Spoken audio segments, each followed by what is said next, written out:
Hello, I'm Eagle Gardens 1 on Instagram, and this is fucking talking shit with Eagle, episode 410. Hopefully, you guys had an awesome Wednesday.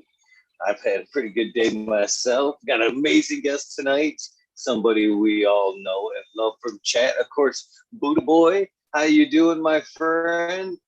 Thank you for coming on. Tell, of course, somebody how you're doing, and hopefully they already know where to find you.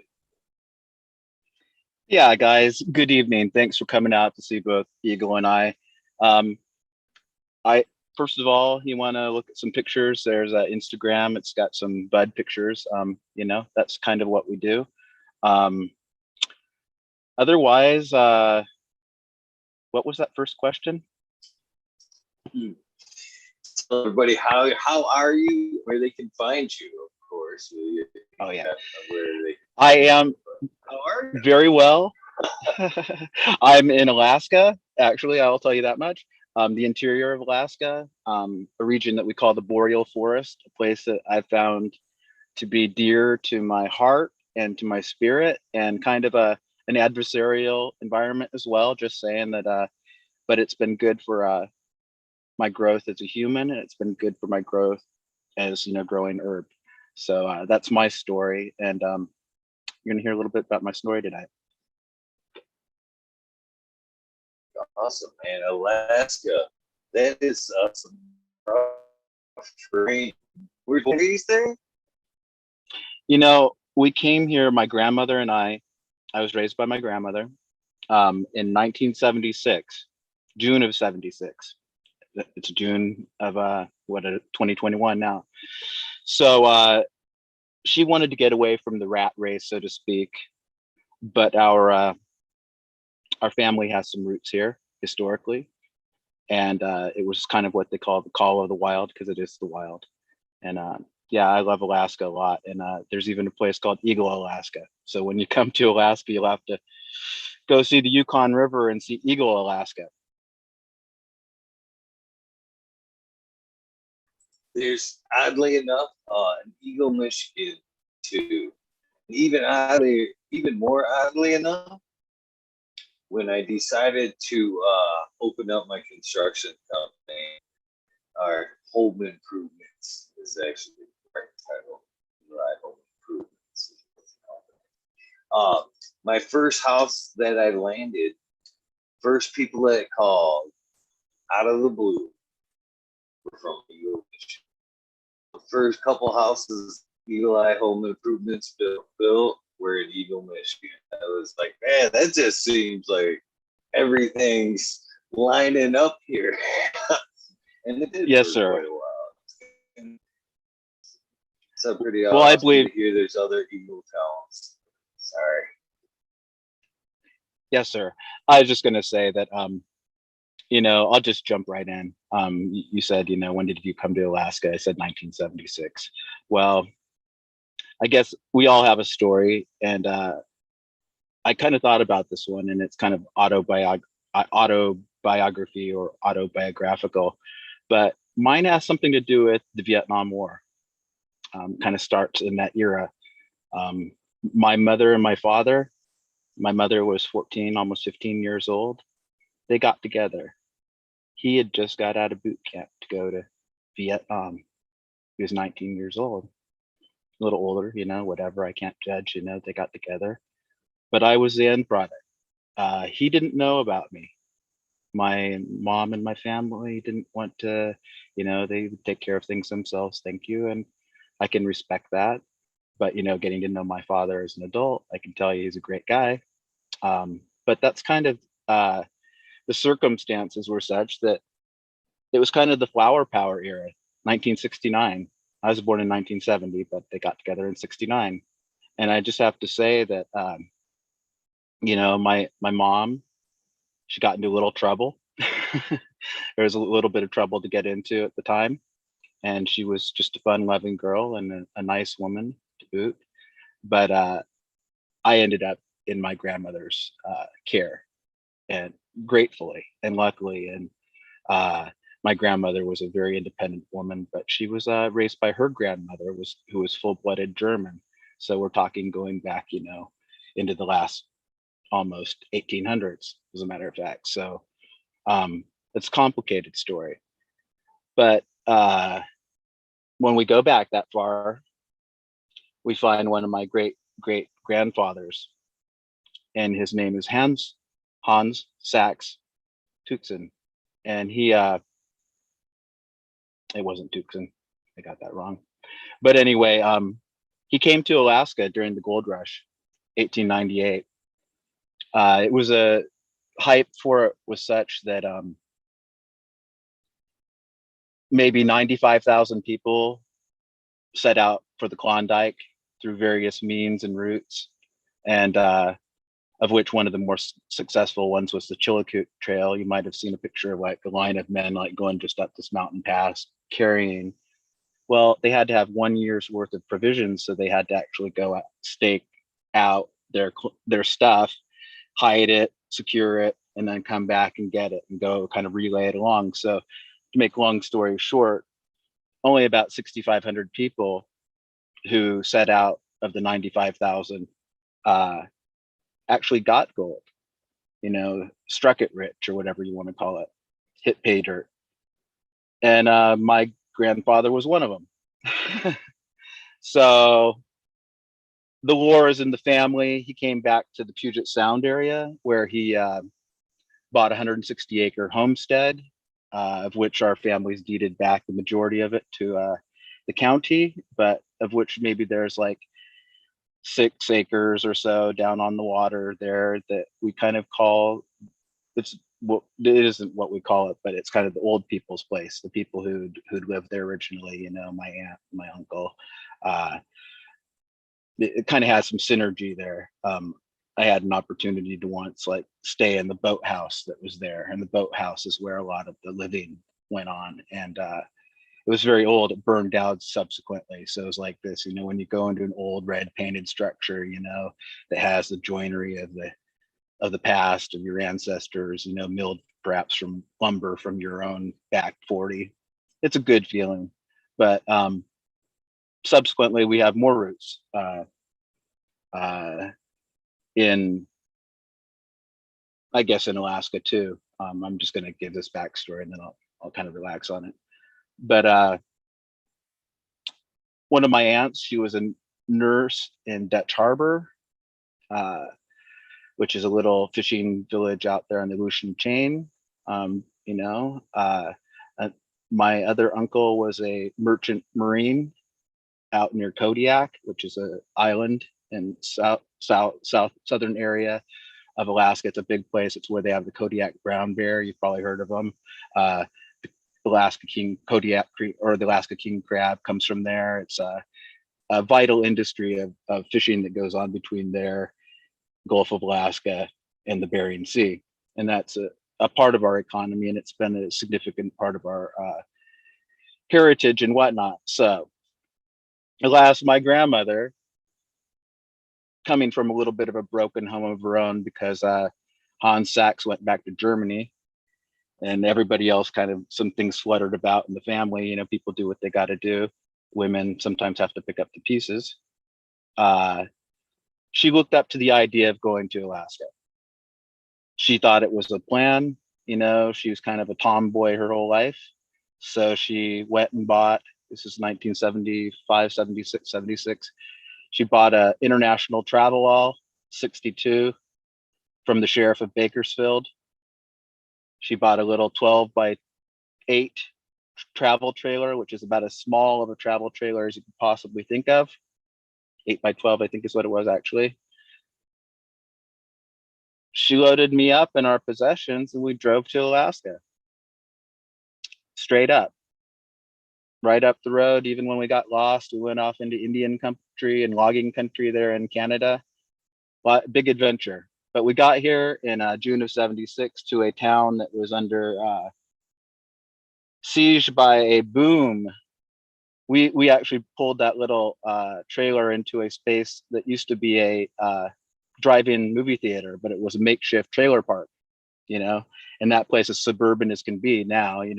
It's all real estate, but we lived there, and we got our feet on the ground, and lived there about a year. She didn't ever get, like, grandma's intention, I don't think, was ever to get hooked up with the pipeline, but she wanted to hook up on finding some rural country to live in, and she headed up, the tracks that way, kind of like into woods and lands, kind of like yours there, probably, I imagine, Eagle. Sad to see that drive-in turn into realist, isn't it? Yeah, it's the mentality, though. It's like, I'm not going to criticize it, but it's like everybody was going for that big time. They thought they were going for gold again. It's another rush. And I, frankly, I was just along for the ride, but I can tell you truthfully, when I left California, I was very sad because, we lived in the San Joaquin Valley. It's a agricultural area. It's inland of the Bay Area, inland of Oakland. And we had a comfortable existence there. I mean, it wasn't like, anything other than just suburban or middle class, but at least there was like all this space for me as a kid. I had one of those little big wheels, maybe, I don't know if you had a bike or something like that early on, but when I first got that big wheel, it was the 3-wheeled plastic trike.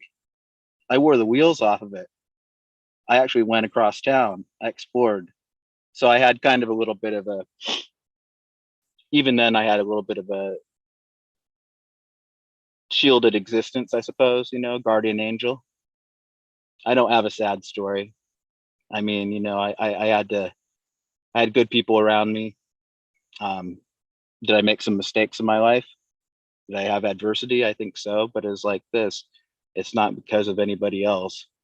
And I've been blessed with mentors, teachers, nurturers throughout my life.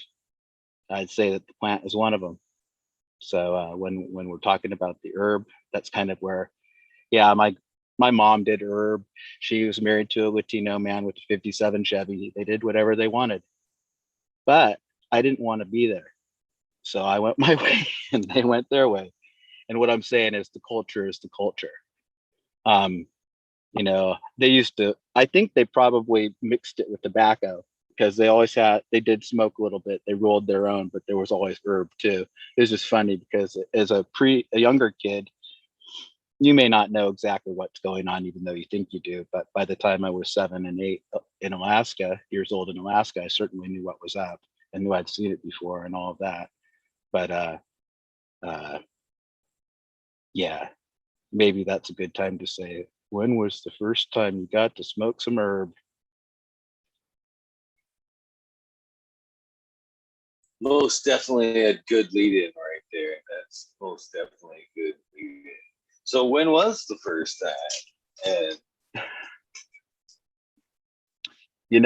Truthfully, I'm going to say I was a deviant little kid. I did what I wanted to. And I smoked pot when I was 7 or 8.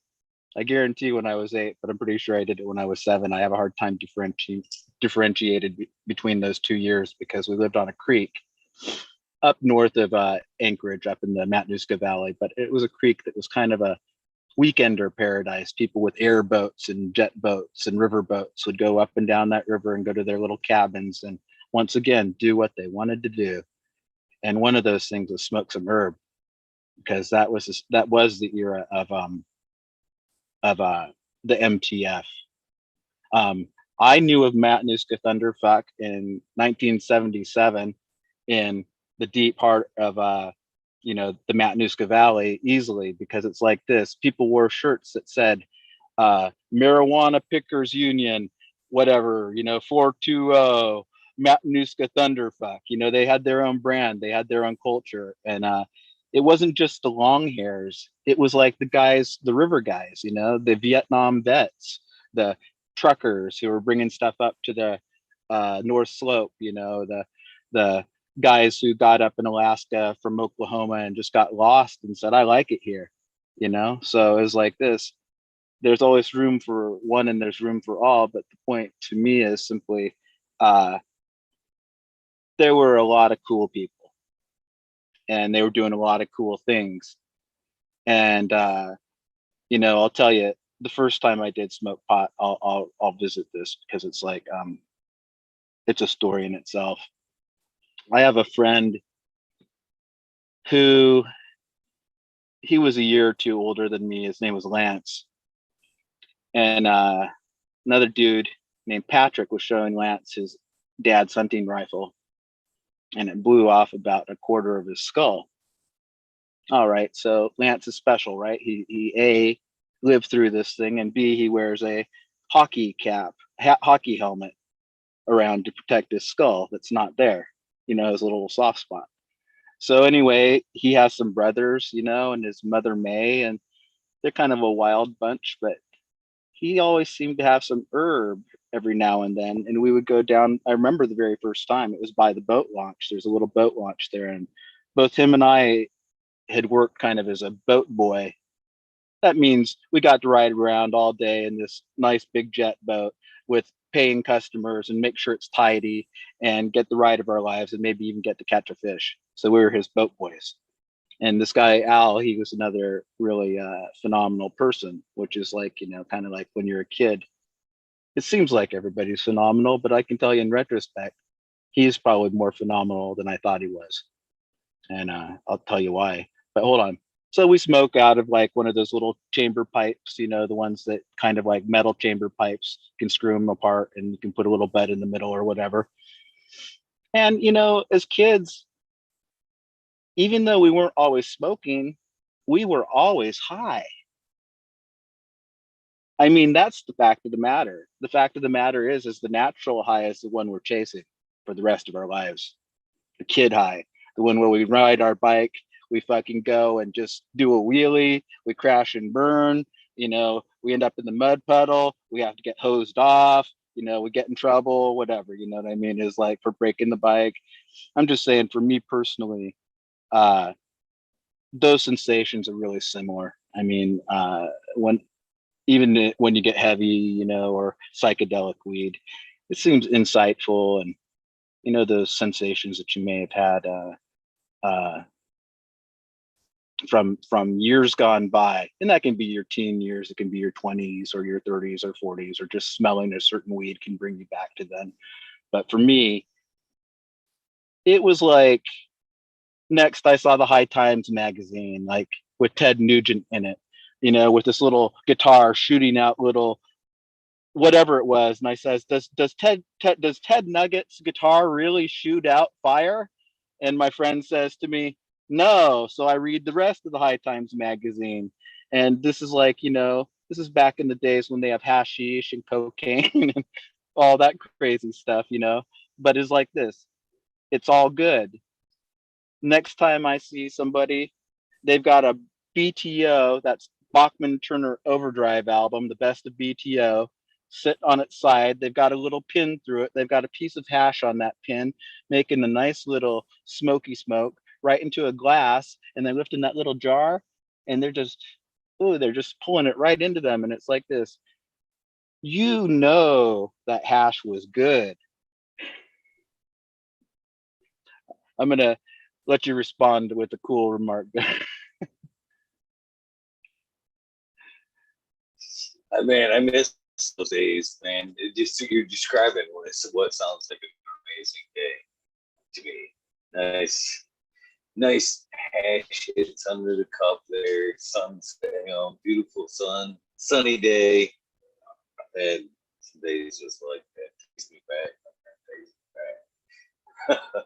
I do miss. I do. I mean, I think you're onto something about, you know, trying to recreate that kid high there, as you called it there. Yeah, there's something to that, I think. I am, as a 50-year-old man, trying to chase that, because it's like this, I'm too young to be jaded.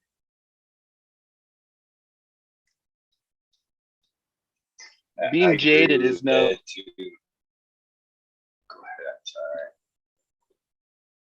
yeah, I have a lot of optimism and idealism to tap into, and I don't want to be caught down by the minutia of small, trivial fucky fucks. I mean, because it's like this, There's so much good out there that it's like the devil's led your hand in the wrong direction. You just say, fuck you, I'm going this way. I got an old person to go visit here. We're talking acts of kindness. That's kind of our motto, our creed in this club. If you're not onto it, then you should catch on. um, it feels good to do for others and then keep doing, and it feels good to do without measure, to fill the need and then some till there's a surplus. And pretty soon, not one person has a surplus, but two or three people have it. It's not like you have to have a deficit. And you know, if I was ever to make that big kill garden, and I haven't really gone for broke because I've always had to hedge my bets. I have family, I have property, and I don't have a job. So this is my job. This is my life. I don't owe anybody a penny. Nobody owes me a penny. If they did, I just said, hey man, we're good. We're good. And because that's not the way it goes. And I heard a somebody was asking about another person in the industry who had they had speculated somebody might have taken advantage of him, genetically, like taken his stuff and maybe marketed it to something else. And what he said is, I don't put myself in a position to be taken advantage of. And that settled that, so that there was no speculation. So in other words, there's plenty and there's enough.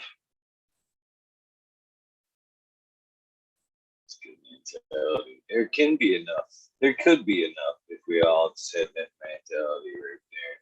We waste so much instead of looking out for others. It's sick. I mean, think about it. I mean, just in dinners alone, how much, uh, especially here in America, we scrape into the garbage that we could cut back and, make sure somebody else has, invite a friend over that could use it or something like that. But you're definitely right. So, do you remember exactly what was the first strain you smoked there? Or what you got your hands on? Yeah, here's the deal. I'm going to speculate that it was probably a sativa seeded. You know, um, sometimes you've heard of this. It's just wodo. It's weed of unknown origin. It is wodo. I don't remember the whole acronym actually. Somebody probably has it in the chat, but it's basically weed of wodo. I got it. Weed of dubious origin. Nobody knows. I like the Mendo Dopes new strain kind of that hits them right about there. That what is it? None of your business. What are you smoking at? None of your business. Amen. Amen. No, here's the deal. Here, have a hit. You tell me. I think here's the deal. Yeah. There was MTF. There was MTF, but it wasn't all the time. I'm sure of that. I wasn't buying it as a commodity or as a score. It was kind of like stuff that floated up on the beach occasionally and ended up in my mouth, and I, pulled it in. But here's the deal.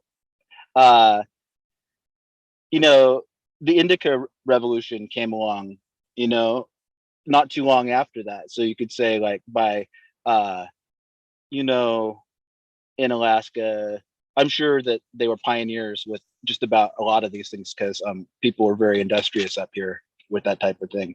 But I say where I could identify indica nuggets, that was probably like from here, 83 or something like that, So that can't be too far from other people's experience.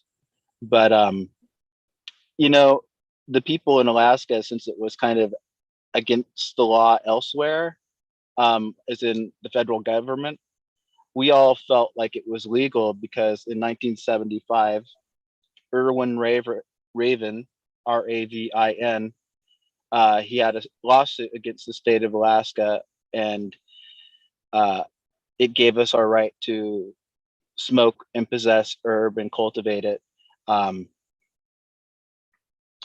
up to 25 plants, a certain amount for possession. I'm not sure if it was an ounce or whatever it was, but it was like maybe more than an ounce. I'm thinking it was more than an ounce. And so everybody felt kind of like they could do whatever they wanted. And these people were already like, you know, maybe they did get out of the Vietnam thing, but maybe now they're into gold mining, you know, or into commercial fishing, or into these things where you get moneyed up. You know, you end up with a payday where you've got $20,000 in your pocket, you know, or whatever, cash. Those guys like to buy cars. They like to vacation. They like to go to Mexico. You can imagine after freezing your ass off in Alaska, wanting to go to Hawaii, you know, and those genetics came here pretty quickly, like they did everywhere else, but it was just a different type of person who was bringing them, I think. You know, I can say one thing about the Hawaiian thing. I do have another story kind of that I think about from time to time because it represents something significant to me. I had a friend named Sean Fine. This is 1978. So I was 8 years old. He's another dude. He was like, I'll call him a leprechaun because this guy is so lucky and so magical. I'm not even sure he existed. I still don't know if he existed to this day because he took me over to his dad had this trailer that was kind of had all of his stashes of things in it. It was a nice one. It was a cab over trailer or pullover, you know, it was like a nice one. And it still had stuff that's like a bag of scuba gear from his dad from Hawaii. Well, Sean pulls out this bag of scuba gear and he opens it up and he pulls out a couple of vials of the tiny black seeds in these little cigar things. And I'm telling you, there, we're like that. I remember that moment like I saw a naked woman for the first time. I don't know why. They were good looking seeds. They probably like maybe were from Thailand or, you know, from Hawaii or whatever. But, you know, I'm so glad I got to see those seeds. And, you know, because now, I mean, you know, in this part of my life and earlier parts of my life, to find a vial like that of seeds would be considered the mother lode, you know, that type of genetic. Anyway, it doesn't matter. It's just kind of like the purity of it was what was astounding because I knew those were from some land race. I knew that. But So I didn't mean to cut you off. So have you're good. when did you? It sounds like cannabis has always been one of those things that it sounds like you've been pretty passionate about it from the beginning. Uh, is that the case? I mean, if you always kind of knew it had medical or something to it. I mean, it's not like I said. It sounds like you've been pretty passionate about it from the get. I was passionate about cannabis even when it wasn't at the center of my life because I knew it was like, you know, kind of like, you know, well, I don't see a bear every day, but, you know, I do know that bears exist. And I really respect bears. Like eagle is your thing. Well, bear is my thing. You know, I don't call myself bear. I'm like but if you know me and you can see how it would suit me, no big deal. But yeah, I was passionate about it. And I was actually one of those athletes too, you know? So like I could say I smoked a little bit every now and then. Like had this girl who was a little older than me, who was kind of like a girlfriend, but we never really did anything. And it would have been kind of inappropriate had we, but it would have been fun because she was sexy. Um, she smoked me out.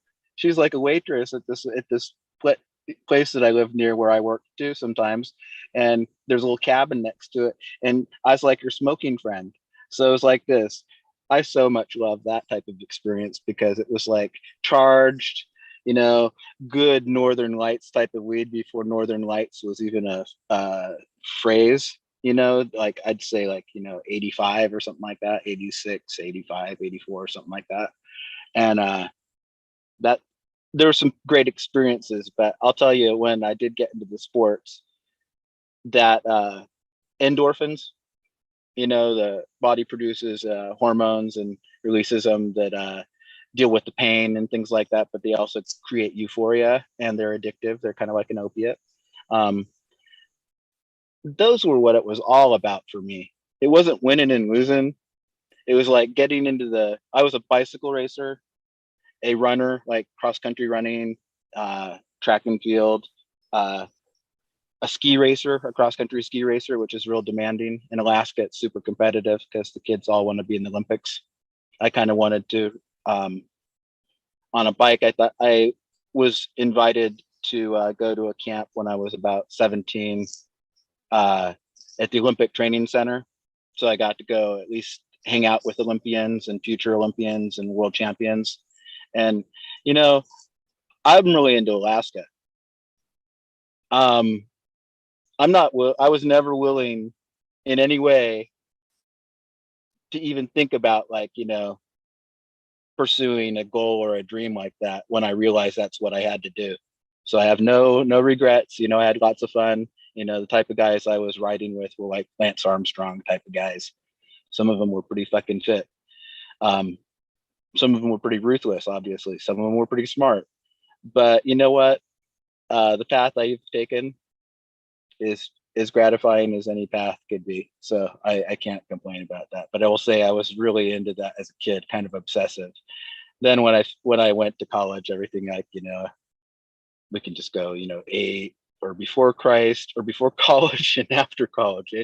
We'll just call BC. We're in the BC stage of things. I'm going to take a hit here. Go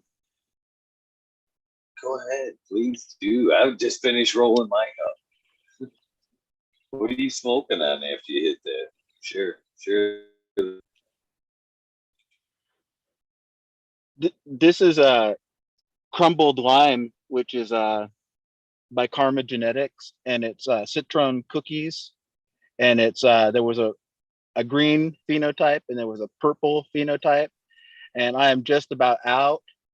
And they were promo seeds, and I even had like 2 more, but I germinated them and one didn't germinate. So the point being is I might actually get a pack of these because it's that intriguing of a taste. It has that kind of spiciness to it. Anyway, point being, I really like the stuff. It's unique. I like to have that unique smoke myself. I like something that everybody else doesn't have. You know it. Tonight. Top. Could you repeat that? I need to hear you say that one more time. I said I'm smoking on some 6-shooter tonight. Empire Breeding Co. Pretty good stuff. Pretty good stuff. Well, you know what? There's a guy out there, and he's in your chat occasionally, and you see him every night. He's cool as shit. Top four has grown the crumbled lime, and he bought a pack too. So, you know, it's special enough for Top 4 and Buddhaboy. let's keep it coming. So what's the taste like? What's the terp profile on? Well, because it's that lime, you know, I'll talk about the green phenotype because it's like this. It's definitely got some lime, but it's got the spicy, like cilantro taste, or coriander, you know, like the seed for cilantro is like it's a spiciness that's really neat. And then see, I grew up kind of being opposed to cookies in general because I'm not a hype monster in life. I was kind of like a punk rocker growing up. So if you told me to go north, I would go south till I got to the North Pole. So, but I think that I read that Karma the breeder, said that the citron cut of the cookies was an underrated one. And as I understand it, I listen to this guy because every time he says something like that, he's kind of pushing you into a direction. An example I can say, because I'm good at listening for details because I had to wait for those details to come to me out in the middle of nowhere. So when I, every interview I'd heard up to a certain point, I was like, crazy sensitive to it and receptive to it. So yeah, I was going to tell you another tip, but it's like this. I'm a little unfocused too. It's good stuff. Don't you like potent weed? I love both. I love both. We were talking. Smiley asked that. I think it was Smiley or perhaps Redfield the other night. The wormhole. What's when you turn factors or something? Is it effect? Trimmability, blood structure like that. Effect is like first and foremost. If it ain't good, on that first run, if I don't find something right, there, you can't dress up a turd. You know what I mean? It's got to hit me or it's gone. I agree. And the fact that we have the blessing to be able to actually grow it ourselves, to the standard that suits us, maybe it was like, I see you, the grow box worked out for you, right? Nice, vigorous growth, right? We all are learning, right?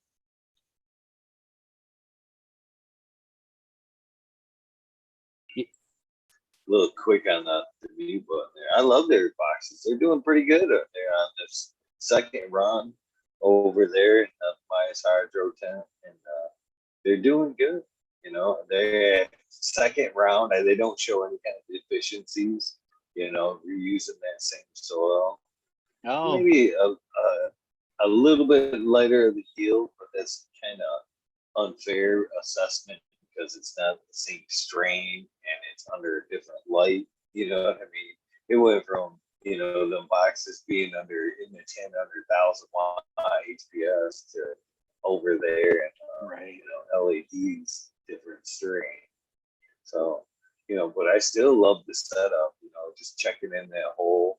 It was good enough to be honest with you. It was good enough now that right at this moment, I would say 70% of the plants are in some type of soil medium switched over cocoa. Excellent. So something to be said there. Something to be said there. I think that's fantastic, because it's like this. You know how it is, even if you have a system, sometimes there are ups and downs, because there are so many other factors outside of your quote system. But it's like this, when you can get something that takes care of so many variables with one, uh, medium, container, methodology, and one that makes sense, that's not bunk or boof or buku.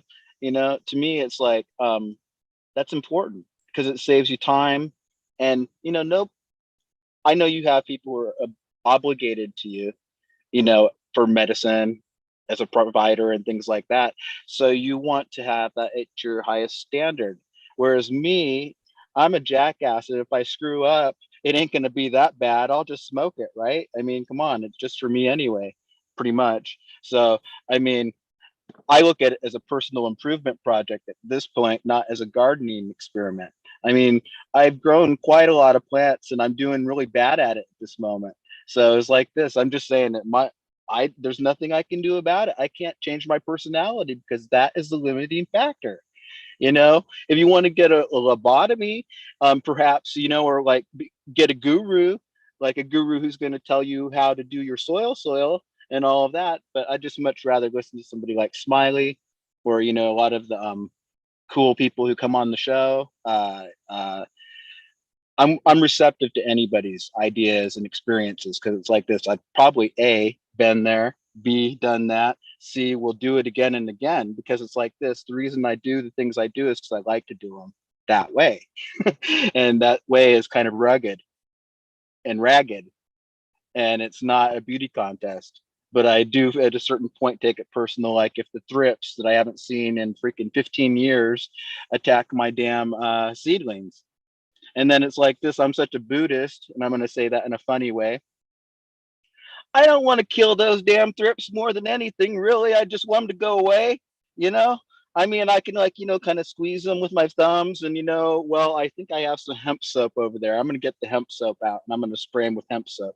I feel like such a doo-doo, but it's like this. Those are the things that you don't ask Smiley about because you just have to find out for yourself. So I'm just saying, on some things, my dears, you just got to open yourself up to perceived failure because it's all around you and it's going to take you over eventually. And here's the deal. The invisible failures are the ones you got to be afraid of, whatever those might be. So anyway, leave it at that. Enjoy your smoke though, and always be gracious and always be kind and always be truthful. Don't be afraid to tell the truth. If everybody told the truth, we'd be better off. There'd be no liars, right? That's right. That's right. And there's nothing wrong with it. You know what's funny? This is not even funny. I like kind of the coincidence that I was talking about earlier about the house lining up. I was running a little late for the show there, and I was kind of scurrying to get ready, and I grabbed a shirt and I pulled it up. I looked and I was like, perfect shirt. Awesome. Perfect shirt for night.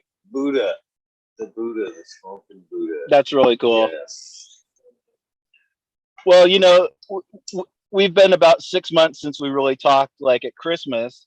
And, before that, we had our good friend Modern passed away. And I'm only going to say that because I'm putting into perspective the things that happened in our year, and which was not easy for anybody because he was a cool ass dude. DOA, not Modern. I didn't, no, not Modern. I totally, listen, guys, stop. I associate the two deeply because I got to know them at the same time, both equally at the same time. And then everything else. No, Modern's a hell of a guy. He's getting his place together, and he says hi to us every day. And just send him money, okay? Become an investor. But please, I'm sorry for saying that. That's embarrassing. But on honoring DOA meds, grow meds, that guy was cool as can be. And I saw some of his artwork on his site. There was it was just, how artwork can be prophetic. You kind of believe in the other worldliness of that type of vision. It looked to me like he was seeing the future, and he's a brave man. We all got it. I'm just saying this because it's like this. Hey, my mother died early in life, or she got started early and she left this planet early. My dad is still here. He's 70, 71, but he ain't going to be here forever. Me being 50, I still got kids, even babies. Basically, I've got to be here at least till I'm like 90, So, but personally, if it were up to me, probably, I'm a real simple guy. I could just, live very comfortably off the grid and all of that. And we live that type of lifestyle, but I still feel like, honestly, as a human being, that we have drive. We need drive, not necessarily ambition, but drive. And it's an instinct, and it kind of gives your life meaning sometimes. It can be like, even if it's like, it doesn't have to be like the drive to succeed at all costs, but it has to be the type of drive that gets you to return to the same beautiful place on the way home and get out of the car and go look at the sunset and maybe smoke half a joint, and I'm just saying that those small things that don't cost, if you're totally aware of the impermanence of life, you become sensitive to the details, more sensitive. You can slow time down. You can appreciate things more. And even when you make a mistake, you can be more inclined to kind of laugh it off. Not that, you don't take yourself personal. I mean, serious. I take it personal. See me? I just said that. Take yourself serious. Everybody takes themselves serious. Everybody takes it personal. Don't you think that the next time that you're an asshole, that person on the other side doesn't take it personal? And there's no excuse for it. That goes for me too. Anyway, that's like it is. So, I don't know where that come from. Sometimes I think we don't realize the impact that what we're doing in the current moment, how it will carry on in the future with some people that are involved. That's for sure. Man, I was slightly proud of myself today. I actually caught myself apologizing to some weeds. I had dragged out the weed whacker, and there was a nice bunch, and I was like, "Oh man, I'm sorry, man." You know what? I caught myself with the moment, and I like chuckled. I'm like, "Oh, you're doing all right." That was not a temporary moment of insanity. That was a complete moment of enlightenment.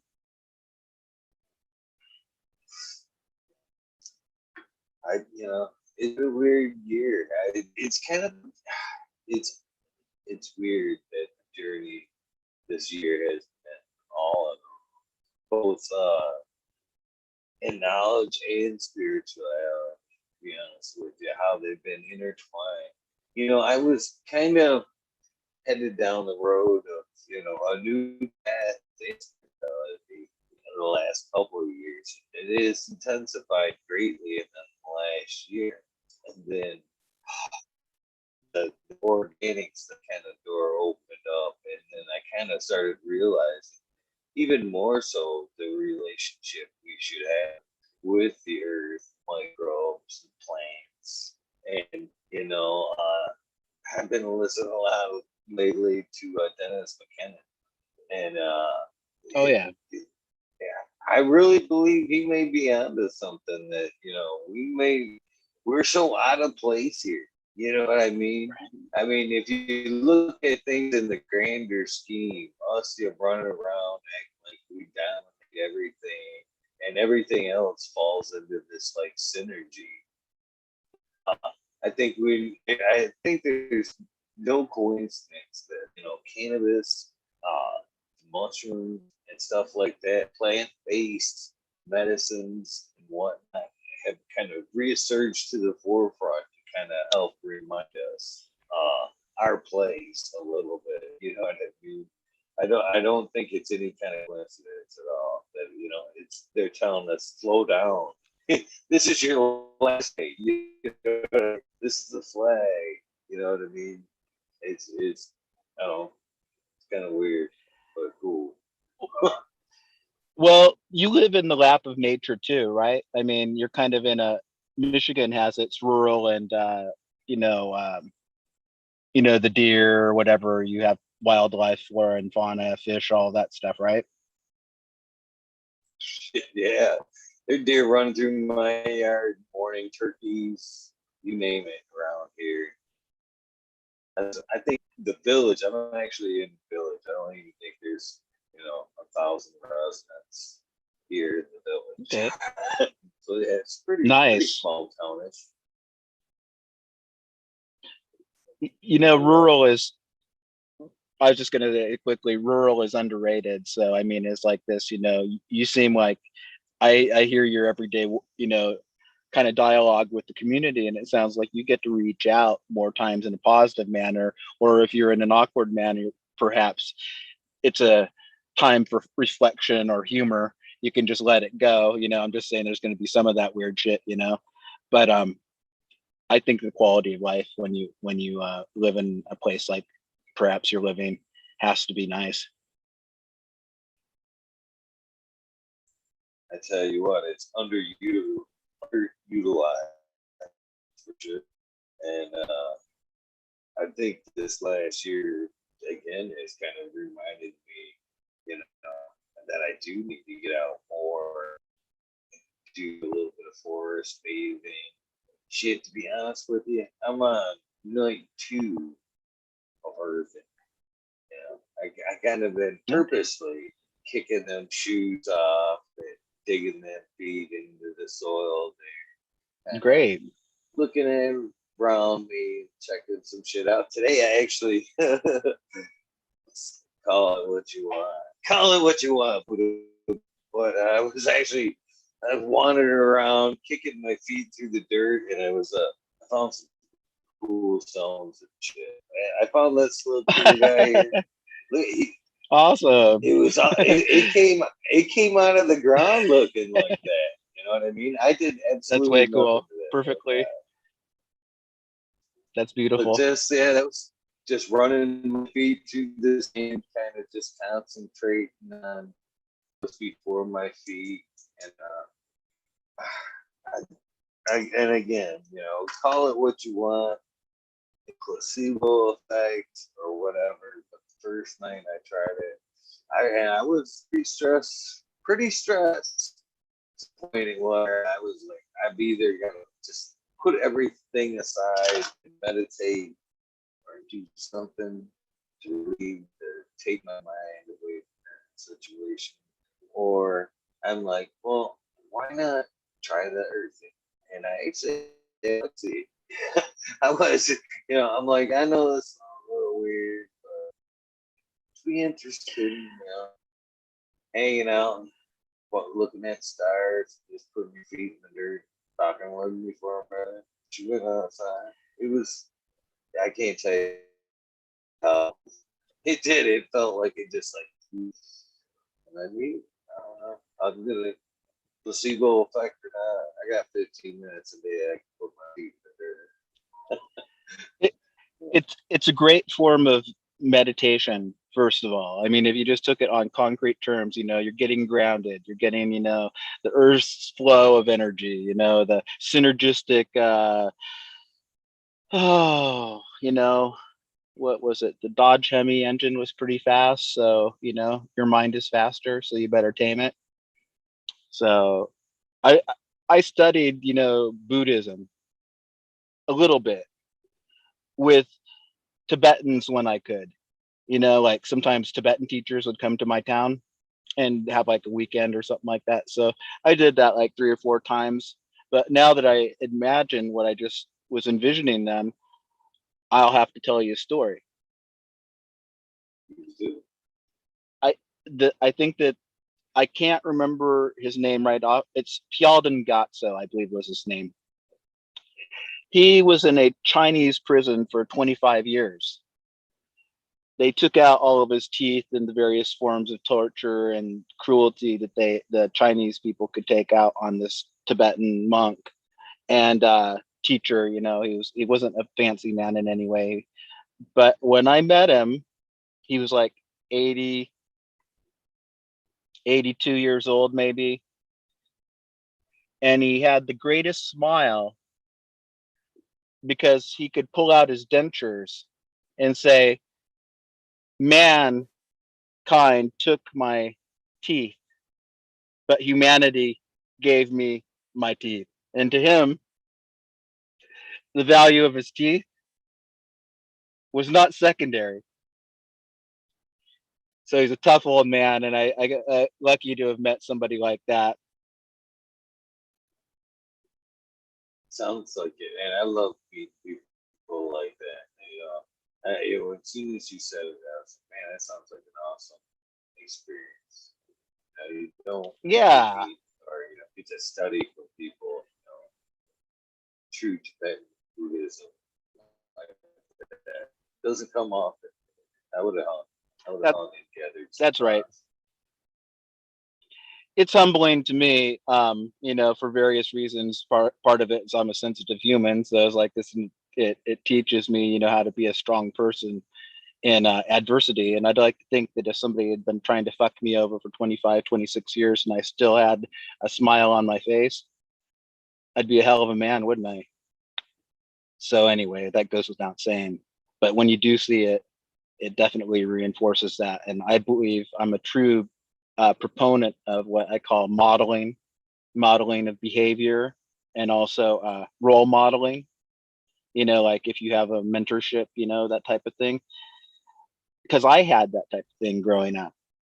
I used to kind of say this when I was fairly young. I would say, you gravitate towards that which sustains you. And, just like our plants, if we can bring it into that realm, the roots shoot out, the florins, they get going, the auxins, they push up, you end up with this whole system, which in the end basically can't be stopped. It goes through its life cycle. And I guess to me, that's important to see. And when you do have people like, like if you have somebody who says, oh yeah, you can go to the Olympic Training Center and just tell them you want to be a world champion bike racer. And I was like, what? I'm just saying, because that's people do that. It's like, well, I went to that place, to that camp, and I was actually like right up at the front, or among the guys who wanted to work hard. So to me, that always kind of gave me confidence in life that certain goals you don't have to pursue exactly if they defer other goals. And I liked being able to go to college in northern Alaska, and I kind of like drove cab in a gritty town.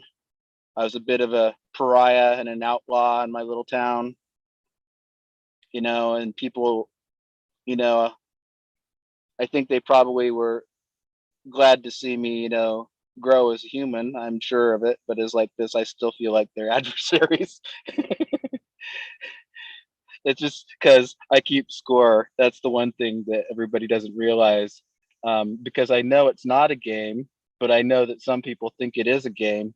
I certainly know what the fucking score is, because if I'm playing a game, I'm not going to be like Kareem Abdul-Jabbar and going to do a 3-point shot or a 2-point shot. Well, the 3-point shot gets you the game, and the 2-point shot doesn't. So if you don't know what the score is, you don't realize Kareem can do this big hook shot from fucking the moon, and there goes the basketball right into that hoop, and he got 3 fucking points with a hook shot called the sky hook, right? So I'm just saying, you got to keep score in this life. And but here's the deal: don't let anybody ever tell you what the fucking score is. They're full of shit if they start telling you what the score is. I guarantee you they don't know their ass from a hole in the ground. So I can't see a little bit of parallels here. So you you just had a little Buddhaboy graduate and at this point in life, right? So is this the same advice that you pass on to looking back to many, is the and congratulations, by the way. You talk Oh about yeah, burning, you look like a hell of a job. this is my fourth. This Well, is that journey. Thanks for congratulating. I have 4 graduates. Uh, I'm proud of them all. I could list what they're all about, but you can just be certain that they're own people and they're intelligent and they have more drive than I do. Probably more ambition too. But they're allowed to live at my house, not my house. They're allowed to build their own house on my property, which is what 2 of my college students live in, one of those. And we live about, a certain distance from a university. So, I'm just saying I'm willing to support your goals, and as long as you have them. When you don't have goals, you need to hit the road and find some goals. And they don't, they're travelers and stuff like that too. And I'm just like, I'm more like an provincial. I'm the old man who doesn't want to leave his vineyard, let the world come to me. And I'm all right with that. But I do kind of want to see, I'm curious, like, I've been to Hawaii like 4 times, and almost bought property there, and I always had a good synergy with the people and all that. But I just don't like to make things happen. When it's time, and maybe that'll be in the future, I'll be, having another place that I can reside in and it would be a blessing to be able to interact with the people and the culture and the elements in such an exotic place. But that's about the only place I could imagine like taking up roots for a period of time to even encounter. And because the people over there are so magical and believing, and there's a lot of nuttiness too, but it's like this that exists here, same exact nuttiness. But I think there's just kind of like if we'll just say, like, I don't know much about the tarot deck, but in the tarot deck there's got to be some nutty, so maybe that's the jester or something like that. So you're going to have that shit. But when you hear of people who like are so in touch with the elements and the land, it is transforming and it's somehow empowering. You can take that wherever you go in the world and harness it and learn from it, and maybe even teach it or embody it. And that's kind of what the power places, we're kind of talking about energy a little earlier. Well, some places are, really just knock out. Imagine this. Imagine we're over in Hawaii right now, and one of the people in the chat, there's some nice guys from Hawaii in the chat, took us out to, see the sunset. And when the sun goes down, like if you're looking over towards Maui from the Big Island, there's this thing that you can see. It's called the green flash. And it's just like, but you can just rarely see it. It's just this phenomenon. So I'm just saying there are things in the world that, I like nature. I guess that's what I'm all about, being an Alaskan guy.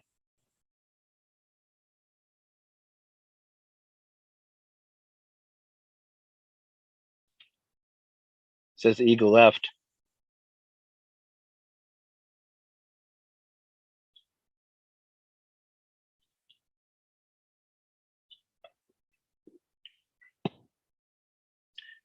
I'm going to wait here and just talk. All right. Well, guys, that would be a good time to get up and stretch the legs and take a bong hit and freaking, just chill. I'm assuming that the feed is still going.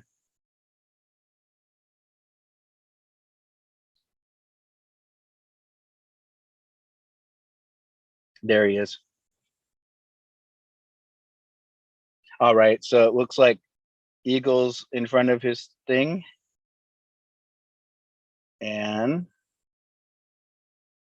he's looking at his computer. And there's his really bright garden. Holy shit. That's brighter than the sun.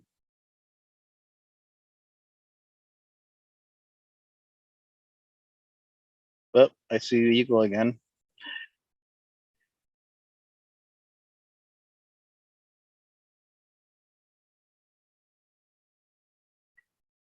I'm not getting any audio from you.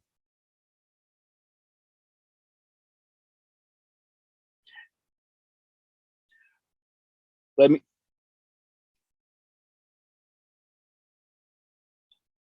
gonna get my other phone and see if I can see what's going on through the chat. I think that's what I should do.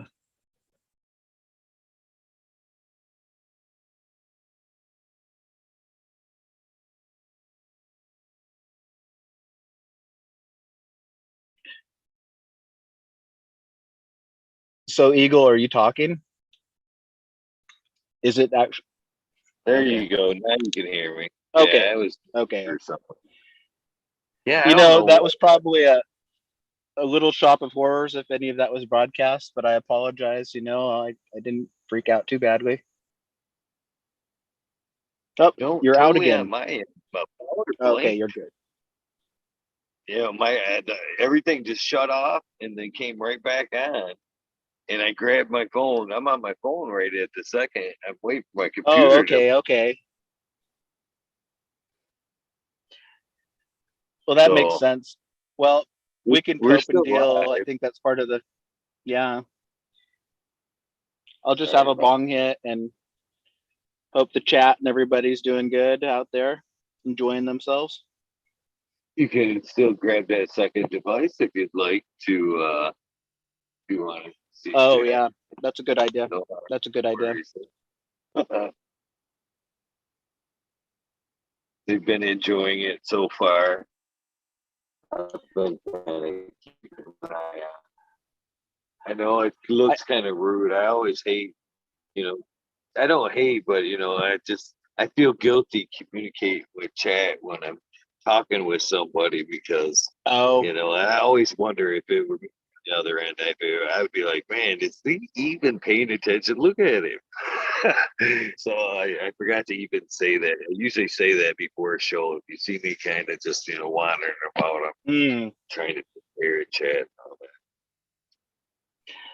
well, here's the deal.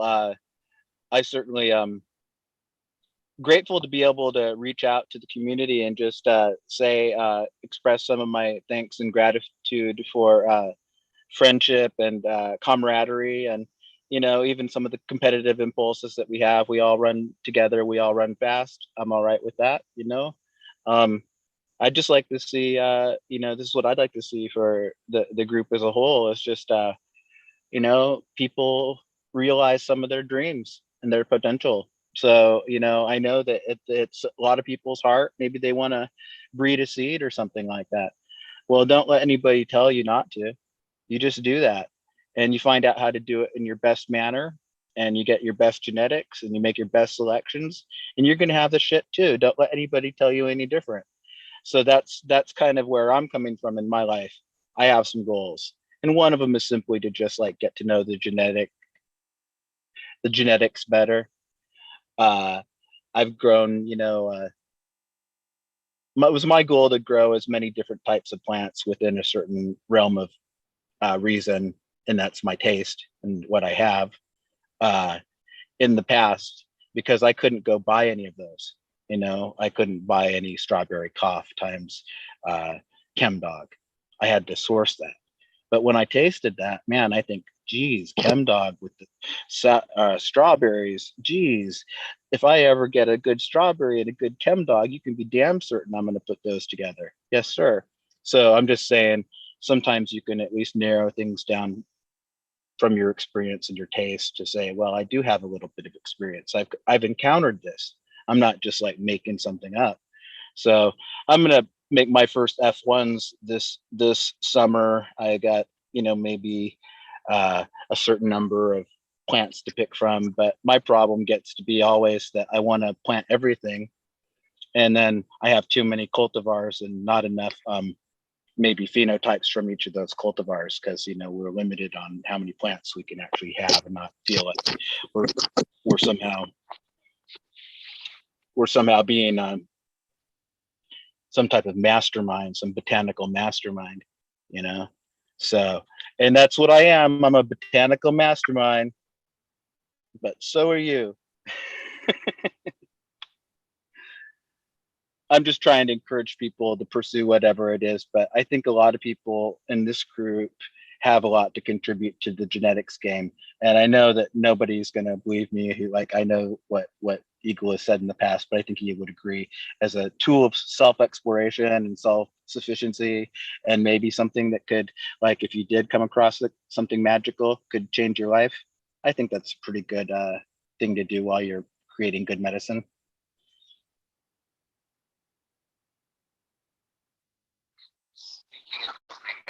Changing your life there. When did actually, you kind of briefly touch on it, when did growing come into the scene of things? When was the first time you grew? What was that like? Well, I'll tell you, kind of the scenario was when my $100 bill couldn't even get me a bag of weed. I mean, come on, that's bullshit. I was like at a certain point in my town or my situation, wherever I was.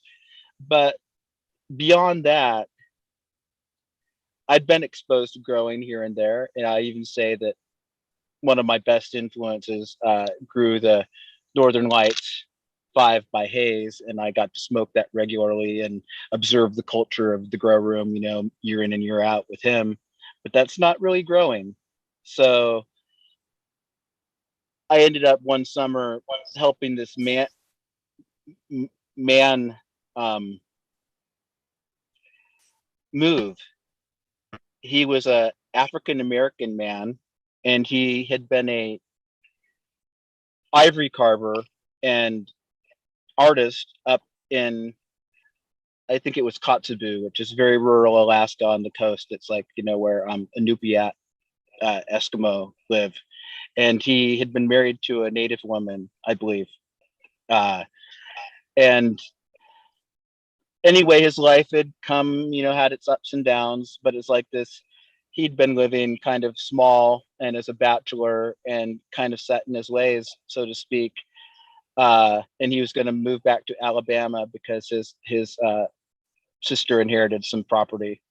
And along the way, he gave me some bag seed. And Lawrence gave me this bag seed, and I took 12 of these bag seed, of which some were like bird seed, I'm pretty sure. But I put them in 12 little containers and all of this. And I was working seasonally in a place out in another part of Alaska. So I told my friend to water these little seedlings. And of course he didn't water them. And I was gone maybe 13 days, but there was this one plant, this one seedling that somehow mysteriously, amazingly was alive. And I grew that out with a CFL. I budded it under a CFL. I mean, I got like 40 grams of shit that had so much fertilizer in it that it practically sparkled. It burned black. It was really bad. I mean, it was really bad. And, but I did get things underway. And actually, no, it's hard to think. I think I grew another seed from that another time, and that plant produced 80 grams. And that was an epic plant for me. I was like, man, I just produced an 80-gram plant off of that bag seed. But soon, not too long after then, I'm looking through the damn high times, and I know, like, I'm begging people for bag seed.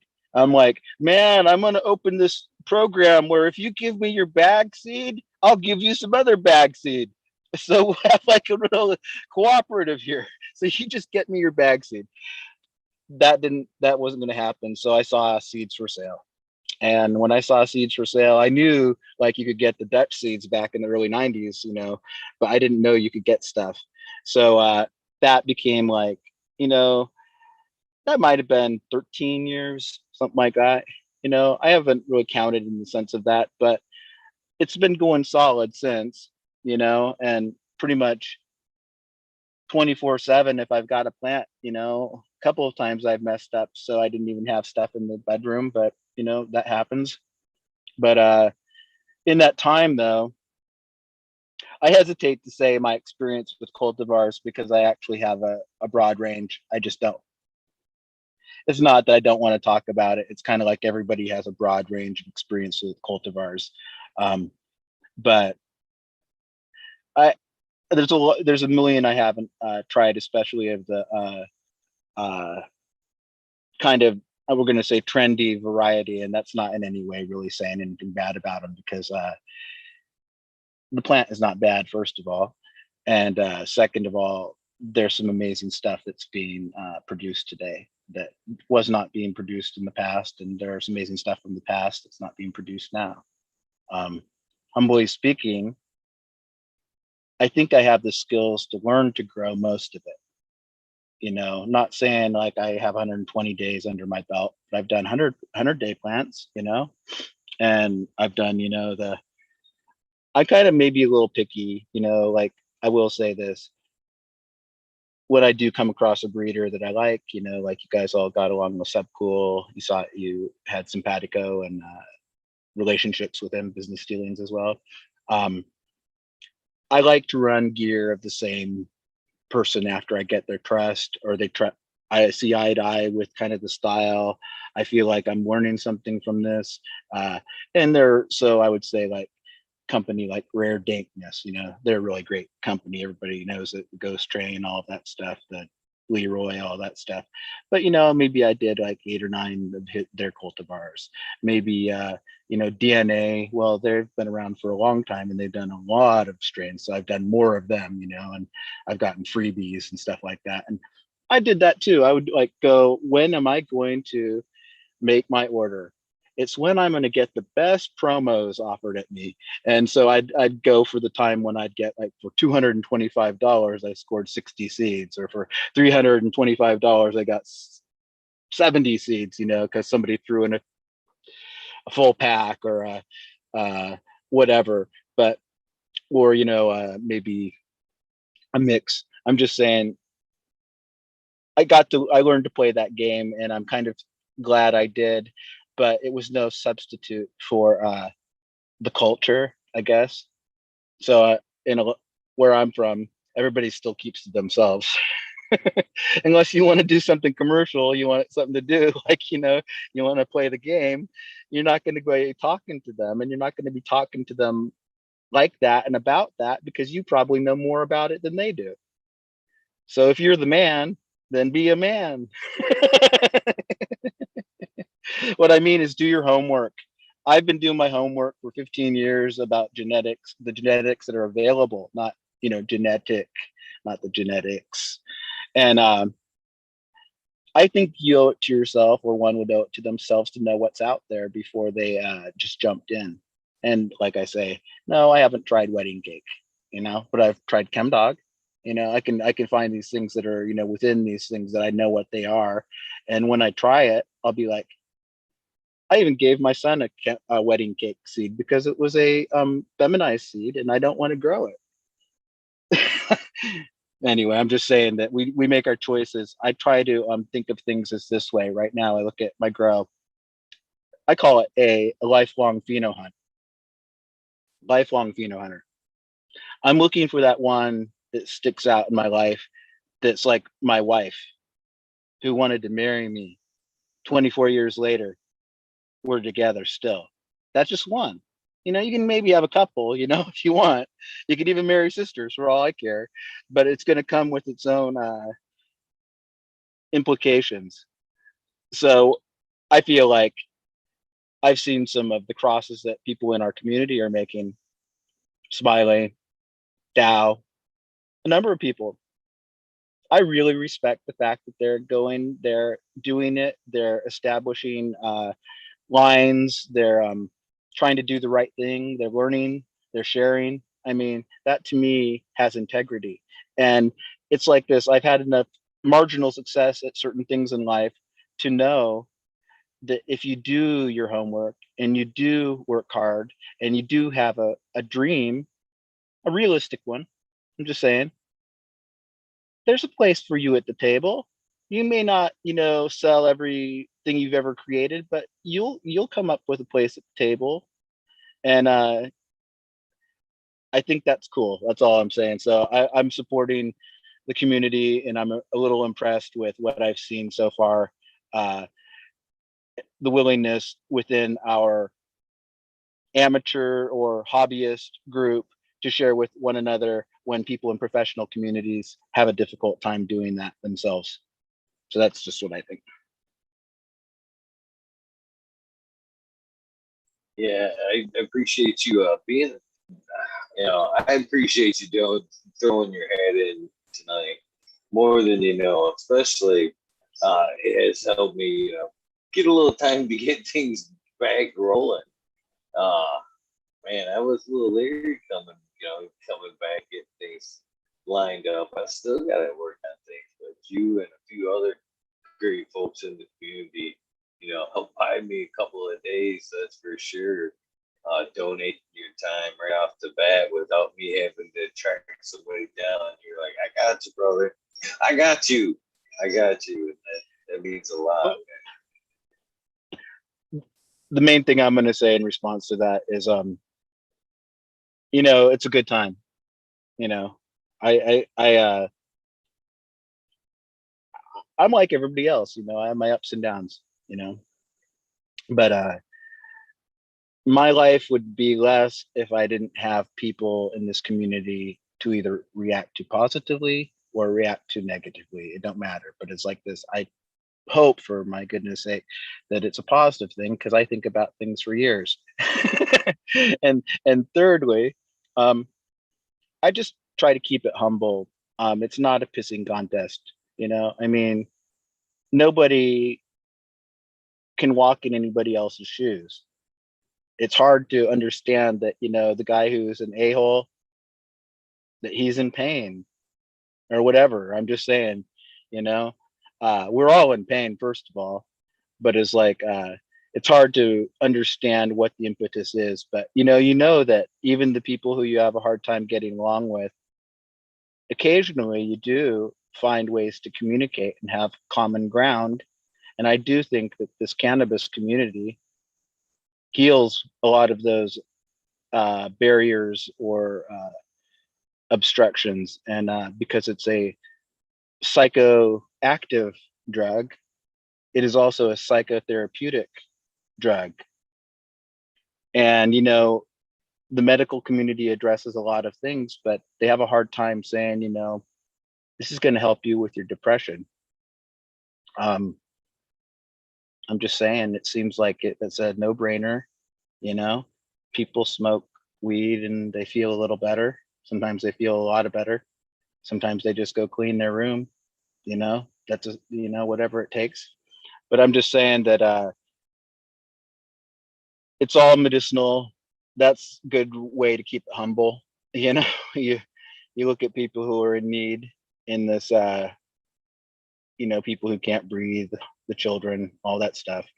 I have a couple of subscribers who work with those kids and stuff. And, when I see somebody smiling and they got their arm over the guy next to them, and, you can see what a difference it's making to them, it makes me want to create some medicine, even if it's just for my family or for my lady I know whose cancer is in remission. I can give her some THC dope every once in a while, but it's like this, I'd like to give her some real stuff that makes her live longer. So anyway, that's what I think about that.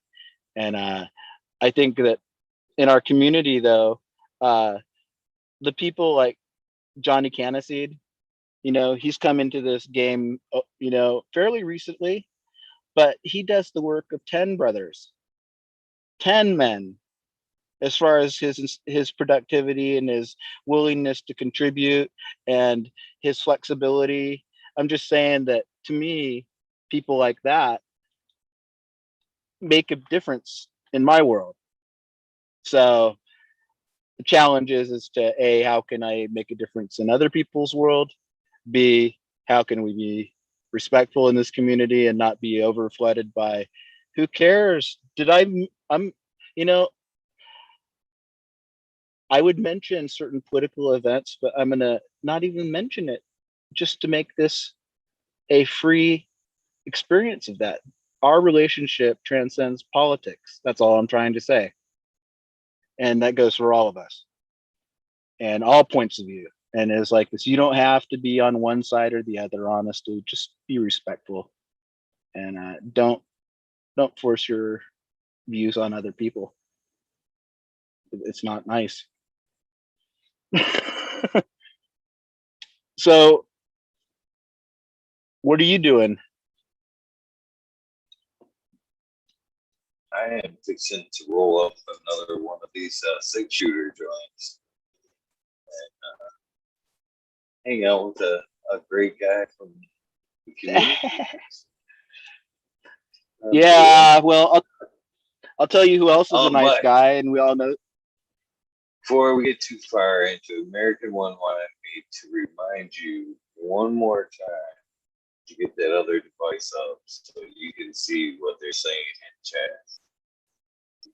Oh, okay, I'll try to do that. I'm not sure how good at this I am, but I can try. Yeah, Tao has been a friend in need, because he's one of those guys who every time he says hi, and he says hi every time, he says it in a way that makes you feel good about yourself. Because, frankly, it's not easy being a superhero. Sometimes, you don't feel so hot. But Dow, when I see him, he lights my fire. So I have a lot of respect for him, and he makes good seeds. And he's a little bit of a perfectionist. So I think that he's going to learn a lot in this period of his life, and he's going to excel, and then he's going to accelerate. So that's my prediction for our good friend Dow. Definitely good cat, that's for sure. Always enjoys. One of the diehards. He's been involved, been part of the show now from practically the beginning, or at least 15, I think. I think 15 for sure. He's been a weed there for a long time, but he's been hanging out pretty tough since 15. One of the diehards. He's been involved. He has my respect, and I remember the day that he unmasked, literally like showed who he was. And guys, whoever doesn't know, that guy looks like surfer guy Ken, Barbie and Ken. So I have to assume that he's a high roller, and he just blesses us every now and then. His feet barely touch the ground, but you know what? He is one damn fine specimen of a human. I still don't think it was him. I think that was a Halloween ruse, to be honest with you. I still think it's fucking, he's Van Diesel, and he just, think about it. When did he face, or show the face there? Halloween, a time to put a mask on, right? So would it be to just like have a buddy sit in a chair or something and just talk, off camera? You got to see my face. No, you did. I still think it's Van Diesel. I think he's still pulling, like you said, pulling the wool over eyes. There, he's a great person, but not totally revealed. Well, he's a hell of a guy, and here's the deal. If I could shout out each and every person here that I kind of know, and those that I know a little bit better, and those who I know a little bit better, I will not hold back on the praise, because it's like this. I truly believe that people do not receive enough praise in this world. And it's like this. To be grateful is to be able to share that gratitude, and to be able to see that in another person, to me, is ideal, but it's free. So, give it a go. I'm going to have a bowl here too. Everybody, it's not 420, but we can all have a.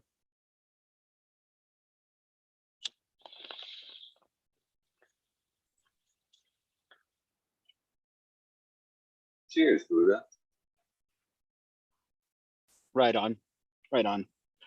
I'll tell you the truth. I did have a little bit of anxiety about the show, because like most people decide to go on the show a few days before, or they get a contact or something like that.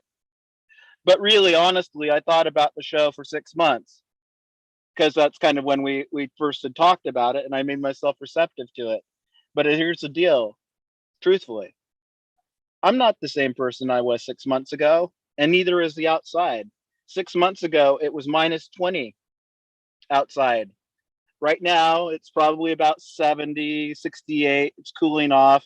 It's not entirely warm, but it is getting to the point where we have 19 or 20 hours of daylight, probably 20 hours of daylight, what they consider daylight. So that means essentially it doesn't get dark out. And that to me is going to be a challenge, because when this is what I want to do. And this is kind of a weird thing to say, but it's true. I'm not really into autoflower, or ruderalis as we always knew it, Siberian ditchweed. But it's my idea that since I live in this latitude, here at 200 miles beneath the Arctic Circle, when we get all this light, I want to select through regular seeds for plants that exhibit autoflower tendencies and breed with them and see if I can get it to stick.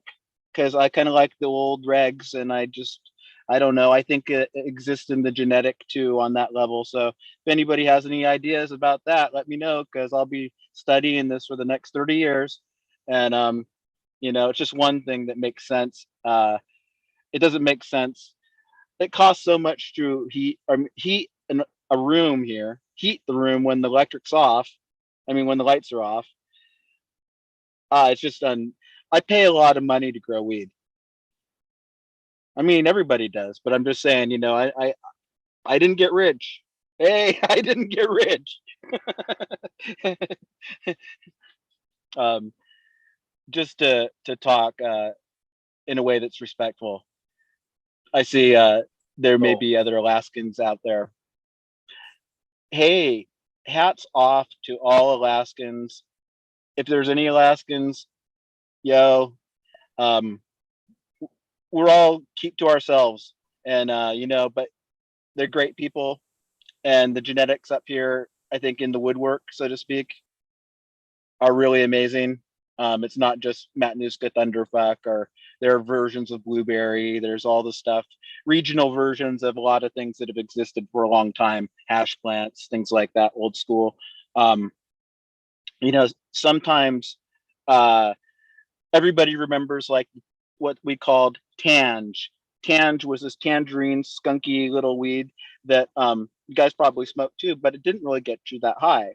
So it's kind of funny, but you'd wait for that tange. Or, when I was younger, I thought that there was a Northern Lights blueberry, like it was a big strain, but it was probably just a cross.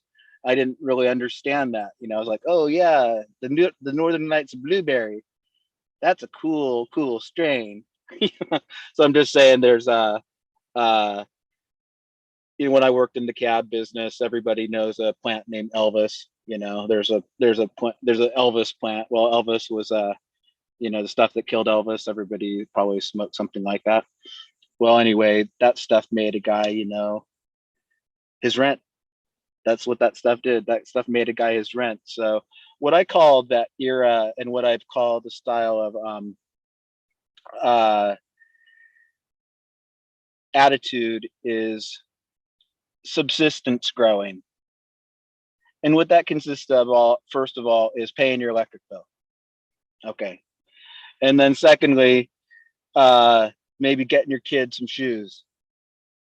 And then thirdly, you know, putting some food on the table that isn't limited in, its nutritional value and things like that.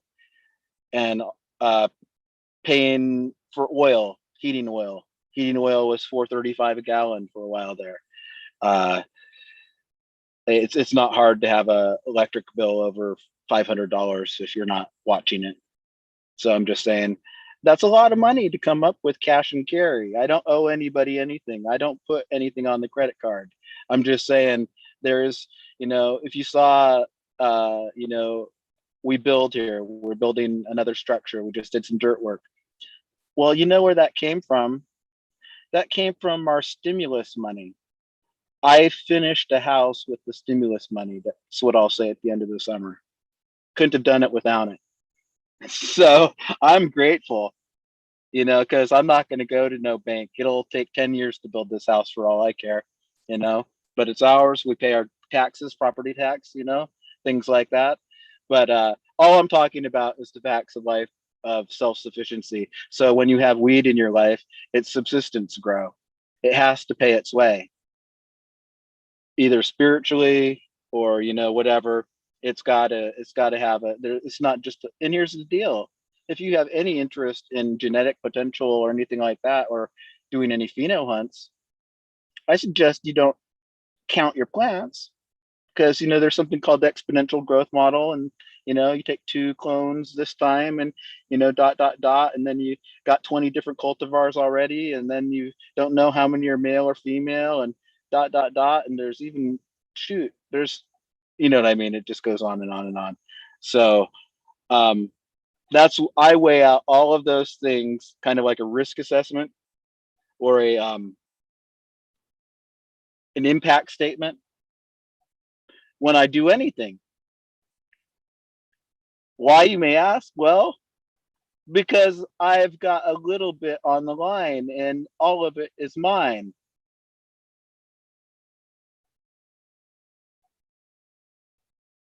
Anyway, I'm a serious person, but and I'm not prone to kissing ass. I'm not being like funny about it either. It's like this one thing, you will, if you know me, I don't kiss ass. No, I mean, I'll kiss my wife's ass, you know, gladly. But the point being is that I don't want to hear about no cryptocurrency, you know, that's got nothing to do with me. I couldn't give a fuck. I'm serious. Get real. Read a book. I'm not, those things make me feel antisocial. Those attitudes, those insecurities that you can feel in life. So I do have strong defenses towards them. But it's like this. It's not that I just say that be careful, because it's like this. Freedom is not something that you want to gamble with. And freedom is not just a jingo. I'm just saying, it's not a phrase. Freedom is living without fear.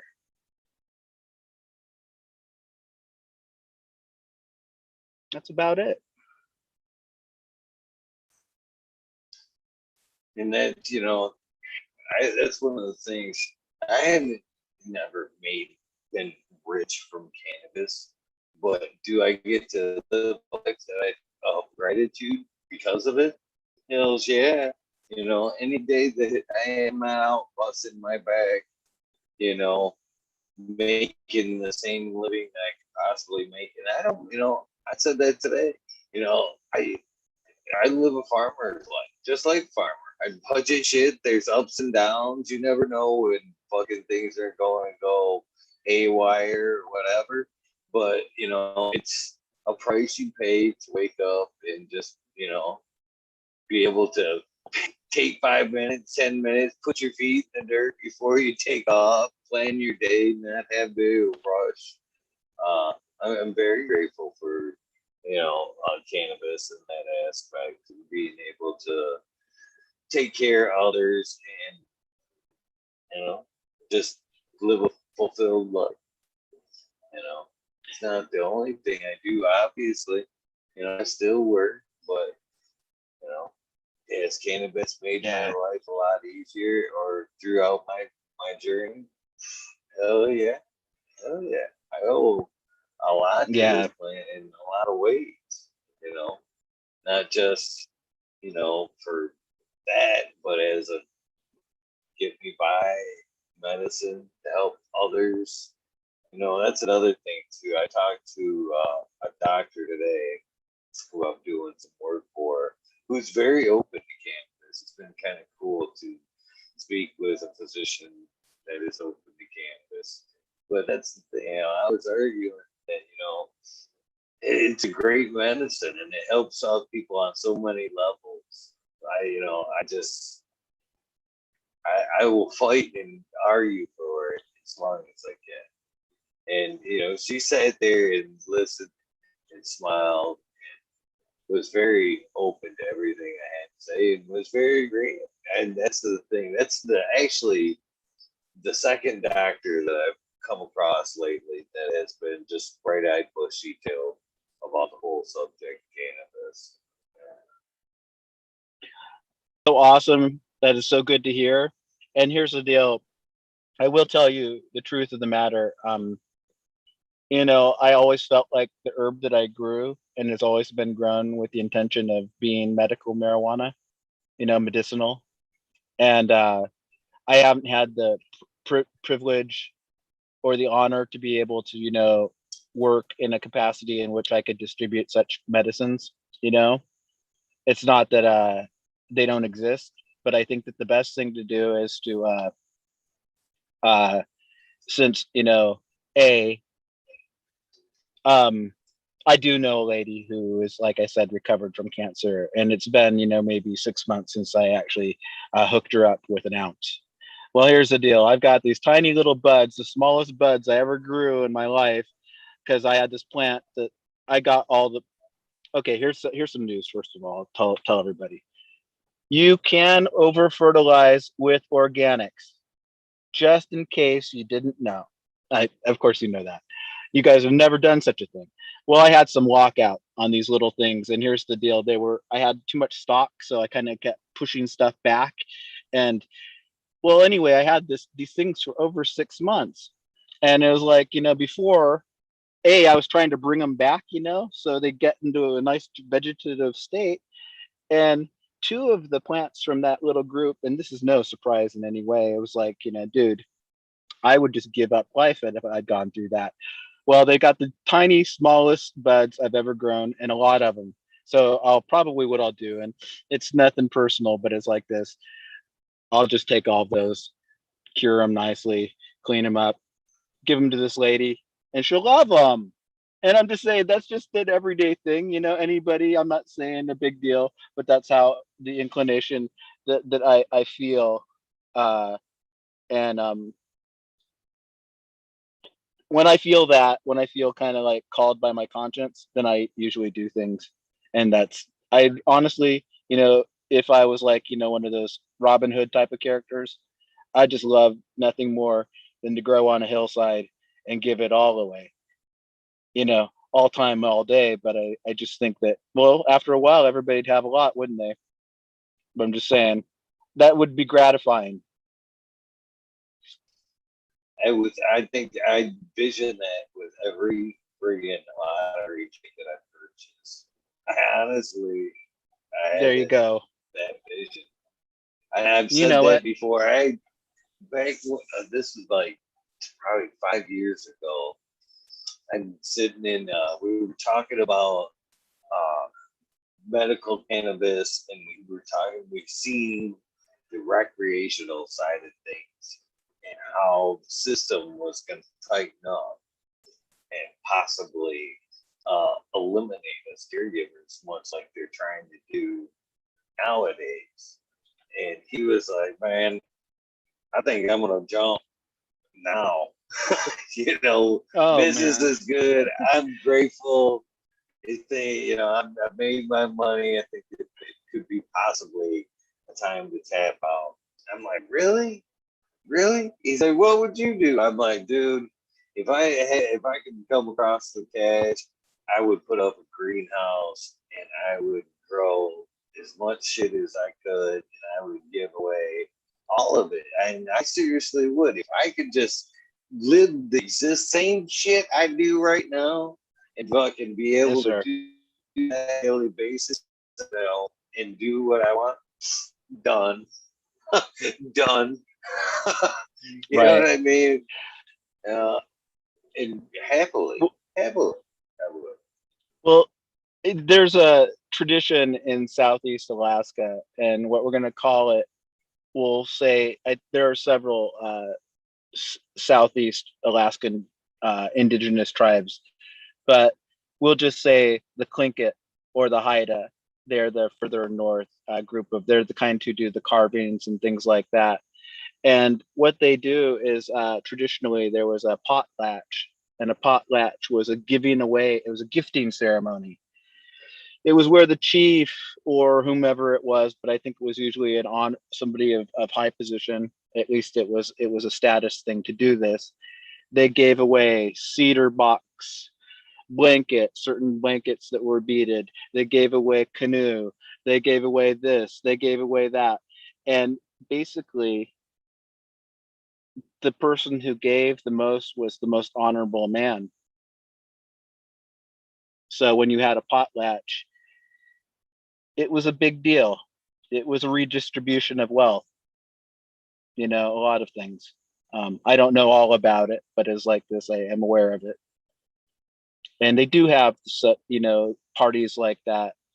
Party, actually, even in other tribal distinctions throughout Alaska, where in honor or memorial of a elder or a youth or somebody who passed, certain ceremonies and activities take place. It may be simply having a dance and some bingo at the bingo hall, and with other community events, but it is a formal, sometimes a grieving process, sometimes, all of that. So I've never asked this question. What has had the greatest impact on you? And would it be cannabis community, cultivation, or use? Well, for a long time, I think I was, kind of just a stoner, but it wasn't. I was just a stoner. I was this madman who drove a taxi cab at 100 miles an hour across town, 225 miles each night, and didn't get his ass beat up by bikers, things like that. So, in other words, whatever kind of energy it takes to keep you moving through the fog, you just go with it. And I wasn't a substance abuser, per se, so a little bit of weed and a little bit of caffeine and my natural disposition towards adrenaline and hypomania was such that, it was just a perfect fit. And, the very first times, of course, I had I've had access to some wonderful weed, that healed me, that helped, keen my senses, perk my perception, heal my mind, and allow me to move forward. But the way I look at it is it's kind of like what they used to call something like hunter's magic. The primal ideas. You said you studied McKenna a little bit and these things. Well, the point is, maybe in the past they took the mushroom. Maybe in the past, they took the tobacco. Maybe in the past they took the whole the soma, or there's all these great words for this nectar of the gods that we're looking for in consciousness.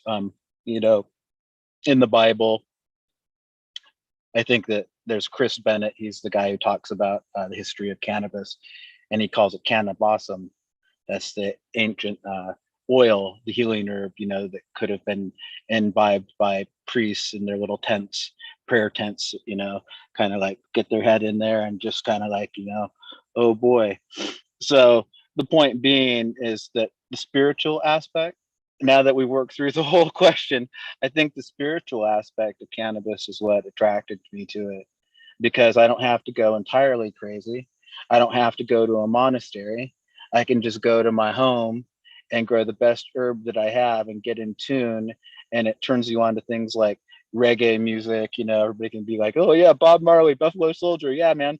Well, here's the deal. It's a huge culture. There's history. There's an affinity for spirit. There's a righteous living if you're into like, ITEL lifestyle, being vegan, or there's ideology, Pan-Africanism, going back to Africa. I'm just saying even cannabis has its set of mythologies. And, they're finding that, of course, Buddhism, they find the monk's little chalice and it has the hashish in it, the temple ball, and they try it, how many thousand years later, a long time ago. And then they say, shit, this shit is good. This is hash. And, you think, well, that Buddhist monk might've just liked that hash. And then there's bong, the drink in India, that's the yogurt like with the cannabis in it, and people drink a whole bunch of it, to the point where they can. I heard this. I'm actually repeating this. This is actually somebody else's line of thought, but they said they drink it so often, or a certain amount, and then they put them in a cave till they have a vision, from this cannabis drink. So it's just like, imagine taking that 1,000 milligram edible, and somehow your body's just tuned into that day, and then suddenly you're just on this big huge fucking death trip. I'm just saying, or whatever, but I mean anxiety trip. I'm just saying that's what I think of when I think of overdoing that type of thing. But same with mushrooms even, but it's like all I'm saying is that it had to have been the fact that it's a minor hallucinogen, definitely a I think it's called entheogen or something like that. It's like creates spiritual states. So I know that sounds ridiculous, guys. I like Chem Dog too. No, I believe it does have a huge, huge, huge place in spirituality. Uh, no doubt, no doubt, that's for sure. And as far as seeing the visions, I would like to. I would try like a cannabis like DMT kind of cocktail like that. I would. It would Yeah, be pretty awesome. Uh, I would too. Let's find out where it is wait, and what it is, because it's got to be good. And imagine the goddess just comes right into you. You become her. It's just like a union of the Shakti or whatever, the Kundalini, and then you fucking have like some type of eruption, and then you have the Nirvana. I'm just being crazy, but it's like the fact. Go ahead. Mr. Red Pill 710 sent me a link about a month or so back about psychedelic honey that and it was the same Oh, thing. It was right along the lines of like a DMT kind of hallucinate. And the journey alone, just get it, you know what I mean? Harvest it and all that. And, it's kind of like the same kind of journey you would take with the traveling to take proper DMT, which would be awesome. Go to like Peru or some shit like that. Just do it right. But I thought, man, that'd be so freaking awesome to just the experience. Go harvest it. It was crazy what they did. I can't even imagine it, honestly, from like a person who like isn't sensitive to nature. Like I've got a bee over there, or it's a hornet or something. He's been under the light for like 3 days, and I asked my wife, and he isn't bugging nobody, but it's like, and here's the deal. I'm not like a purist or anything, but it's like I just think it would be so beautiful to ingest honey that was gathered by bees that had some type of consciousness enhancing quality, that it would be like the most pure sacrament that one could think of. I mean, it would be amazing. It has to be, I think because bees are amazing. I'll, I think you'll see some type of, I'm sure there's some out there already, like uh, honey infused THC, but I think eventually you'll see, just like it's something that we're talking about, naturally gathered, from, you know what I mean, a hive set right in the middle of a big row, and it just gathering it off the flowers, making the honey off it like that would be just that would pretty. I would think that would be pretty hallucinogenic because it would be all young trichomes being gathered at the It all throughout the process. It would be, I think there was that would be pretty. simply stated, there was we've all heard of it before, the Greek gods, they ambrosia, and that's what it sounds like. It sounds like something as exotic, something like a deity could have even come across and gotten whacked and started his own religion, and had 1,700 children and then fought 16 wars and dot dot dot.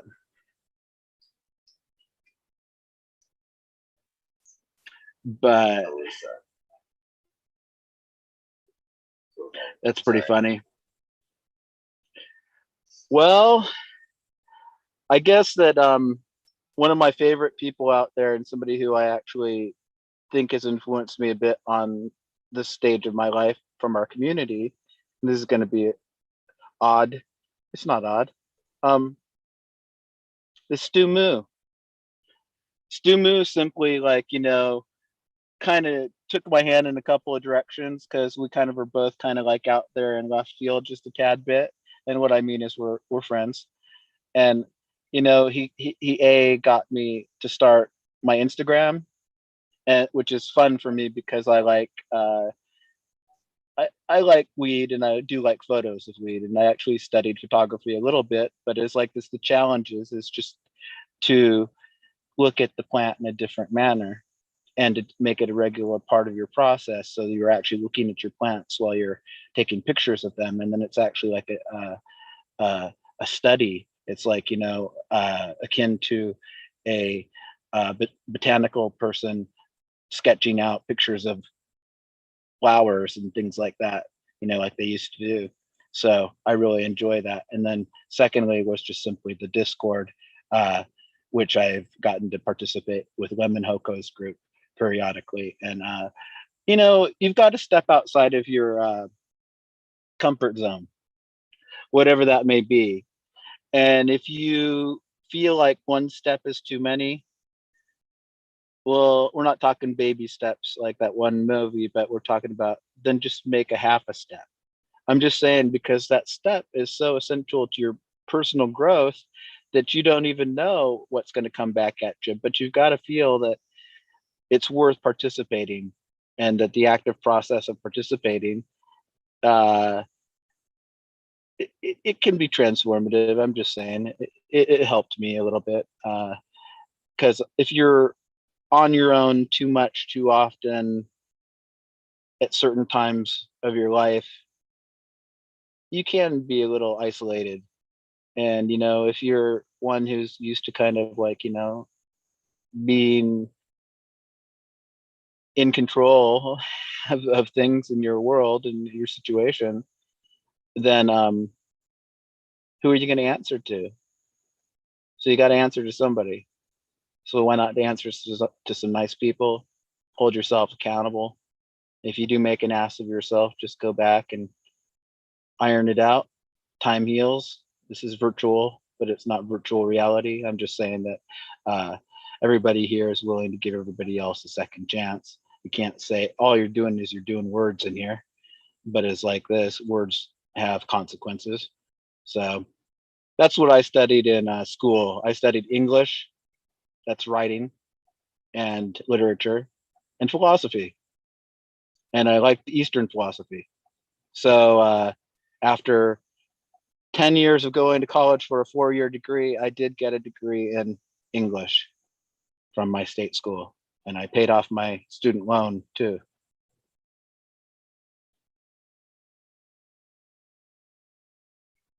That's pretty cool. That's pretty cool.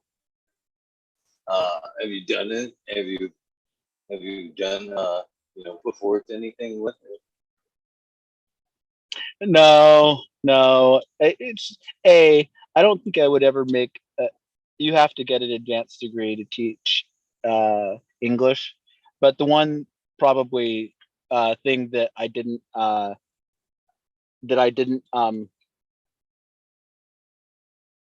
on. Oh, thank you. They're over there. I I was having somebody whisper at me and I couldn't figure out what they were saying. And the fact is that I just got handed a flute pipe. I mean, like not a flute pipe, but like a like bird flute. And I'd love to just be able to blow your mind and just play this bird flute, like, you know, like a guy on ayahuasca.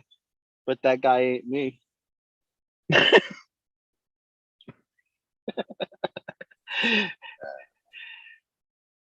I lost Cool total track, flute. bro. I must have been bullshitting. Yeah, that is a cool flute. Cool See, flute. I, I do get to be the possessor of exotic instruments and things like that, because I think at one time I managed and kind of theoretically owned a kind of a hippie store, you know, like alpaca sweaters, you know, hemp stuff, little drums, things like that. But it really wasn't mine. It was just when I look back in time, it would be easy to say I was like a badass business owner, but really, I all I did is I held on to it till the ship went down another season later. So, Buddhaboy, as should be, you are gaining some fans in chat. And like I said, Edge, you should be a great guy. It's one of the opportunities of kind of doing this, I think, is you do get the opportunity to, show the voice, the spirit behind the words in chat. But Mr. Scotto in chat was asking, could you please shout out your Instagram so he could give you a follow? Oh, sure. Hey, I love you guys, all my friends there. It's cool. All the new guys, it's cool. All the old guys, it's cool. But if you do want to look at just a little bit of weed pictures, it's Buddhaboy7 Instagram. I think that's probably how you could find it. And uh, I welcome you to the journey. And if you follow me, I'll follow you. You know how that goes. I'm not a guy who likes to get followed and I don't follow. So, and if you have a pretty picture, I'll probably put a heart on it or like or whatever they do. Thank you, Matt Saran. Thank you. See, this is very warming of you. Came on my phone. Yeah, guys, I'm just going to encourage you. Just saying, you guys out there in Chatland and everywhere, just live your dream. Don't let anything get you down. These weird times, they're weird, but it's like this. You cannot take it personal, and you can't let it get you down because you're going to outlive it all. You're going to go on and march on, and life basically is the same as it was like 1,000 years ago, essentially. I mean, you just got to take care of yourself and take care of your family, and don't get afraid. Don't get too indoctrinated. Think for yourself. If you want to like buy a jet ski, just buy it. Get it on Craigslist. Get it for pennies on the dollar. Go have fun. I mean, who cares? It's just a jet ski. So have you ever thought about putting some of them literary skills to work and, put them maybe put together something both on spirituality and cannabis, something along that lines, or maybe? You know what? Truthfully, I'm one of those guys who went insane from being an artist. And when I say that, it's a fucking truth. But that having accepted the fact that everybody's volatile and all of the perceptions are volatile, I certainly would embrace the idea of a project of that nature, because it's like this. We all bring a lot to the table, and it's like this. A lot would come through me because wouldn't be my original ideas at all, and then I would think them through, or somehow give life through them through symbolic form and text and all that. I could see that, but I have to visualize it kind of like a architect would or something like that. You've actually got to look at all the different things that are behind even an endeavor of literary quality, because you want to there's like famous book called Hashish. Maybe you've seen it. It like was written like maybe in the 1800s, and it's like of a quality of writing that it's considered literature. You can go buy it at the Barnes and Noble or whatever it is. And there are also there was the Beat generation, which was just the predecessor to the hippies that you guys, the people who know.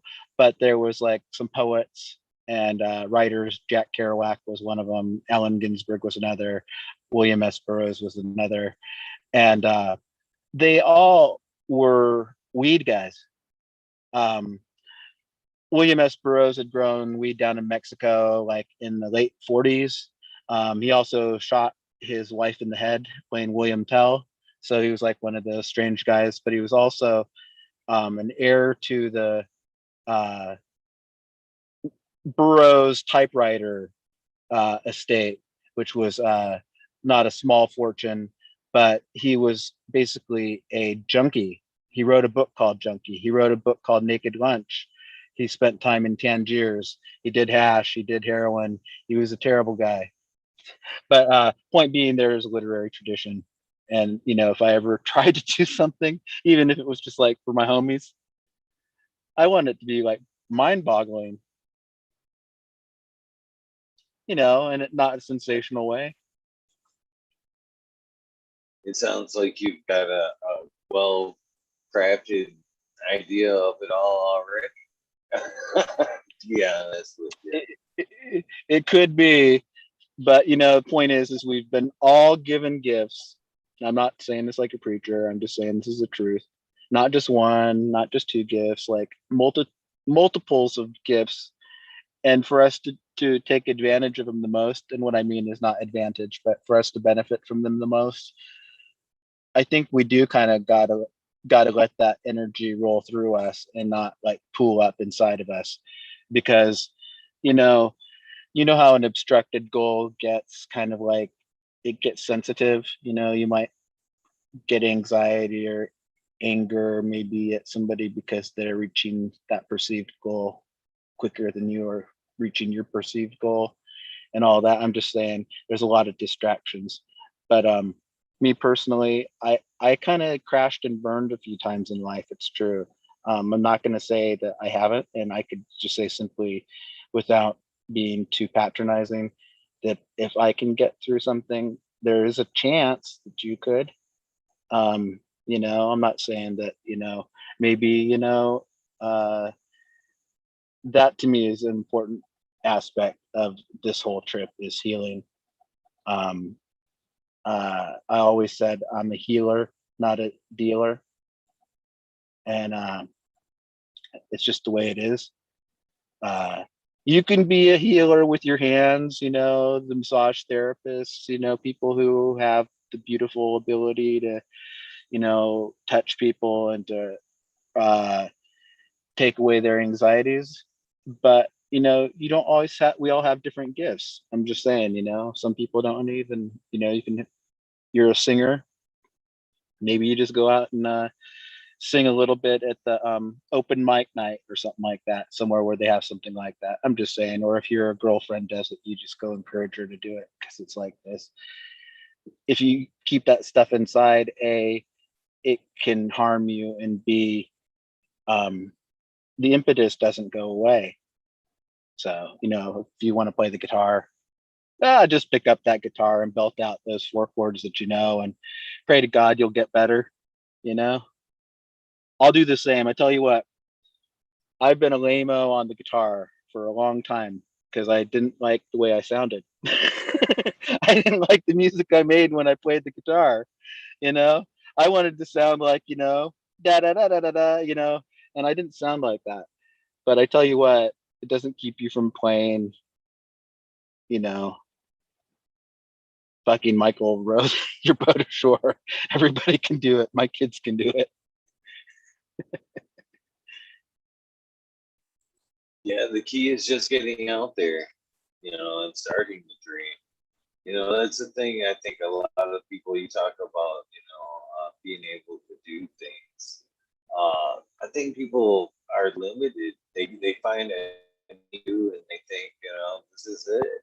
But you don't, by not trying new things, stepping outside the box, you never know.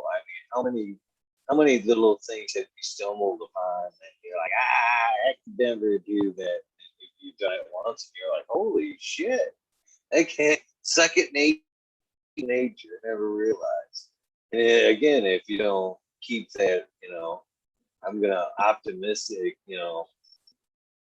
about everything, you'll never know. You'll never know your full range. No,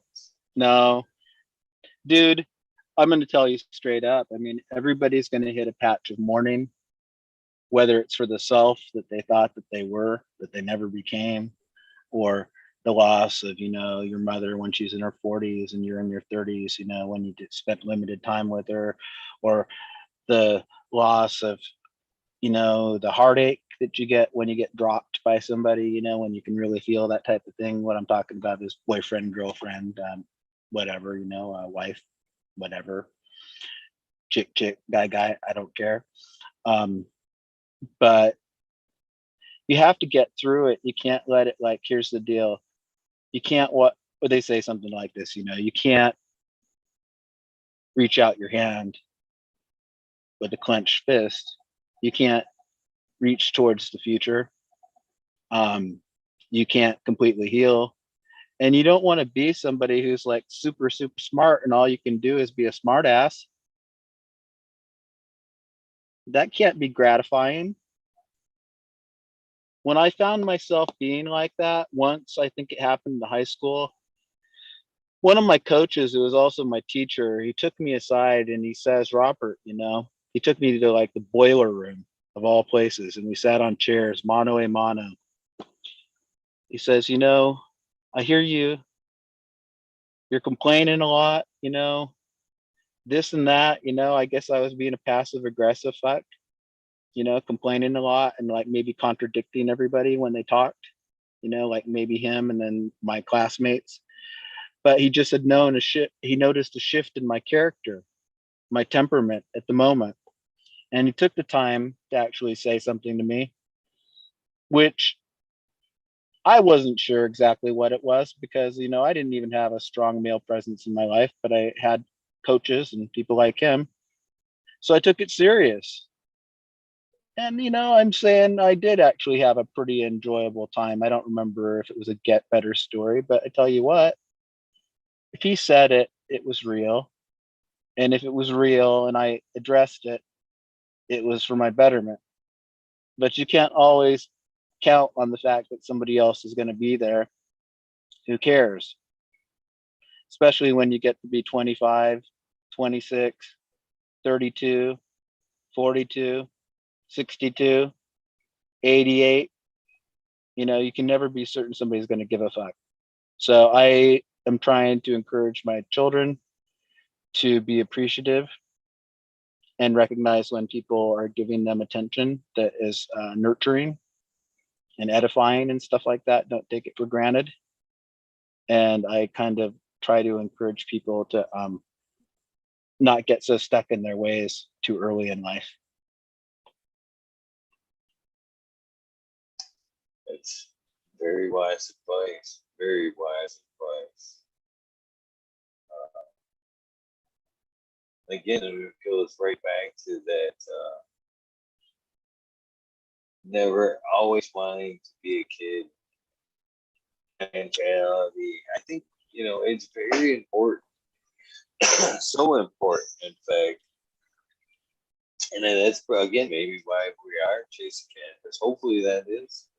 But we lose that vision when we're kids. And I think that's when a lot of people, the dream dies for a lot of people. They're not able to, goals, back to the goals, not actually able to see that end game that keeps pulling us along. Man, that's, I'm not afraid to admit when, I've made a mistake and whatnot. Hopefully somebody can learn from the mistakes that I've made or whatever. But man, the way of goals, I've always had goals. Don't get me wrong. I've always been able to see the end product and be able to get there, but I've never really, until the last bit, seen the actual weight of having a goal. Like you said, I thought that was really cool what you said about keeping, you're welcome in my house as long as you've got a goal or goals. Because that childhood mentality, once that vision, it's the vision that once that's lost, when you're not able to create the end game, the goal, whatever, you're fucking drifting through life. You're lucky to get through anywhere, anything. You have no room to bitch about anything Right. you get or whatnot. It's without any goals, flat out. I mean, you have to see the end game. And once you've seen that end game, as crazy as it may be, good or bad, and hopefully it's good, because once you see it, it's gonna draw you on one way or another. So make it as positive and whatever great as you can make it, because it will draw you along. But you have to see it. And I think a lot of people lose that early on, that childhood mentality. And maybe that is what some of us are chasing. But some of us that is still a kid at heart and still can do it, keep them to goals fast. I mean, don't be afraid to make them. It's never too late to make a new goal and keep that, and that's it's not too late and it should be done.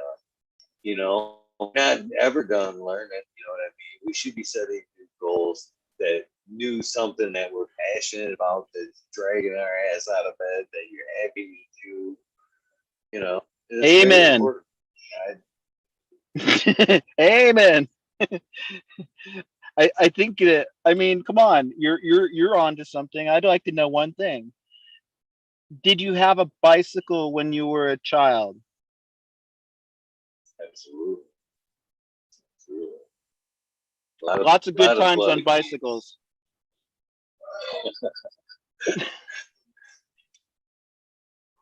A bicycle was my freedom, man. I like somehow uh I synergized with it, like the Schwinn Stingray bike frame. It was modified to be a BMX style bike because I got it secondhand or third hand. A whole story there that would blow your mind, but I could tell you a few stories, but they're always sentimental characters who are generous. And old man named Testamina Tom. There was a ferry in the Alaska ferry system called the Testamina, and he worked as maybe an engineer on that boat, but he always drank Heineken. And one day he was just going to give me $20 bill. He says, "You go spend this on whatever." And he's a generous guy. This is the type of guy who I was raised around. They just like see a kid, they give him $20. Okay, well, he did that. I says, "Well, can I keep it? Because I'd like to save to get the kids up the way. Richie, he has a bike for sale for $75. Tom reaches into his wallet, pulls out the difference, $55. We go somehow over, buy this old beat up freaking chopped up little Stingray bicycle with mongoose moto mags that had been knocked out, so it was just star shaped, but they'd been filed down by some crafty little guy. I think they were probably originally magnesium, and it had girls like upright Stingray type of handlebars or that type, and maybe some type of small saddle, not the banana seat. But long story short, I rode that bicycle to, there was a stock car racetrack near where I lived, about 4 miles from it. And I would bike there on the weekends, and I started seeing stock car races and hanging with kids who are from out of town and seeing these cool mini stock sprint cars, super stocks, bomber class. It was all in the 70s. People kind of just, oh, I'm going to go build a race car track in this place because it might be the next capital of Alaska. Well, it never became the next capital of Alaska. But what happened was that racetrack was there for 25 years going. So anyway, that's that. But I got the bike. It got me out, even in the middle of nowhere. And then, somehow I got involved in endurance type of sports, and bikes were part of that, triathlon ideas of that type of thing. You see these bikes and they exist, so you just go get one. And again, I'd like to point out the fact I'm pretty sure that I've actually read the story somewhat correctly. Cannabis did not hinder that at all. Correct. I'll tell you something. I'm going to tell you something. Mountain bikers, particularly, love to fucking smoke like surfers. I mean, mountain bikers have been busted for some of the biggest hauls of weed in their bike things. Like world champions have been taken for $1 million, down for smuggling. So I'm just saying, mountain bikers, maybe they're like snowboarders or downhill skiers or anybody, surfers, people who like the chief. All I'm saying is that I'm getting excited, I guess. Yeah, it's real good for you. And I think it's actually really good for your mellowing you out, for not being like a freak about it, egocentric person, and just to go out and actually relax and chill. And, as an adult, like I did a 40-mile ultra marathon. One year I didn't finish it. I only got like 28 miles into it. Well, the next year I came back and I finished it, and I got fourth place overall. So I'm just saying, and that was in my 40s. So I'm saying if you, and that's definitely smoking along the way. But I'm not saying I'm a super person because of it, but it's fun to go for long runs, really long runs in the hills or in the woods, and to be able to smoke high grade weed that you grew yourself, that's organic. You know, it's kind of like makes you feel bionic. The only way I could see cannabis hindering what you just said is like the runs through the woods and shit. Yeah, the only way, and again, kind of stonerish thought here, but you know, not in a physical aspect hindering you. Like, Mm, hey, that's fucking beautiful. I can stop, you know, stop yeah, it man, to enjoy the definitely. moment, not That's right. necessarily ruin the physical ability of it all. Mountain climbers use weed quite often. It kind of as long as you can keep your focus, you know, keep your harness on correctly and stuff like that. Somehow they find it to be. I think it probably is like so relaxing, almost like a sleep state, because it's like this. Those guys don't sleep that well. You know, they end up in little ice caves and stuff like that, windy. But I've known quite a few of those guys who do that kind of thing. It would be pretty crazy right there.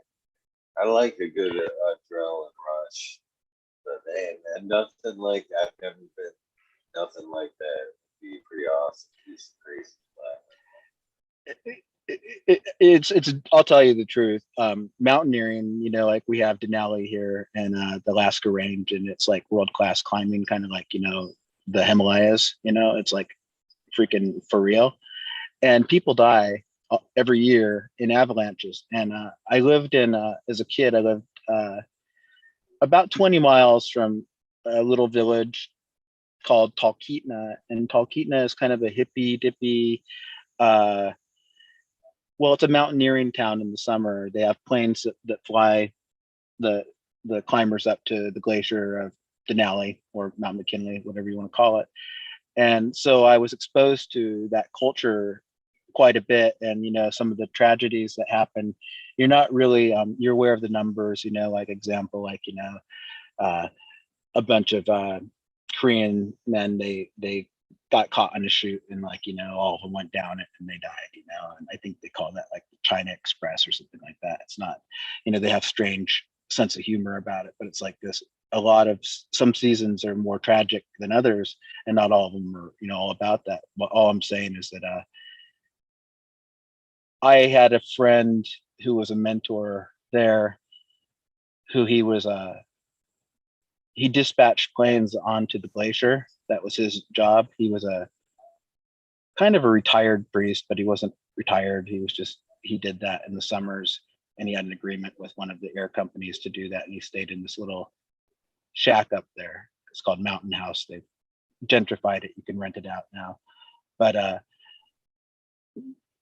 that fellow, I met him. He'd broken his leg getting out of his bunk, which is kind of not humorous, but he just swore me off from mountaineering in any way, shape, or form, because every one of his friends who'd done it were dead, and that he was a priest too, so he actually buried him. And you know, honestly, I don't know how much of an inclination I would have had to actually go through with any but the most basic mountaineering experiences. And you know, I've rappelled and things like that, but that was good advice to get from him, because it could have very well been something that I might have been interested in, and an opportunity they had come my way to get involved in it. And it's like this. I'm not, kind of like in life. I measure my risk. It's called calculated risk. But you know, like example, like I like to drive fast sometimes. I don't like to endanger people. So sometimes I've got to say, hey, cool out. you know, you know, just, and I get anxiety driving in traffic, so I want to drive around them, and I want to do all these fancy things to navigate through traffic just because I hate them. But it's like this: just chill for 5 minutes, and nobody will get killed.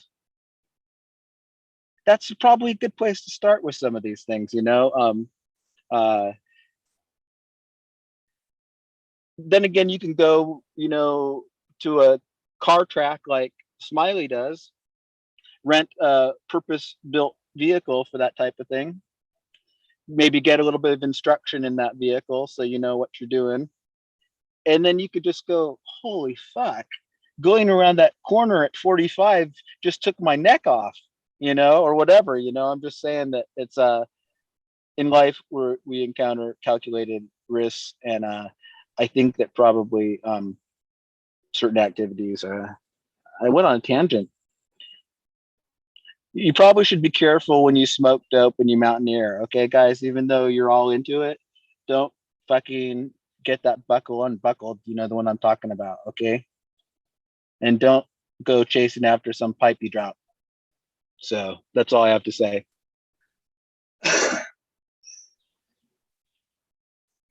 Yeah, I don't know. I definitely partake. Um, I I'm one of those stoners, you know, in the movie there, half-baked, that cannabis makes everything better. I'm kind of guilty of cannabis makes everything better. It does, right? I mean, here's the deal.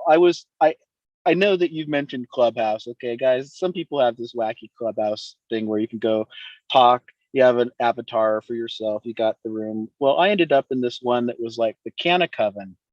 And the first thing I do, I know what a coven is and I know what a Canna Coven is. First thing I do is I walk into there, so to speak. And of course, I'm only one guy and 9 women, and they're all witches. And they're wondering what I'm about because I'm certainly not a fucking warlock. And they were talking about all that funny stuff and, you know, cannabis and sex. And once they accepted me and they've actually recruited me, I'm actually a Canna Coven member. That's probably the best thing, one of the few things on that can. Anyway, I'm a Canna Coven member, and oh, cannabis helps with sex. Okay, from a male perspective, and you can just, it's always it make you feel a little more sensitive to the sensual aspect of things. Okay. And you got to think that from the female perspective, if that's going on, it's making them think about something, you know, a whole chain of events that makes everything just so much nice.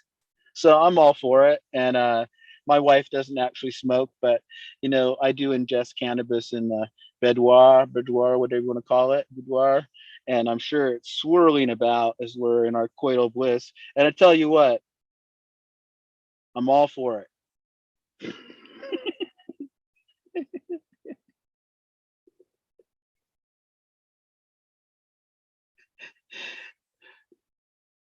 It's true. And you know, frankly, I should get into those essential oils, you know, maybe some hemp based, you know, botanicals, you know, that have some of that strawberry, turn on the, you know,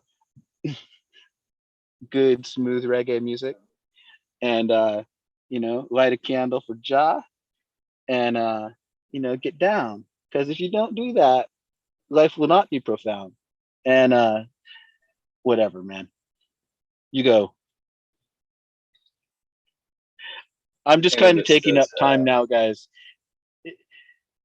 Um Another thing is gosh, you know, if it's so medicinal and everybody's so receptive to these different cannabis concoctions and CBD and CBG and all this stuff and all the different ways to take it and everything and to apply it, I think that it's so we should take advantage of that time maybe. And you know, if we do know somebody who needs a certain thing that, you know, maybe a hand balm or something like that, CBD or something like that, and it really helps, you think it's reputable, maybe it's a good time to introduce that to them because it's like this, they may be more receptive after all this weird shit of COVID and all that. I wasn't going to say COVID, but I mean, you could help somebody who may be isolated and present another alternative to whatever medicine that they're um you know what I'm saying?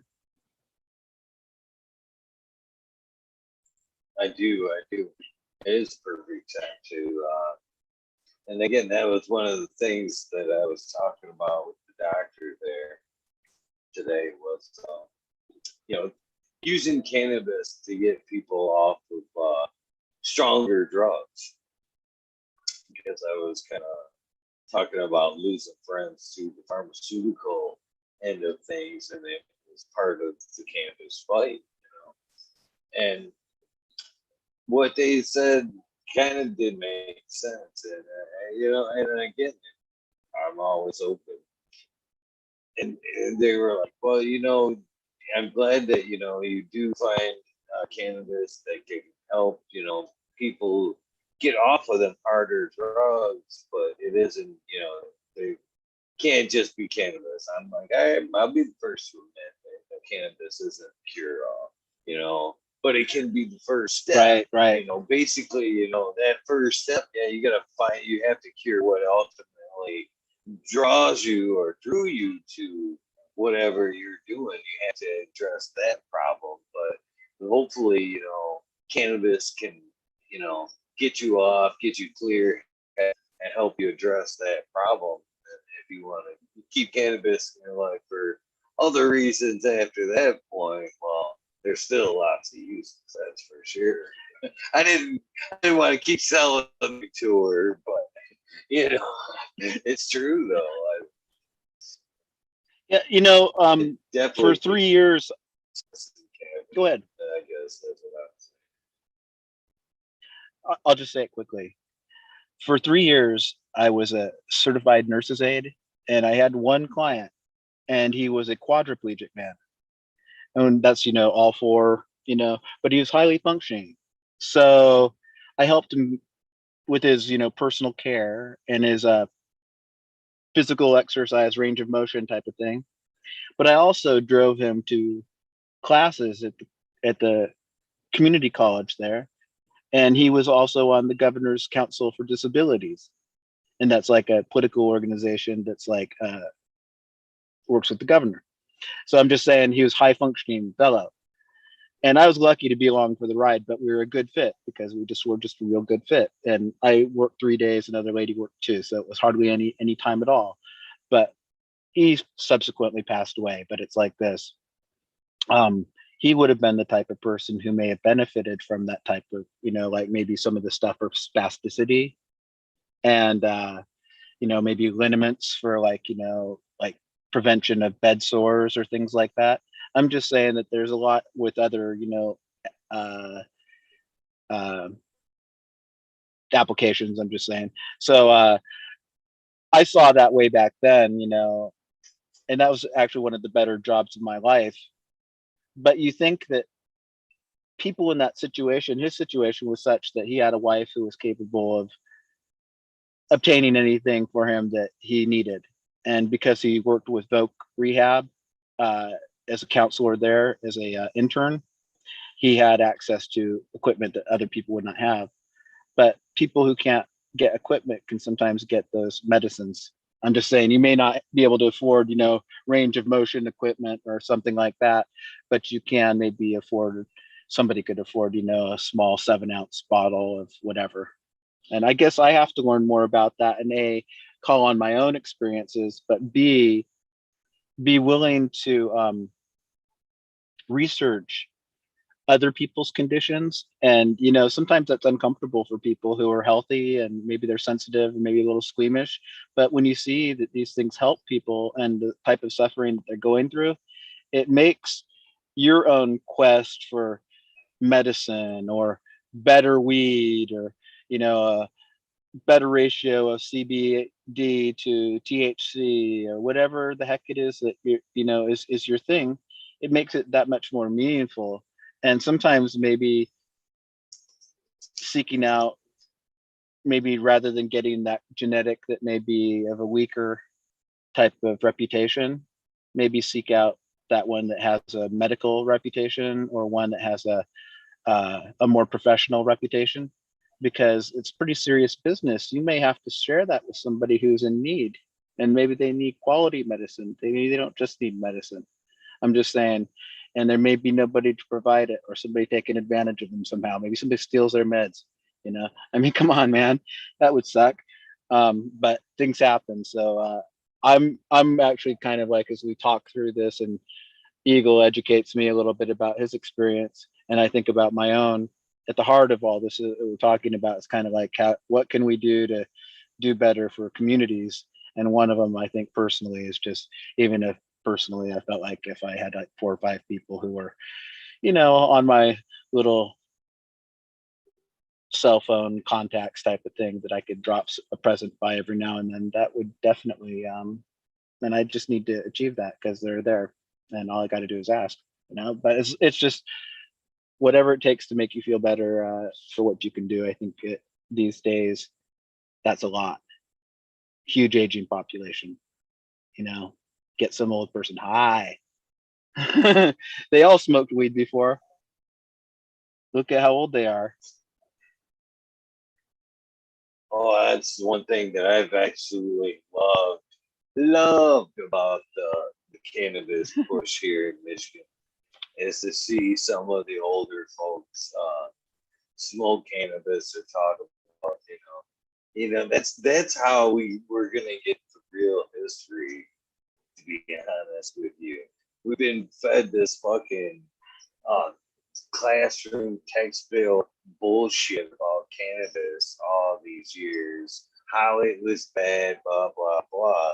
But it isn't until we get to actually, uh, some of these older folks are now rediscovering cannabis or whatever. We're gonna be able to sesh with them and learn some of the, cannabis history that precedes, Right. the 60s, and shit like that, we've heard about, but, That's right. I'd like to hear the older stories. I just like the black and white photos that I Oh love. yeah, I always the take like jazz an old people. movie. Yeah. Just saying, the jazz people, all of those rockers, I mean, Rastas, punk rockers, everybody loves weed, man. But yeah, you got a point. It would be nice to be able to get more older people in here, and maybe we can encourage the chat if they know of somebody who's a little older, who'd like to come on and only share for like, a short period of time within context of, maybe having their friend be there with them. That would be cool to get. What I mean is like people who are like, aged and who have a story to tell. That would be amazing. It's like, not that, well, Indra, who was in chat. Indra. I love, I Oh, love hearing Indra stories. oh Amelia, yeah. I love Indra, that's what Mila. I'm talking about. Those stories. Yeah, They man. make me, You, when you I hear their stories, I feel so small in my journey. I really do. I'm like, oh man, it just fuels, that fire that I need to get out there. As he always says, there's still time. There's still time. He's absolutely right. You know, well, never too Indra old. is a good example of a spiritual man. He was in war. He was wounded on the battlefield, so to speak. Uh, he dedicated himself to medicine of healing a pediatric unit in India somewhere. You all know the story, but I'm just summarizing it. And then on through his own personal explorations, probably with whatever type of uh, cannabis was going on there, he was involved in it. And then he has some innovative ways of planting. He'll like strip down the plant, put a bunch of rooting hormone on it, bury it sideways, and then have it those shoots shoot up, a bunch of little shoots. He talks of that. His BHO process. He is the grandfather of BHO, as far as anybody knows it, and he makes good temple balls. And I remember and know all of this from his days on Hash Church, and of course, that was kind of like the seminal days of that show. But it was dynamic because there was a lot of kind of new ideas coming up at that time, and then to hear the older perspective was nice, the older statesman, so to speak. So um, he's somebody who is undervalued, I think, and underappreciated. I really do. I hate to say that. Pretty, pretty awesome guy. Awesome guy. That's And right. again, I gotta echo Buddhaboy's sentiments there. If you know somebody that has some amazing stories like that, and I would definitely love to hear myself. You know what? That's a good point, because I actually, one of my homies, man, he tells me this so fucking funniest story the other day. I'll just summarize it quickly. He got his first ounce, and it was the perfect ounce. And it was from these guys in a little lowrider. And they came up, and it was $10, and it was super fat. And it was the best herb he ever smoked his whole life, he claims. And it was, maybe it was some, quote, brickweed. But my friend, if you know him, he don't mind seeds. He just don't want to deal with the stems. No. Oh man, I try very hard to forget the brickweed days. Uh, I guess Some I people shouldn't. I like, mean, I was grateful for. I was grateful for it back then, but compared in comparison to what we have now, I'd rather forget. I think if I was going to have brickweed or seeded weed, I would just maybe want it from another continent. So I wouldn't mind having like some, fancy African brickweed that made you hallucinate and your eyes fall out and roll down the street. you know I mean, well, if you think about it today, I mean, would today's brickweed be that bad? I mean, it would halfway be half rosin. You know what I mean? It would be. It wouldn't take much to press someone today's sticky butt into a brick right, wall. right. Might be Well, good. I'm a little bit It more might be a good yeah, thing. I'm a little bit more romantic. I'm kind of like, if you see it once, you will see it twice. If you see it twice, you will see it three times, and dot dot dot down the line, so that there's an idea that there. And I think that you may have said this, or other people. Everybody has this consensus: is that in some field, and on the Tibetan plateau, there's some shiny little, you know, call it granddaddy perp, or call it chem dog, or call it cookie monster, or call it this or that, hash plant 13, you know, I call it Northern Lights #5, by Hayes, all that stuff. But it's like this. I do think that the chemovar, the actual chemical composition and the thing that kind of contributes to all the other factors, I think it probably exists multiple times in multiple places. And we're not even talking about quantum reality, because we know we got all the pot we ever want if we look at quantum physics.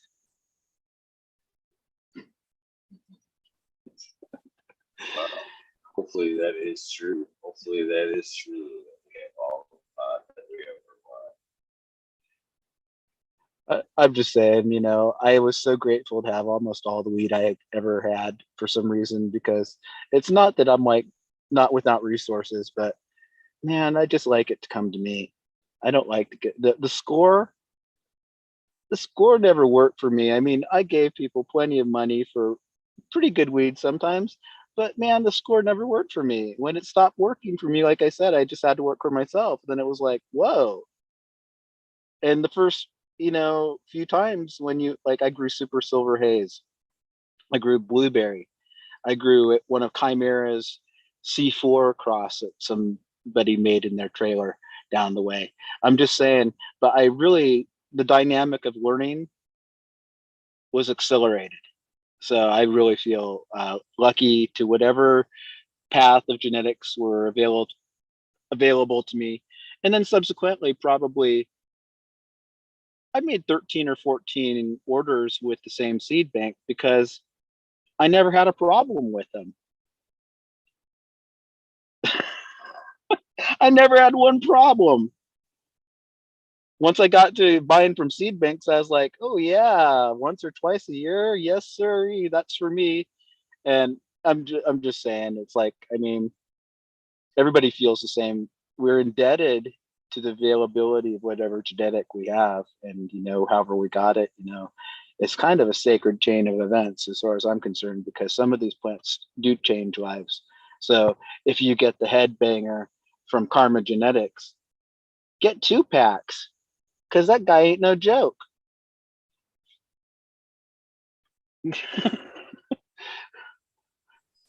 But with that being said, and with because it isn't the same path to get seeds. You know what I mean? It isn't that oh they made it through shipping. You know what I mean? Uh, that whole thing, man. I don't know how many orders added to or across overseas seed banks. Wondering if they were coming through customs or not. My mail That's still right. gets fucking red checks. I'm not one of my anything I ever got in the mail ever got checks in it until I ordered seeds. And now to this Oh day, man, anything that comes through same. Chicago gets a red check. I'm like, oh, come Oh on. man. Well, you're not the only one. When you're at a point where you can't get genetics for whatever reason, maybe they changed their way of dealing with credit cards or something stupid like that. You're kind of at the mercy of your homies. And then it's like this. Back not too long ago, it was every homie for himself. So you didn't have homies throwing you genetics that were worth anything. They were like a pack of some shit that they didn't like, for whatever reason. And it's just what it is. But I'll tell you something, and I hope that Tao is still here. Um, I have a friend, he's in that case. He is kind of a slow-witted man because he doesn't want to get a mailbox. So he's at the mercy of maybe a friend every now and then will let him do an order through them. But that he doesn't have any friends like that right now.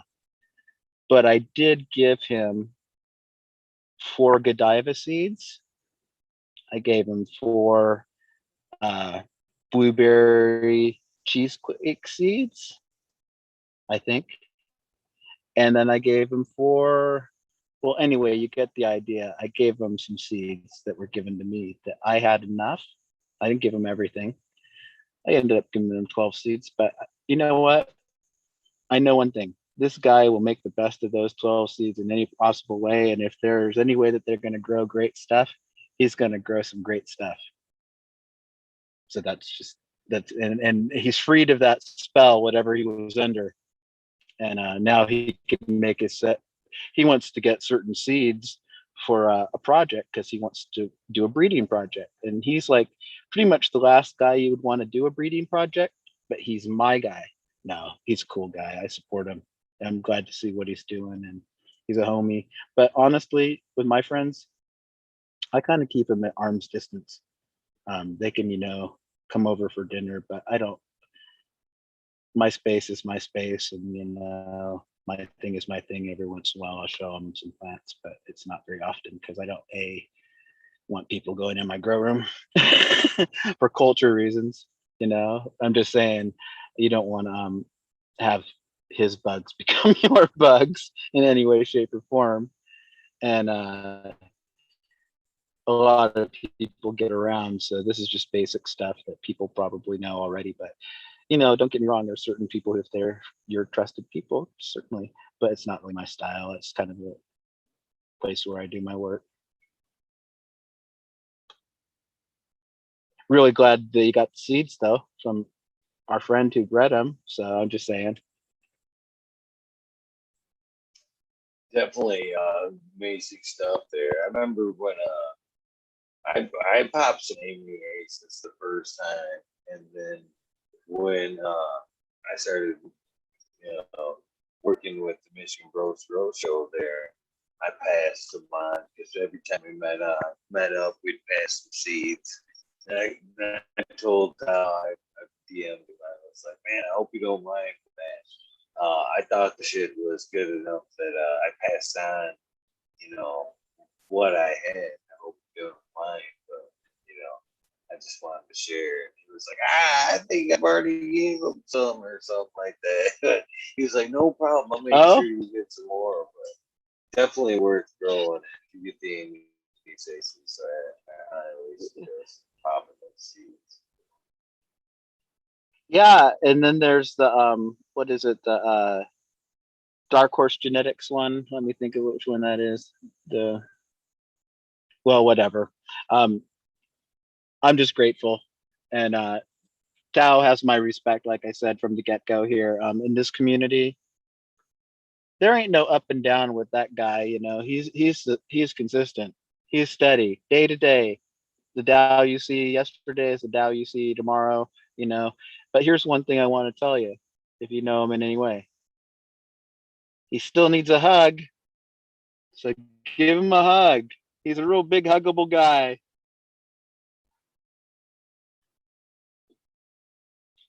He's a very hunky guy. So what's currently in the garden now? I mean, since we can't come down there, you share Yeah, well, here's the what's in deal. I can tell you what's up. Um, I got headbanger. I got some chocolate tie. Got Somali Ghost Train. I've got one of Smiley's, which is I call it High Mac. It's the high. What is it? Well, I call it High Mac, but it's a cross. Two by a friend Elka, who certain people know in this community. One called Black Lights by Hash Plant 88, and then those are actually two, and then one from Smiley that he gave me. He gave me some seeds from 801 Genetics, and it's called Malasada, which is a Girl Scout cookie purple tie crippy cross. And then well, Skullcap, Star Killer, Strawberry Starburst. That's from Rasta Jeff. Those ones weren't germinating too good, but I hope I got two there because I really want to try that. And then Star Killer, and I think that's about it. There may be actually there are a few others, but the point being is it's summertime. I can actually throw out more population of diverse plants, just of genetics, more genetics out there, because I kind of felt oppressed somehow. Uh, I wanna actually find some things that are worth. I've found lots of keepers in life, but I want to keep something. I want to keep something, at least enough to get to know it as a father or a mother, and see what happens. Even if that's just an F1, you know. But to me, that's a really big deal, and I want it to be good. I don't want it to be bad. So I've got all these things here that, and a lot of them are in. They are all in regular seed form. So you end up with these males, and every time you get a male, it's kind of a dilemma because it's never the right time. And boy, you don't want that thing to go off, and that's not really the one. You sure wish you had a female from that select those two plants, you know, that you put out, but you got two males and you just killed them both off. Now you think about buying a pack of them. I'm just saying, it just it's all part of the process. And you may say, what is the process? Well, I'm not quite sure, but it's what I've been doing for 13 years. I don't know. It feels like I've been doing it 15 years, but I've been doing it less, but I've been doing it more than 12. So I don't I don't keep track. Um, I should have done it a lot more, and I should have done it a lot earlier. That's all I can tell you guys. Um, I came to organics kind of, midway, so at least I came that direction. But I didn't I'm still learning lessons. I it goes in waves because I sometimes make mistakes. Sometimes I just drive blindly in the fog. And I mean, you can see my IG. I can grow a bud, but I cannot grow fucking a huge room of them. Not at this point. My attention span is bad. Um, my resources are always thin, so I kind of like underplant most of the time. And then when I overplant, I just have too much stock, and then things start going to fuck. I mean, I don't know why I'm even saying this. No, you don't have to say it, but you know, I don't myself. I try to grow. A friend of mine hit me the other day, and I was like, I think I might have grown too much. My simple answer to that There's never too much. There's never too much. There's always something to do. The garden, I think, and I'd like to hear what you have to say about this, is a reflection of not only my mind, but my heart. It's not an ego trip. You know, I've had beautiful things and nobody saw one of them. You know what I mean? And the price I got for it was the same as somebody who like gave them Cocoa Puffs, you know, like the cereal. But art, does your passion kind of like the energy of the moon sometimes go in a little bit of a cycle, you know, where maybe the garden, maybe for those couple months where you were kind of in the trenches, you know, whatever it was, you felt like you had both of your hands tied, it suffered? Oh, definitely, definitely, without a doubt. Without a doubt, I've been quite adamant about saying that lately about the garden in general now is better than it's been in a long time because I had some shit go on, a few years ago, and it staggered the garden, a lot. Not to where it wasn't in its full glory, but it definitely had hindered things. And then Sub Gold, when he passed, and threw another big wrench into it. You know, uh, it was hard. Even to this day, man. I got shit you guys don't see. There's still posters that he gave me that are signed. Shit like that. Books he gave it me. Fucking at the garden at that time was almost all shit he had gave me. It was hard, so it definitely, Right. even today, problems, life problems definitely impact your heart and whatnot. Yeah, without a doubt. Just saying we have to sometimes work around our, encumbrance or, sometimes we are our own encumbrance. I'm just saying, if you live the life, we all live the life. All right. First of all, respect. All right. All the people in chat, we're just talking, but it's like this: respect. How you live your life is how you want to live your life. And I respect that. And you just grow some more weed and enjoy it and get some good genetics. It's all about the genetics. That's all I can say. It has to be about the genetics. If it's not about the genetics, I'm not interested. So anyway, yeah, man, we each have little crosses to kind of hold, but we don't need to hold a grudge. So this isn't a competition. We're all going to get there at the same time. There's enough little medals and ribbons to go around everybody's necks that make you feel like you all won the race. And you're going to have the best smoke that you've ever had in your whole life. And that's going to be this year.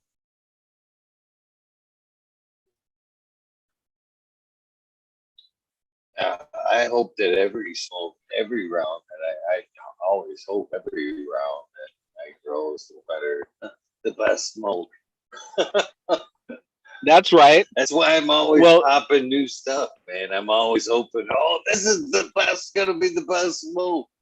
It's this one. It's always this one. Instead, I'm guilty of that mole complex. Yes. I'm switching. I'm not being anything, but this is Eagle. This is Sensi Star by Chem D by OG Chem, and it's a very nice gentleman smoke. I think that you'd like it. I'm gonna have a little bit. I don't have very much of it left, and actually I have a pack of seeds. I maybe took 2 out of it before, so maybe 10 to sort through. But I think I'll find something that's like, this has a little bit of, it's understated. It's a little bit of lemon, a little bit of metallic lemon is how they describe it. I think that's probably what the Sensi Star Cup was. But when I hear the old names, like I remember looking at High Times Mag when they had the Scheherazade, a bunch of different strains from Paradise Seeds at the same time. and including Sensi Star. And I remember thinking that every one of them was so beautiful because, you know, this High Times magazine, the pictures were like, you know, like centerfold of a ladies' journal, you know, is really beautiful stuff. And I never came across any of that shit in my whole life to fucking smoke. I mean, I don't know how I would have had to go to Holland and maybe, like, you know, go down to Paradise Seeds and say, hey man, I need some of those seeds. But when I came across this cross from a company that I felt comfortable and awesome about, oh man, I was real happy. So I'm just like, when I get something like that, it kind of feels a niche. And what I call this is gentleman's weed. You know, kind of like the Dutch guy must have a little pouch of his little gentleman's weed here, and hopefully he doesn't put it in with his gentleman's tobacco. And then, you know what I'm saying?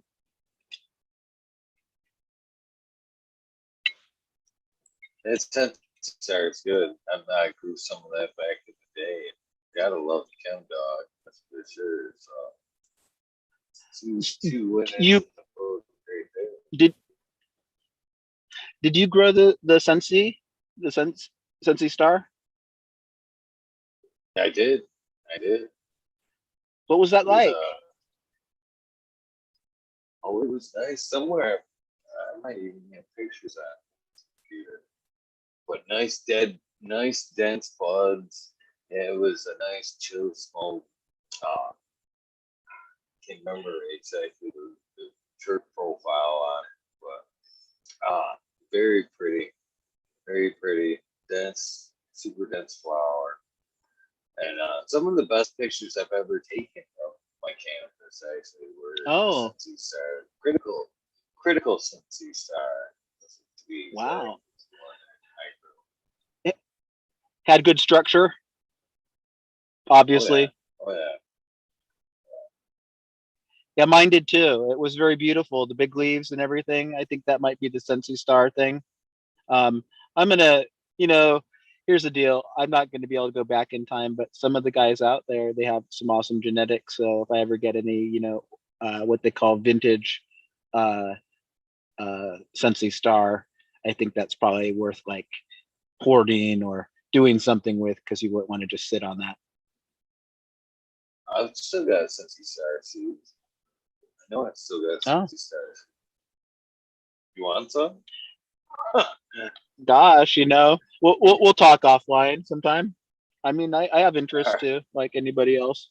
They're not very many really, but it's like this. What I do like is when I experience one particular thing to try something that's in that vein. So like I've done all of the kosher crosses. I've grown almost all of them.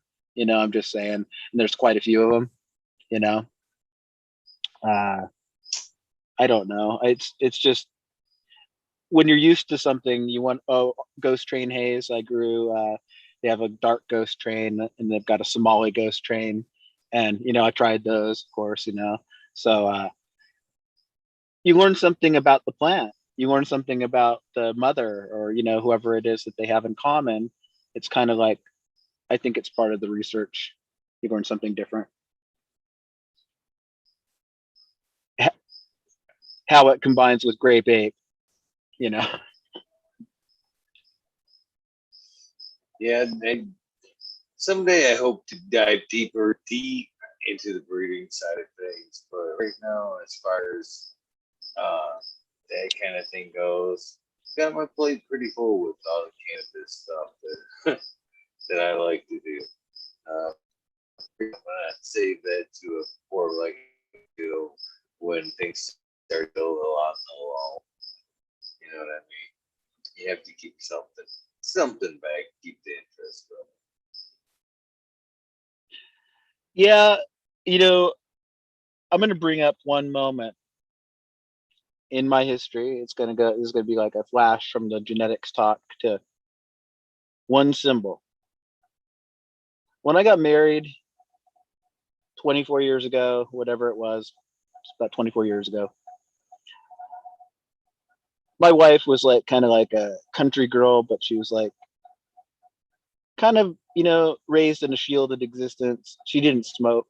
She read the Bible all the time, things like that, you know. And out of respect, I thought, this respect and love that I was going to show to her, I just said, you know what? I'm not going to smoke weed. She didn't tell me to. She says you can or you can't. And I think it might have been like 2 years. 2 years. And we go to the movie theater with my friend John, kind of a 3-person date kind of. He's like my dumbass friend who doesn't have a wife. He was at the time anyway. But he has this little one hitter, and it's like it has this primo in it. And I just kind of break down and I just have a hit of that. And then I go to the theater. And I like reek like dope. I really do. It's funny. It's like, I mean, I know that when you reek like dope, somehow you can't smell it. It's really weird. It's like everybody else can smell the fact that you got fucking an ounce of the dank under your armpit, but it's like this, you can't, you think you smell just normal and nobody can smell it. Well, long story short, I started smoking pot and she'd never minded and she never really cared all along. I did do something like that in my life. I don't regret it. I had nice moments of clarity and intimacy and getting to know my wife. Probably I didn't need to be in a fog because everybody has baggage. You gotta like fucking, sometimes deal with it. But otherwise, when my mother passed away, um, early, she was early to have me, 15 when she had me. Maybe I didn't ever do the math, but maybe 43 when she died. So that's early by my standard because I'm 50 now. Well, I knew for a fact that she had some weed in her cabinet. I went straight to this little cabinet there. I pulled out this little ivory hand carved pipe that was about the size of this pipe here, maybe a little smaller. And I took this really awesome indoor bed grown by some guy down the street in his garage that knew my mom, but I didn't know who she was. And she was living with my grandma. It's one of those things where, everybody sticks together. Well, anyway, so I grieved a little bit by smoking my mom's stash. Of course, dedicating it to, her memory and things like that. But how close are you to the weed? I mean, or how close are you to cannabis? Well, pretty damn close. She's been there for me when I was in need. I was in need at that moment. Just saying that there's no shame. My mom could have valid medical reasons to smoke cannabis. Uh, you know. I will say one last thing. I've had the pleasure of smoking with my dad as well. That's nice. I've shown him my grow situation at the time. He lived with me for about 6 months at one point, and like I said, I got to know him as an adult. So any time that you spend with your long lost dad, who's pretty damn cool, that's a big deal. I'm gonna maybe his story is one thing I'll just complete this little scenario with, is that he was from East Texas. He was a kind of a woodsman. His family like would send him out and have him shoot squirrels so they could eat them. I never eaten a squirrel. I mean, I'm not even sure I'd eat a squirrel, but I sure as fuck would if I was with them. But he had these wood skills, so he joined the Air Force. He got his commission was in something like electronics. He was electronics and a communications specialist. Well, because he had these like wood skills, and there are all types of stories where soldiers all over the world and all over America had certain skills that they brought to the table because they may have come from a farm or come from New England or come from a hunting tradition, or maybe they were Native American or something like that, and they contributed a lot. So point being, they do this thing I don't understand. And if you've been in the military, you could probably fill me in. My daughter's in the military. God bless her. My son-in-law is in the military. God bless him. But point being, he was pulled onto a task with the army, which was entitled and had him go into Laos with another gentleman. They call it 2-man teams, and they would call in a strike. They would see something, like an enemy thing, and then they'd get out of there, and then they would. That was his kind of thing.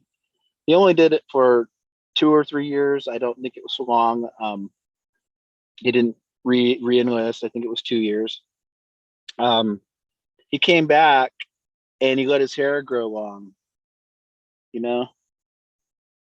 I don't know how long is long, but he went back to see his dad in East Texas, guy known for his kind of heavy hand and fierce nature because he was a farm foreman. He was kind of the guy who kept everybody in line. That's my impression I get. I don't know if that's the way it was. He probably did more than that. But I do know from his reputation, he was a formidable man. And that's not bragging. I'd probably be scared shitless of him. Okay. Well, my dad came into the family dwelling and he had his little hippie hair. And my grandpa said, fuck no, get the fuck out. You go and don't come back till you cut your hair. Well, my dad never came back, never cut his hair. And grandpa didn't live that much longer. That's a funny story. It's the truth, though.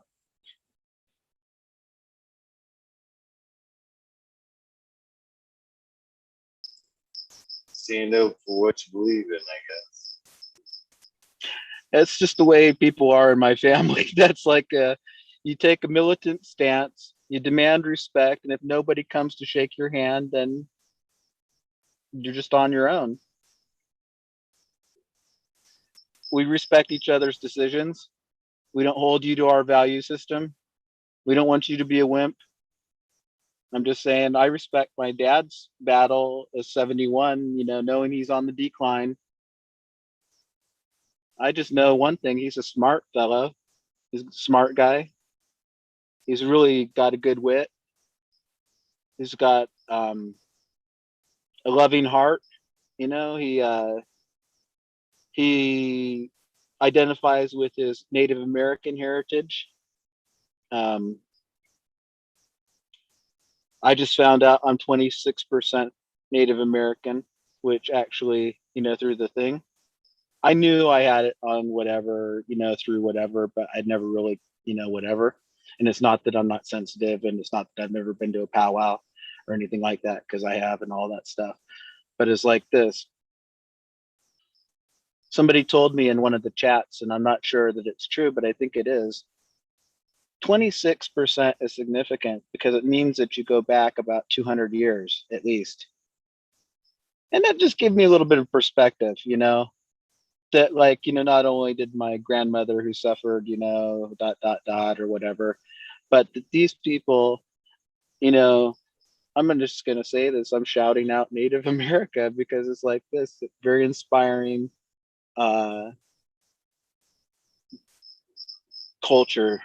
group of cultures and languages and traditions and histories, and and the elders from those traditions in Alaska, we have a lot of them as well. They are so rich, and it's like this, they tell stories about the environment and about creation and about the way we should act, and they have moral traditions and ethics and things like that, and codes. And I just think that this may be one of those times where we could learn a little bit from other cultures and be more humble to learning from them, because maybe they know about the plant medicines, maybe they know about the healing rituals, maybe they know about those things that all of our ancestors, no matter what race or what tradition or whatever you want to call it, ethnicity or culture, every single one of them has healers and plant medicine. So to me, that's kind of the no-brainer, and to say cannabis is a part of that, that's also a no-brainer. But I think that the indigenous people have a lot to offer, and they do offer it. And I think that personally, I humbly look forward to exploring that part of my family tree. I wish I'd brought the little thing that told everything, because I would tell you just all the little things, you know. Uh, like I'm part African and I'm part, like, I think Senegalese. I think they're both like right next to each other, but I'm 2% African and 2% 1% African, 1% Senegalese. So it's like this. That's kind of cool too. So I'm just saying I might have to go on a world journey someday. Check it out. I'd really encourage you, seriously, anybody out there, if you haven't, or if you don't have access to genealogy and things like that, or to enhance your genealogy knowledge, um, do one of those 23andMe's. My friend gave me this thing, this box, several years ago. I mean, I had it sitting there right under the dope. I mean, under the weeds over there, you know. So I finally just said, hey, honey, I think I'm going to do this thing. And I forget, I spit something, maybe I rubbed it. And it's been very intriguing. And what it was is it was a boost. It helps me accept myself a little more when I know who I am, you know. And when you know that that's who you've been all along, it makes sense. A part of you. Just saying, like, I always had a certain sensitivity and affinity towards certain things, and I'd like to think it has something to do with, my ancestors. You know,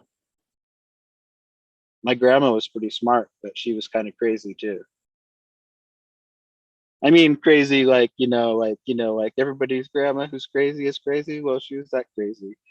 She, like, saw UFOs and talked to trees and believed in, the guy who bends spoons, things like that.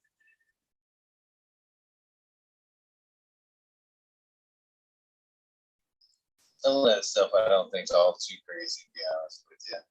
And talking to the trees and all that. I don't know, man. I don't really. I, I got to give her a lot of credit. Truly, I was raised by this, like, middle-aged old woman who'd had a lot of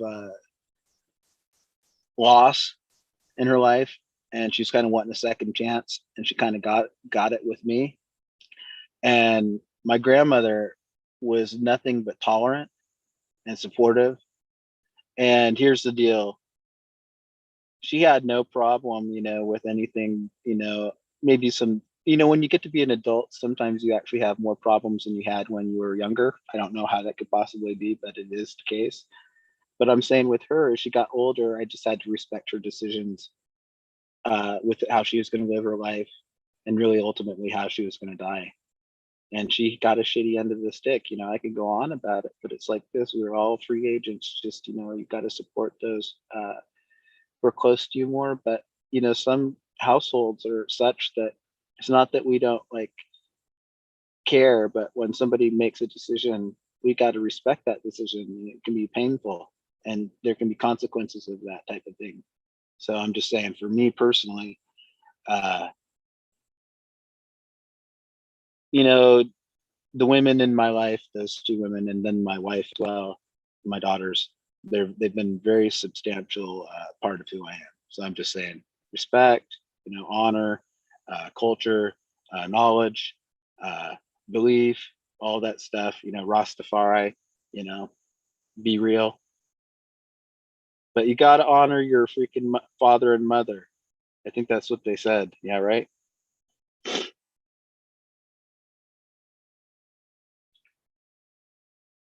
That they did. That they did. I'm not trying to preach or anything, but it's like this. I just trying to kind of download some of what I went through. I never really went through anything bad, so that's good, right? And here's the deal: I'm not really that mad. I just kind of pissed off, you know. I mean, I get pissed off all the time. I don't know if you guys could possibly know that on the chat end of things, but I'm pissed off 98% of the time. But it's not at you; it's just at the way things are in the world, you know.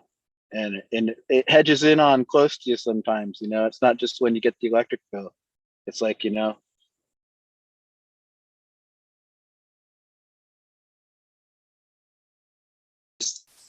I say pissed off or passionate. It's two different looks there. I think it sounds more passionate than just Yeah, truthfully, honestly, it's like this. I'll tell you the truth. I don't like hurting people. You don't know how many fights that I've walked away from or averted or like had to be bigger than life to stop the fucking pain that was being threatened towards me. But it wasn't through violence. And I was a cab driver. I didn't carry a gun, you know. I had friends who, had, you know, some people end up on the wrong side of the stick. It just happens. So I'm just saying the highest way I could possibly think of and the most respectful thing is to contemplate concepts of nonviolence, like as presented by Gandhi, um, as presented by Martin Luther King, uh, in kind of the model of political protest and things like that, because these things are things that we may be confronted with. If you run with a certain type of crowd, you're going to be confronted with this regularly. So it's an inspiring thing when you realize what certain people have gone through in the not too recent past. So I'm not being prophetic or doomsdayer, but I think that the highest knowledge that I've come across, I have a pretty broad education on certain things. It's not very deep, but it's broad. Is that of the nonviolent idea? And that's not news to everybody, but if you haven't contemplated it in a while, it's worth revisiting because we can't be agents of violence either.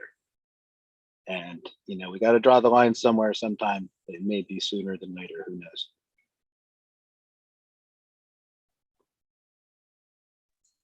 Yeah, I agree. The brutal or violent mentality isn't going to get us anywhere, and that's the vibration that's holding us back now from moving forward to the next realm of knowledge.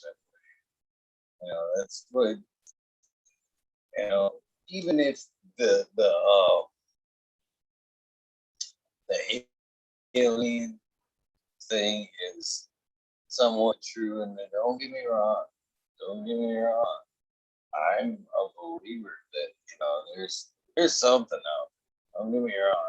I'm not that stupid because I've said for years that you think that like we're the smartest thing out of all that. That would be sad to think that. You know what I mean? Just like wow, that's it. We're at the top of the heap. It's kind of scary to think that. But so if there is some truth that they are, close or making contact, it's kind of almost inspiring in the fact that must mean we're one of two things. Either we're about ready to fuck some shit up and they've got to intervene. Beam me up, Scotty. or Right. We're close to that time of a higher state of thinking, a higher vibe, and they're willing to start communicating because they can see we're moving towards the right path. So it's one or the other. Hopefully they can see we're on the right path and not they've got to intervene because we're fixing to fuck up. Because that's the scenario that I don't think any of us want to see. I don't know if there was that kind of like figure in your life. My grandmother kind of was like a little bit pathetic, but it was uncomfortable because the way she spoke of things was like startling and kind of like you didn't know whether to take her serious if you were, but she had normal friends. She was a Mormon woman. But I just say hats off to her because she basically had this philosophy that was like thumbing its nose at the whole everything because she had a classical education. She wasn't stupid. So, you know, and she valued that. And I have to say honestly, my closest link to the universe is her, not my mom. because I was raised by her, and it's like this. Her intelligence was kind of like our intelligence, even though it wasn't mine. I wasn't going to subscribe to her wacky ideas. But you know how close you live when you're with somebody. You just your brains are similar. I'm not saying that they're identical, and it could be scary certain implications of that. But I mean, as a father, as a spouse, things like that, you can see that. How about you, Eagle? You feel that way?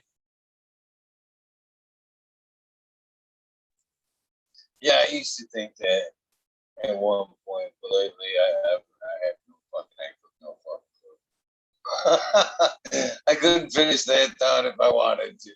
Fucking dramatic. You know what? Forget about it. We're going to talk another time, right? You know,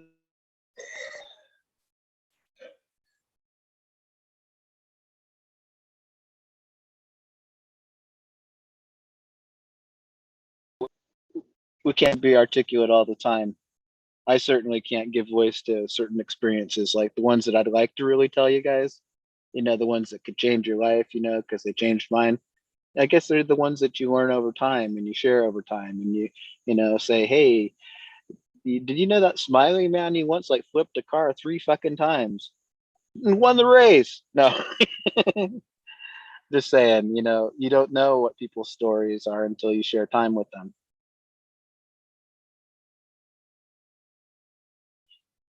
That's very true. That's very true. I'm surprised I've divulged as much of mine over the last year as I have. Yeah.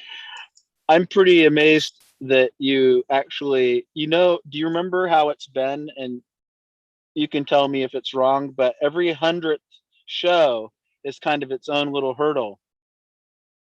I don't know if that's the case, but it seems like that is the case. And the fact It that you've is like the cleared, case. it seems like as you've cleared these hurdles or you get towards the hurdles, uh, it is a little bit of like one of those, you know, Greek labyrinth type of things, or a bit of a rite of passage where you get put in that labyrinth, you know, to find not only yourself but other people in your relationship to them, even if you know, fucking a, it's all too much, man. I don't want 2,000 followers. I don't want this or that, you know. I'm just saying, but when you do end up with that, there's a little bit of responsibility in the sense that this group of people, it's kind of like the entity in itself. And you know that. I mean, you know more about it than me. It's just that would be a bit much for me because I would feel like I have to answer to this, you know, because I know like your garden. I'm so glad you had this weekend to yourself and got your stuff kind of in row and maybe weren't working on the projects, you know, the contracting projects. Um, I'm like so glad to see that you have the positive and freed up energy that you felt a lot of pressure. And I don't like to see you go and do that kind of pressure personally. So, because I have pressures of my own life. I know what it's like, and it's like this. Sometimes it's difficult. That's all I'm saying. Sometimes it's more difficult than people would recognize, and that goes in their life too. I mean, plain and simple. Everybody has what I usually do when I get immersed into something is I just go in so deep, and then eventually I get a little burned out. I have to say, because it's like this, you know, I still have this part of me that needs to kind of like turn the clock back a little bit, maybe, you know, listen to some music or watch something silly on YouTube that's not cannabis related. I'm just saying things like that, or go ride my bicycle, you know, I'm just saying, uh, drive my car sensible speed, you know, but go for a nice car drive. And, but if you don't do the forest bathing, you were saying that, do you get to do that? Yeah. And that's something I'm looking to do more of this year. I was actually talking to Lexi about that. You know, her and her sister were out walking in the woods. And I'm like, man, that's pretty awesome. You know, if you can just take the feet off, you know, the shoes off and combine the earthing with a little bit of the forest bathing there, you're killing two birds at one stone there. And yeah, it's something I'm very open to. very open to doing. And it's crazy that I don't do more of it. You know, I'm surrounded by all these beautiful pine trees, you know, just natural beauty, and I don't just wander off like I should. You know, I mean, it's kind of back to that earthing thing. We get used to certain patterns, you know, comfortable shoes, you know, rubber soles, our shoes never hitting the ground, cars taking us everywhere. It's funny, I actually just in the same kind of thing, you know. Rap song I was listening to the other day with Mark and Afro Man. He was like, man, before I got rich, I didn't drive, so I was always skinny. Now I'm fucking rich and shit, and I'm fucking packing it on because now I'm always right. You know, we're guilty of, you know, as we get old, trying to take the easy route, or what's quicker, this and that. You know, I need to stop driving through these woods, taking time to, taking a minute to do a little on foot. Stop and enjoy it a little bit more. Totally guilty. Yeah, I'm with you on that thought. I am with you on that thought. I'll tell you the truth. I could ascribe a certain amount of healing for the time that I've been able to spend on a certain forest trail system near a farmland, in a bird refuge. You know, when I go there, I always feel just calmed and quieted and restored and all those things that you can imagine.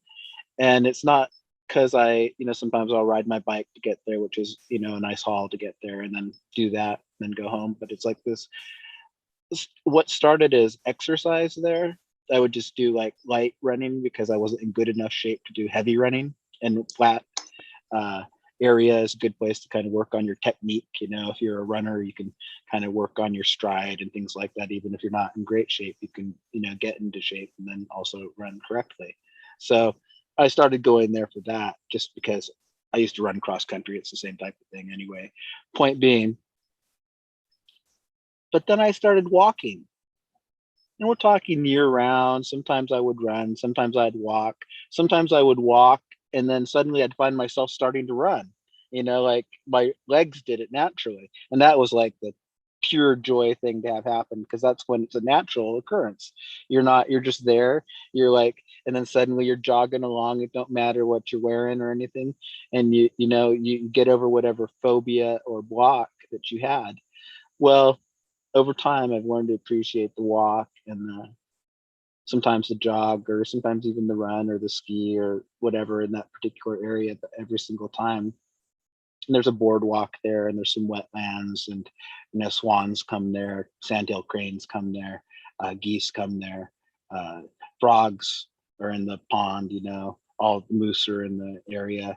I'm just saying it's a habitat, and when you're part of that, it just makes you feel so good. I'm just rambling about it, but I think it actually probably has contributed towards my psychological stability. And you guys can all say, whoa, what psychological stability is that? That guy's a fucking nut. Well, I say this, if you're a fucking nut too, you go for a walk in the woods and you'll feel nuttier.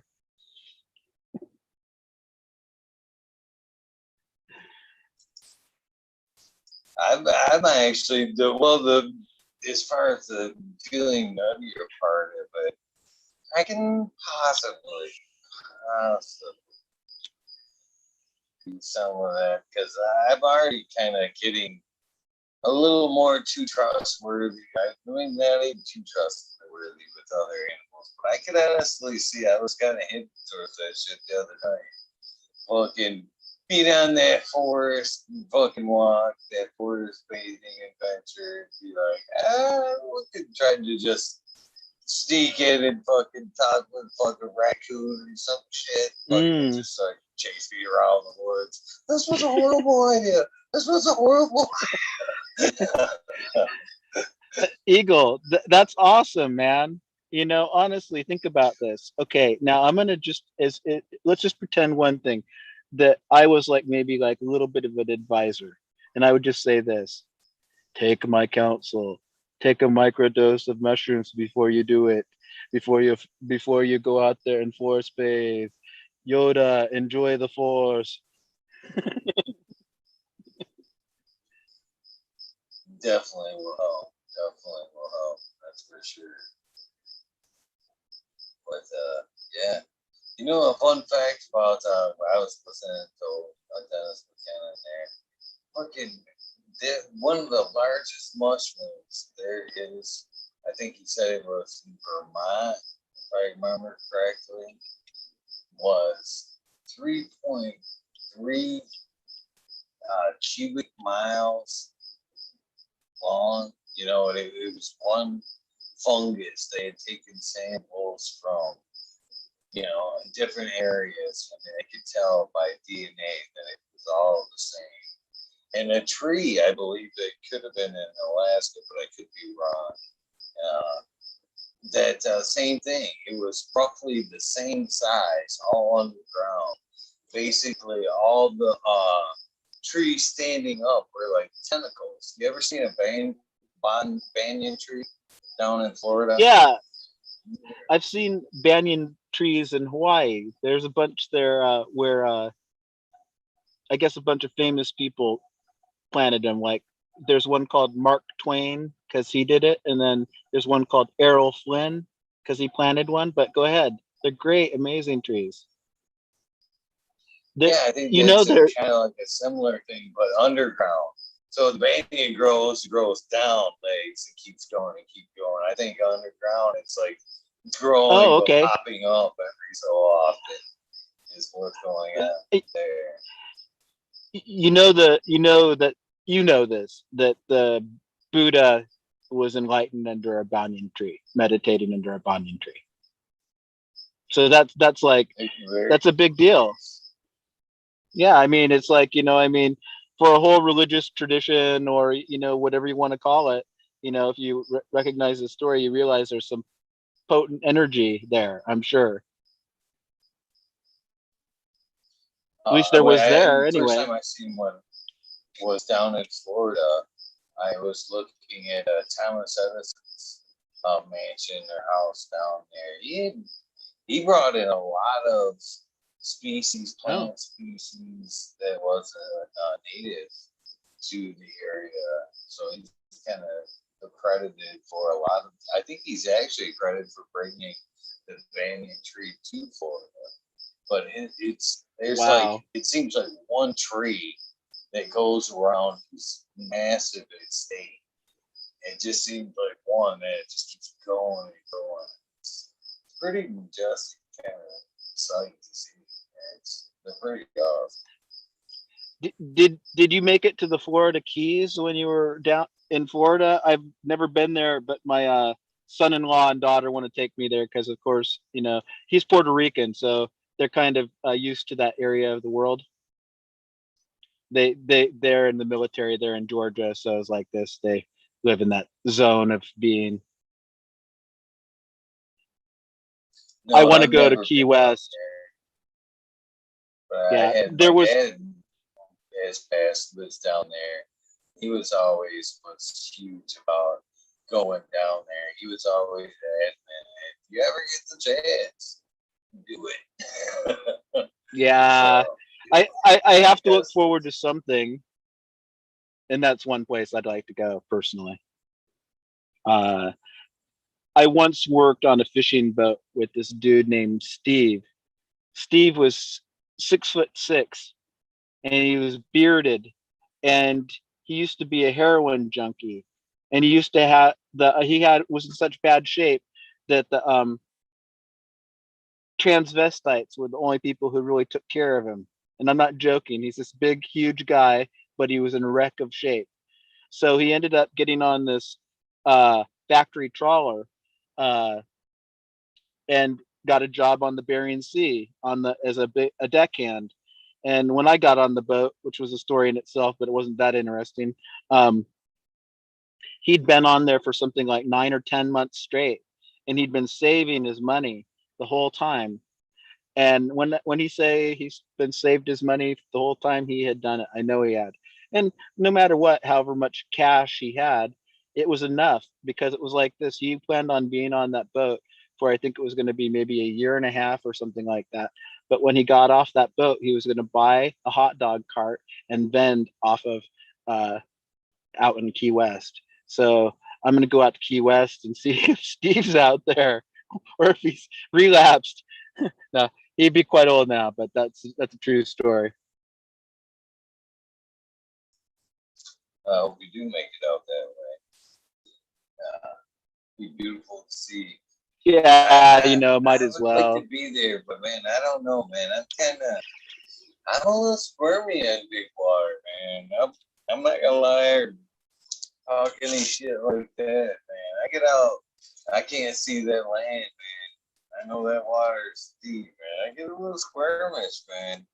Even in Hawaii, I was thinking about that as I talked to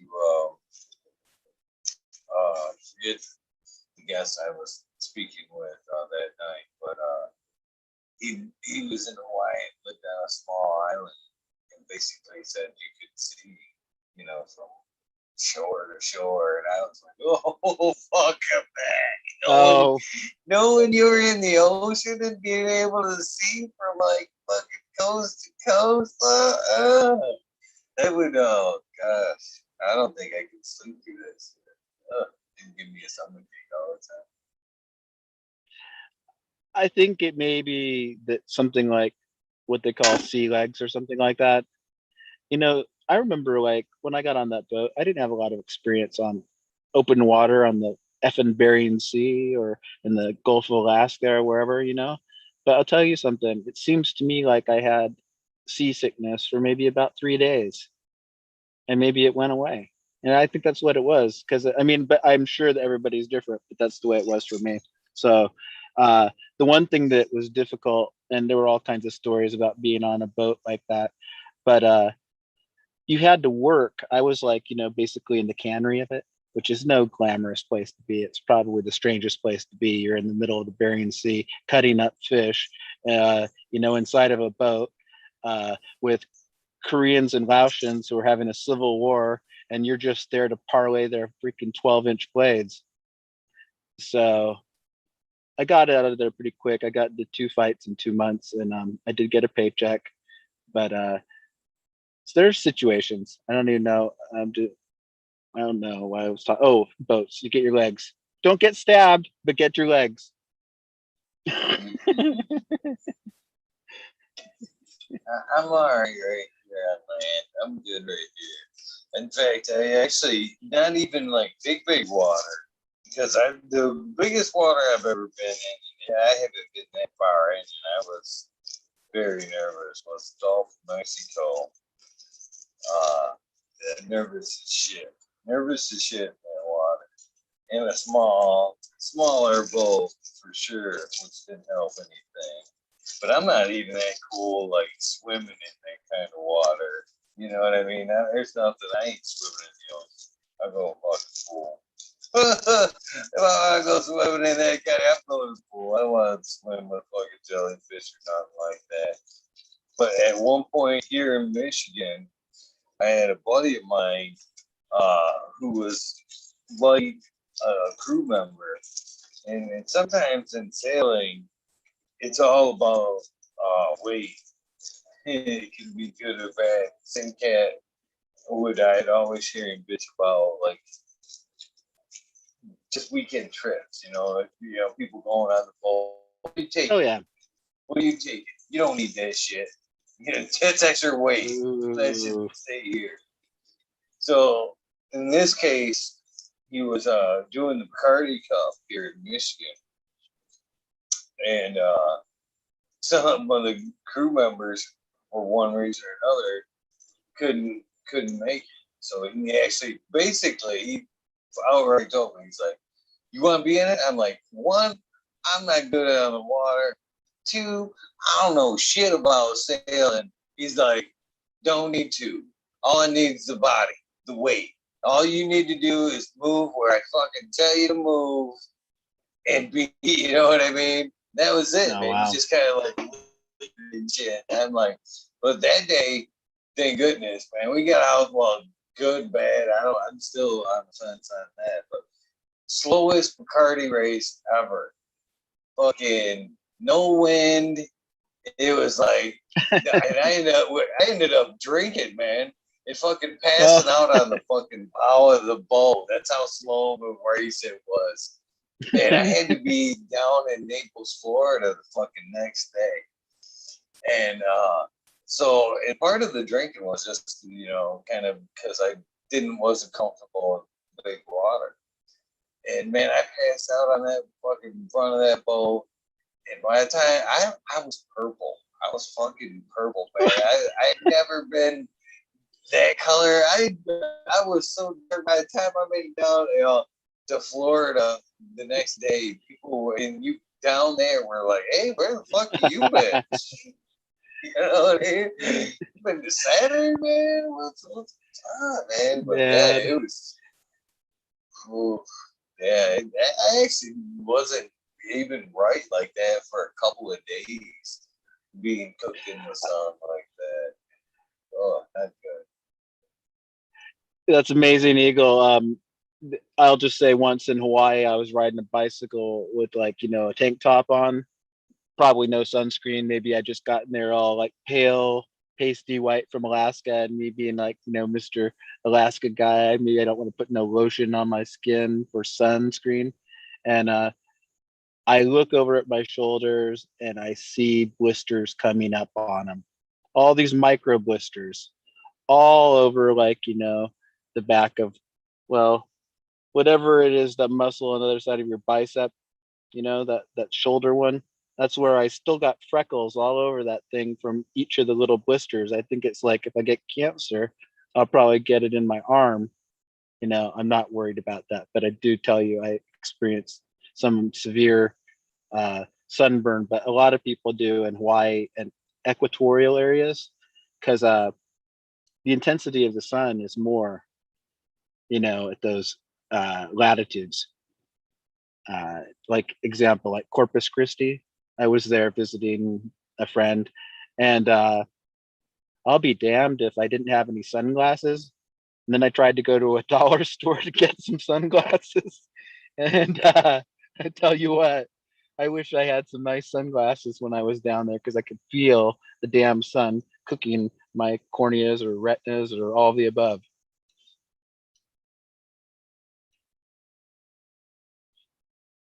That shit happens, man. I fucking felt that shit today. I was out in fucking sun today up here in Michigan. It came out from behind the cloud, and I could just fucking.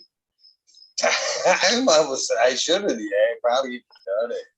Well, it almost stopped and fucking just went and got a hat because I felt like, man, I could have just cooked an egg on top of my head. It just felt like the top layer was just sizzling. I'm like, man, oh, this is terrible. And like I said, probably should have went and grabbed a hat. I did, man, but even I toughed through it. Even I like after I took a shower before the show, man, and like I had tank top on, and it's like blotchy. I mean, it's weird the burn I got today from that. Man, it wasn't long. It was like 5-10 minutes out in the sun, and I was like, I couldn't believe the intensity of the sun today for just that short time. Things are getting weird with this. I talk to people like, I remember when the hot part of the day would be like around noonish. You know what I mean? Now it's like 5-6 o'clock. It's weird time.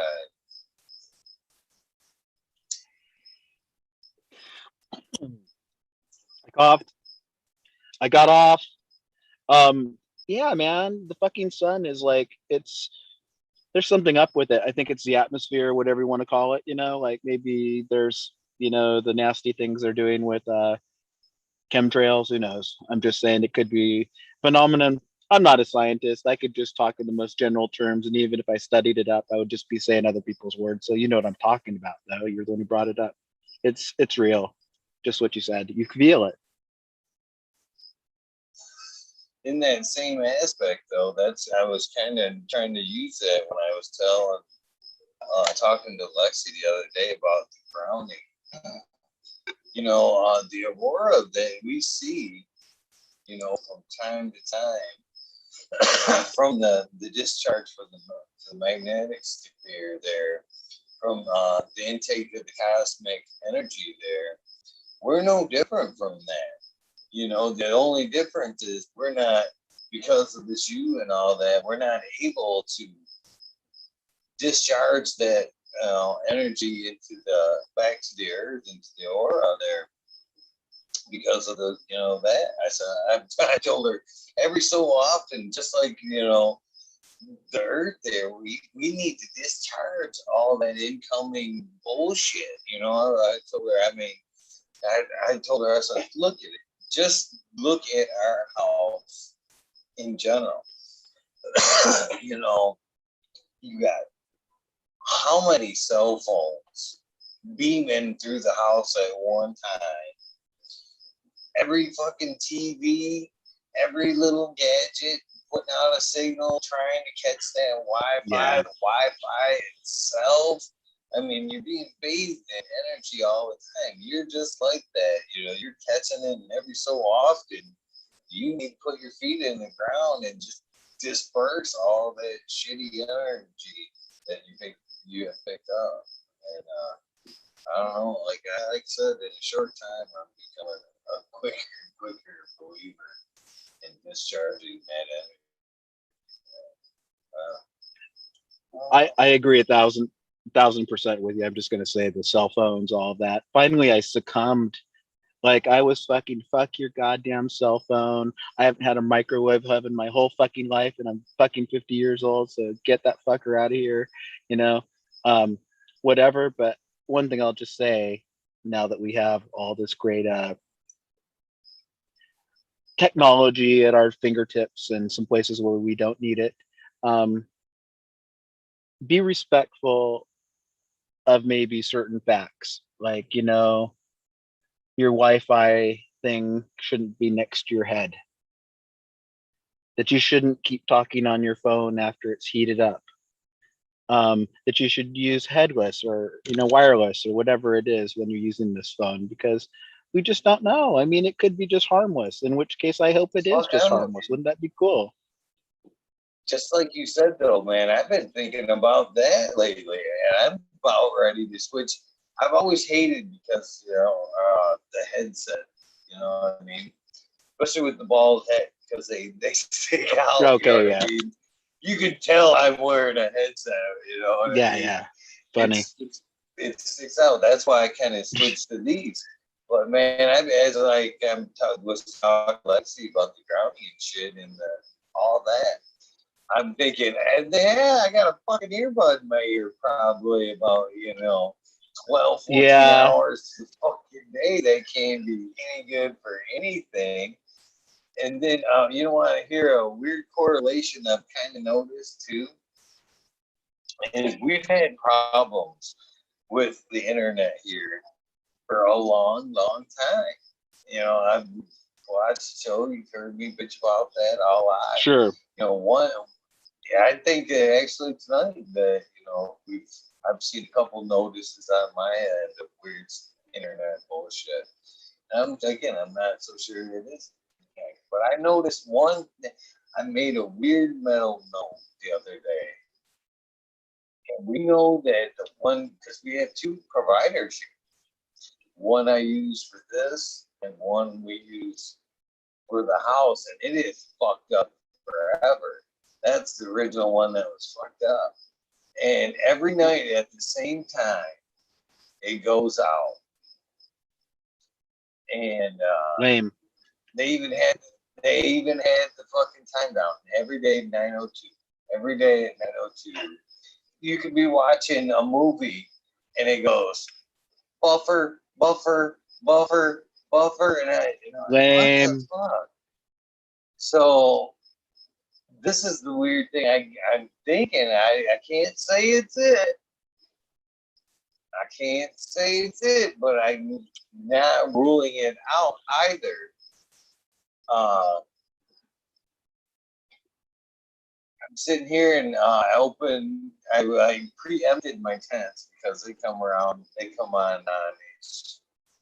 So I open the tents, and I'm sitting right here, and I hear the click of the box there, and everything fires up, and I happen to look down. It's 9:02. So Oh, I'm okay. starting to wonder if there's maybe some type of frequency coming off the ballasts that may be fucking with the Wi-Fi or something to that effect. Maybe they're on the same leg, and there's, because they, it does that hertz feeds back into the That's system right. if not properly Not ground. So I'm wondering maybe they're on the same leg or something like that. Maybe, I don't know. it wouldn't surprise me, Eagle. Kind of like I've run many of the different ballasts that we've run over the years, from magnetic through many different electronic ballasts. And definitely some of them have interference, or like if you're going to do like a video, say you're going to go do your little short for Instagram. If you're doing it in a room with a magnetic ballast, you're going to have little lines through it, and they're going to be like strange colored lines even. So it's like, I mean, interference has happened. What is it called? RF interference? I don't know what that means, but that they used to talk about that. I think That just most of the radio frequency. okay. RF. I think that most of the modern stuff probably has troubleshooted that, because like I just got some 315s for the first time with that ceramic metal halide, and those things don't seem to put out any type of visual interference on any level, and they're quiet and everybody knows what they do. I just got some and I'm happy to have them. I'm gonna get some more. That's how much. See, I'm moving like I guess probably 5 or 7 years behind the times, but it's okay. I'll catch up. Hey, I still got this 4K behind me running, and I'm still, I've got some lights coming. I'm thinking about taking 2 down, and I'm like having the hardest time with them, even though I know they're fucking probably, they're still kicking along great, but man, I could be running the watts, all you can do is just want to have the energy, have the heat, all that good shit, but for some reason I'm like, no, keep them rolling. Uh,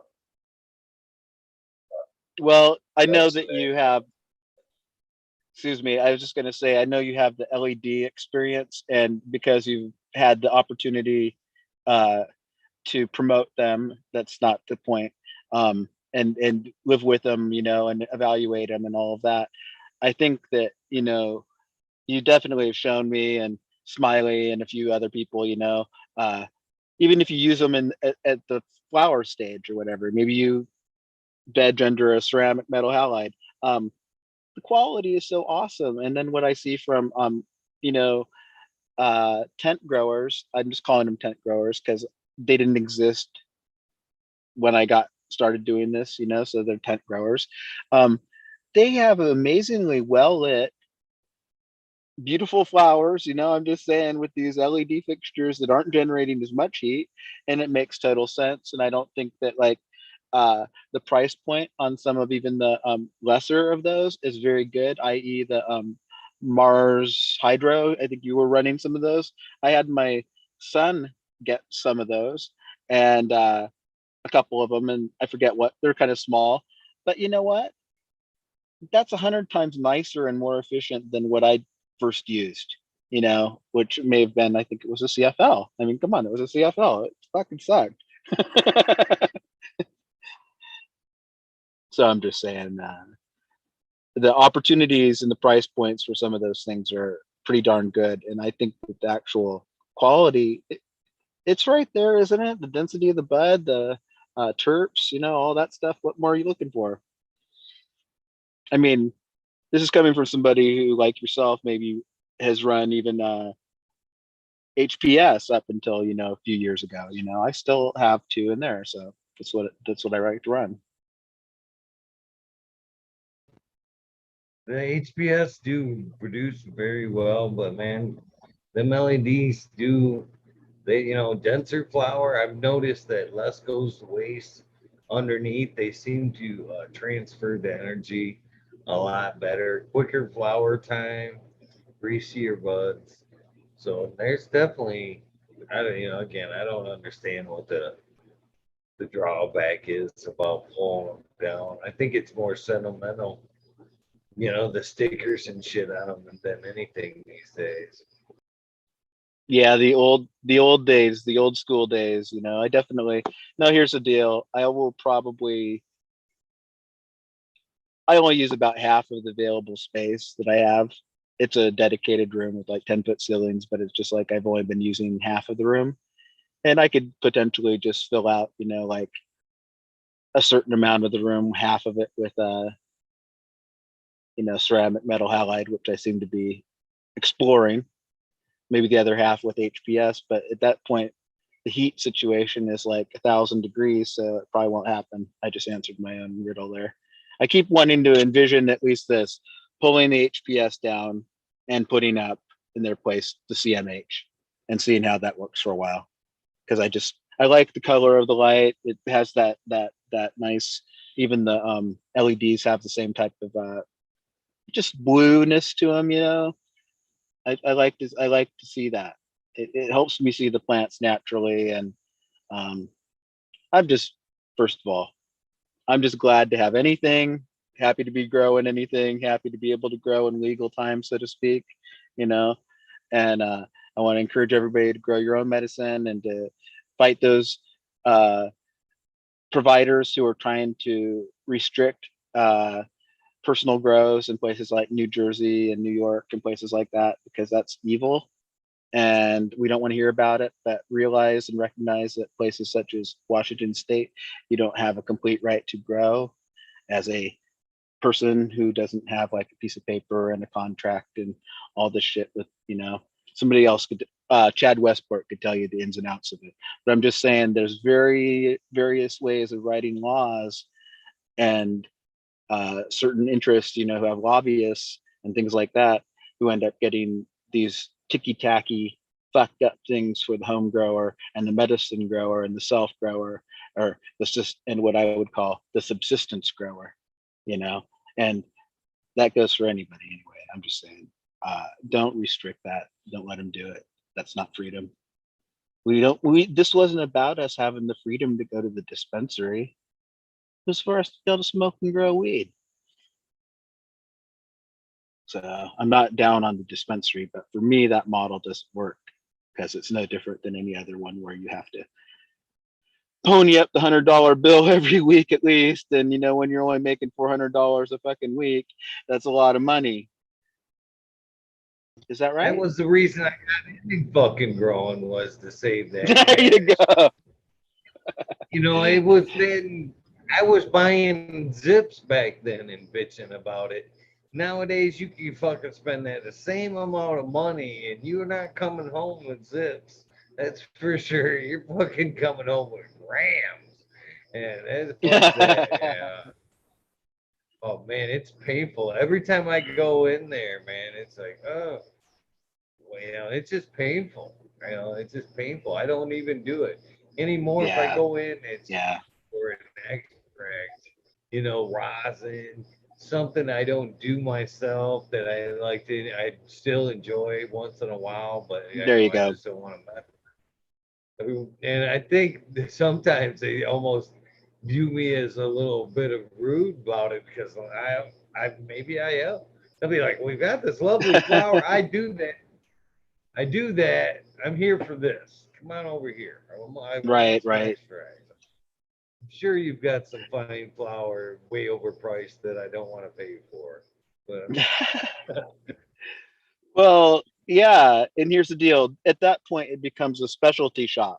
And you probably will be getting something of a higher grade because the guy who's making that fucking concentrate or hash or whatever is somebody who would rather be an artisan. You know what I mean? Who is an artisan at heart because he has all the experience to do it. And he can modulate and operate and also do it at scale. Those are all skills that I don't have. Okay. I might say I have them, or I might, you know, aspire to have them or acquire them, but it's a skill set. So I'm just saying, you go there for a certain product occasionally, and of course they are the assholes when they're trying to like sell you something that's not good and something that might. I'm not assuming this is the case there, but you know, it's always spotty. No, they usually, because they know of me, I guess, they usually do not send me off to the shitty end of the counter there. They usually treat me pretty good when I'm in there. I gotta give them some props. Yeah, they do. They Good do treat me vibes. good when I'm. Yeah. I might come across as being critical and a little snobby, but it's like this. If you've grown your weed for like, you know, 13 years or however long it is, I'm not an old man, but I've been around weed most of my life. But I didn't tell you I grew a couple plants that got snipped by the troopers. But it was like this when I was like not knowing how to do anything but grow something green, and then I put it outside to grow, and then somebody saw it, and then they had the guy come and take it, you know. That wasn't really like getting in trouble with the fuzz, but it kind of like didn't reinforce my desire to do that particular thing in that place at that time. I had a, you know, but here's the deal, you know, also you end up like with maybe a lady friend who has this ballast that you've been carrying around for 3 years. Then someday you find out what that ballast was for. It's like, fuck, I should have kept that thing, fired it up, you know. She'd always talk about these colas that were like 10-inch colas. Yeah, I was like, good for you. Anyway. I've been guilty of passing seeds at the dispensary. Seriously, like kind of like right behind somebody going, "No, you can grow that. I've got some seeds." and stick and stickers. That's awesome. Here you go. We'll help you. You know what? We'll If you help can you. do that, and you'll have to excuse my interruption, but if I could do that, like, you know, if I ever do create any quality seeds of any quantity, it would feel very good to hook up locals who don't have the genetics or the wherewithal to source them. And, you know, it wouldn't really cost me very much to do that. That's another thing that's kind of like the gift that keeps giving, you know, but selected seeds, you know, from top quality, best F1s you could do. And you get the practice of A, doing it, and B, you know, you got people out and you kind of like this does things kind of like, you know, a cooperative, because anybody who makes a little bit of bread just feeds their face. So you can't really say that's like taking any of your action. Just saying, if we were to put it into those terms. But you know, you can have that guy over for dinner, you know, once a week, and if he does need those seeds, you know, those Dow seeds, well, he got some damn good seeds because he got that Bruce Banner too. So it's like this, 4 of those Bruce Banner seeds, you know, by Cheesequake. So I have faith in that. See, Dow feels beat up because that has shown some unstable characteristics, but I think that growers have unstable characteristics, and I have faith that, you know, what may come. But I think that sounds like a good one. That did you do the Bruce Banner? No, he did not pass that one to me. I've done the other three, but I have not done that one. So that one was blueberry. Towel, hint, hint. Said you'd pass them. There he is right there too. I don't have a monitor, but it's like this. I trust you when you say he's there. Don't let him apologize for the strain. First of all, the characteristics that a seed exhibits are outside of your control when they're testers. I bet you 50 cents that those are good seeds. I'm just saying, I've come across freaky things in a 10 pack all the time.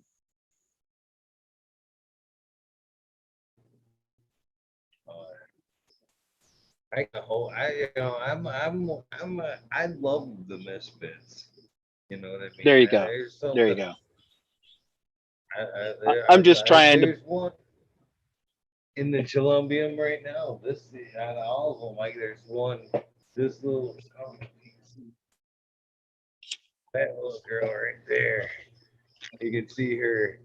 Look how out in comparison. Is it You know what I mean? the big one? This one right here. This is my misfit out of Oh, Columbia. The rest of them so are, they're all the same age, but something about her that you know what I mean. yeah. I want. Well, I bet it's going to be 100 to 1. It's great smoke, like right.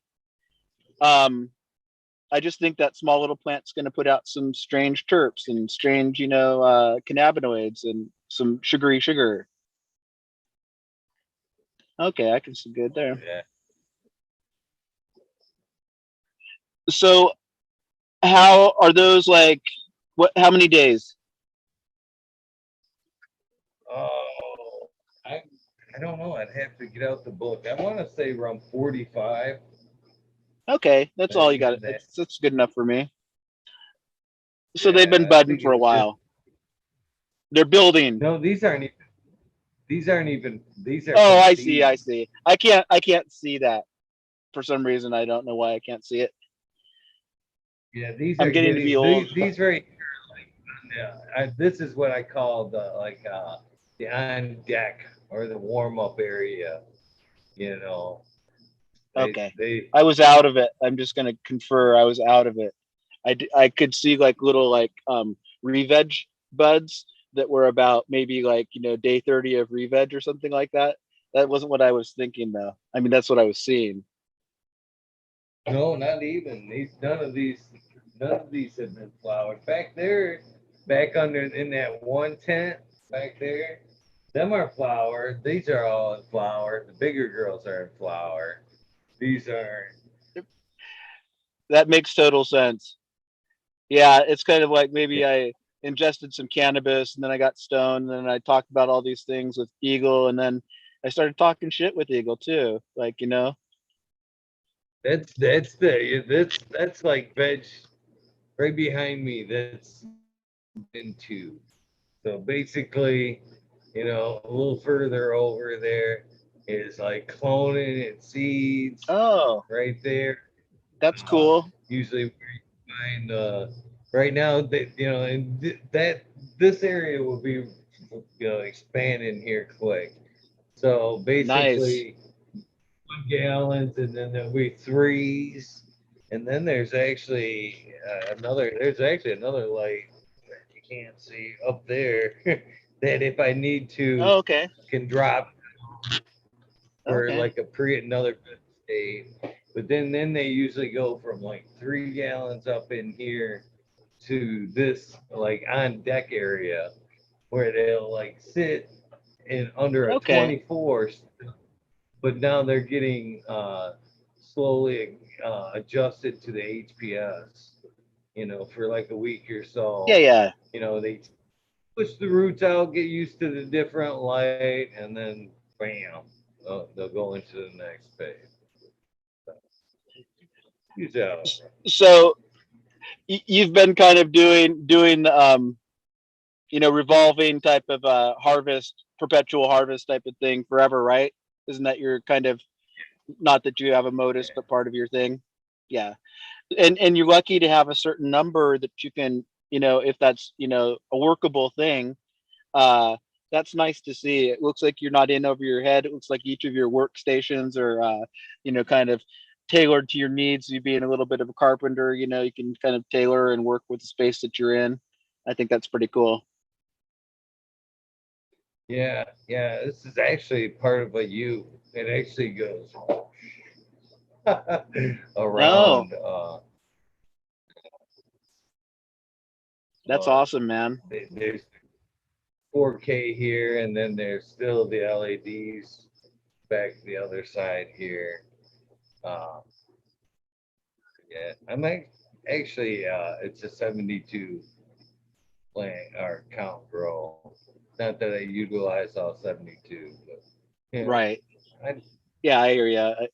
I think it's just it shows what you can do though. It's like, or a person can do a humble size grow, I would say, not to say anything about your thing, but you're not going beyond yourself, and yet it's getting a lot of good medicine out there, and you have your personal too. And I think it's kind of like you're closer to doing right than I would consider myself, but it's like this. I'm taking care of myself, and that counts for something. I'd like to see, and I've always been a big advocate for the perpetual.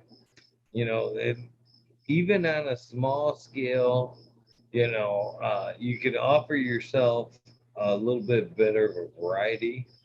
Even here in Michigan, Yes, I yes, no card, nothing. 12 plants. If you stagger that in a yeah, 4-4-4, you're harvesting yes, four every month. sure, You got fresh medicine, and yep. you're never overwhelmed. That's No, I could I always have done. I did it a lot too. It matches my style. When I have enough stock and healthy enough rotation, that's what I do, because it's like this. I've always wanted to have the variety, and I didn't necessarily have the numbers. So, you'd put in like two of this plant, two of this one. Rarely you'd have four. Sometimes, but because of the seed outlets, they gave you the freebie seeds. Sometimes you'd get to try new things too. So you might sometime have seven different plants when you got your harvest, or uh, have 13 different weeds in a jar. Little milestones for when you feel like you've at least done right by having grown something. And what, you can't complain if you've got 13 types of weed in your jars. no, you can't complain at all. And again, like you said, delegating the perpetual. If I were trying to do this on a monocrop, come to the end there would be, a Oh, harvest right. I would never get. It's you got to keep things manageable, like you say, and the way things are set up now, it's perfect for a one man team, a one man team Yeah. like myself. Well, I think a lot of people, we have an audience of people here who have a lot of different interests and whatnot, but some people might be coming to it, say, in their retirement or something like that. And, one person garden can be a challenge, but it's like this, there's no easier time, I think, to do it than now. In other words, there's a lot of uh, things that can help people, grow good cannabis regardless. I'm just thinking, monitoring systems, things like that. You can do controls, things like that. I mean, it's like, it's not all physical. They can work on their VPD, if you know what I mean. Yeah. So you, I laugh other about that than this, because go ahead. I'm sorry, I cut you off. I was just gonna say, it's not that I'm laughing at what I don't understand, because I may not entirely understand it, but I think I did at one point. And secondly, I just cracked the door. I have a big fucking fan over there. It just does what it does, and I do what I do, and it keeps by cracking my door year round, it keeps my room cool. And that's kind of why I do it. And I feel like a little bit of fresh air ain't gonna hurt nothing. And some people even think that carbon dioxide comes in through the air, just that, or CO2 comes in that way. So I'm just saying, I'm like a natural person.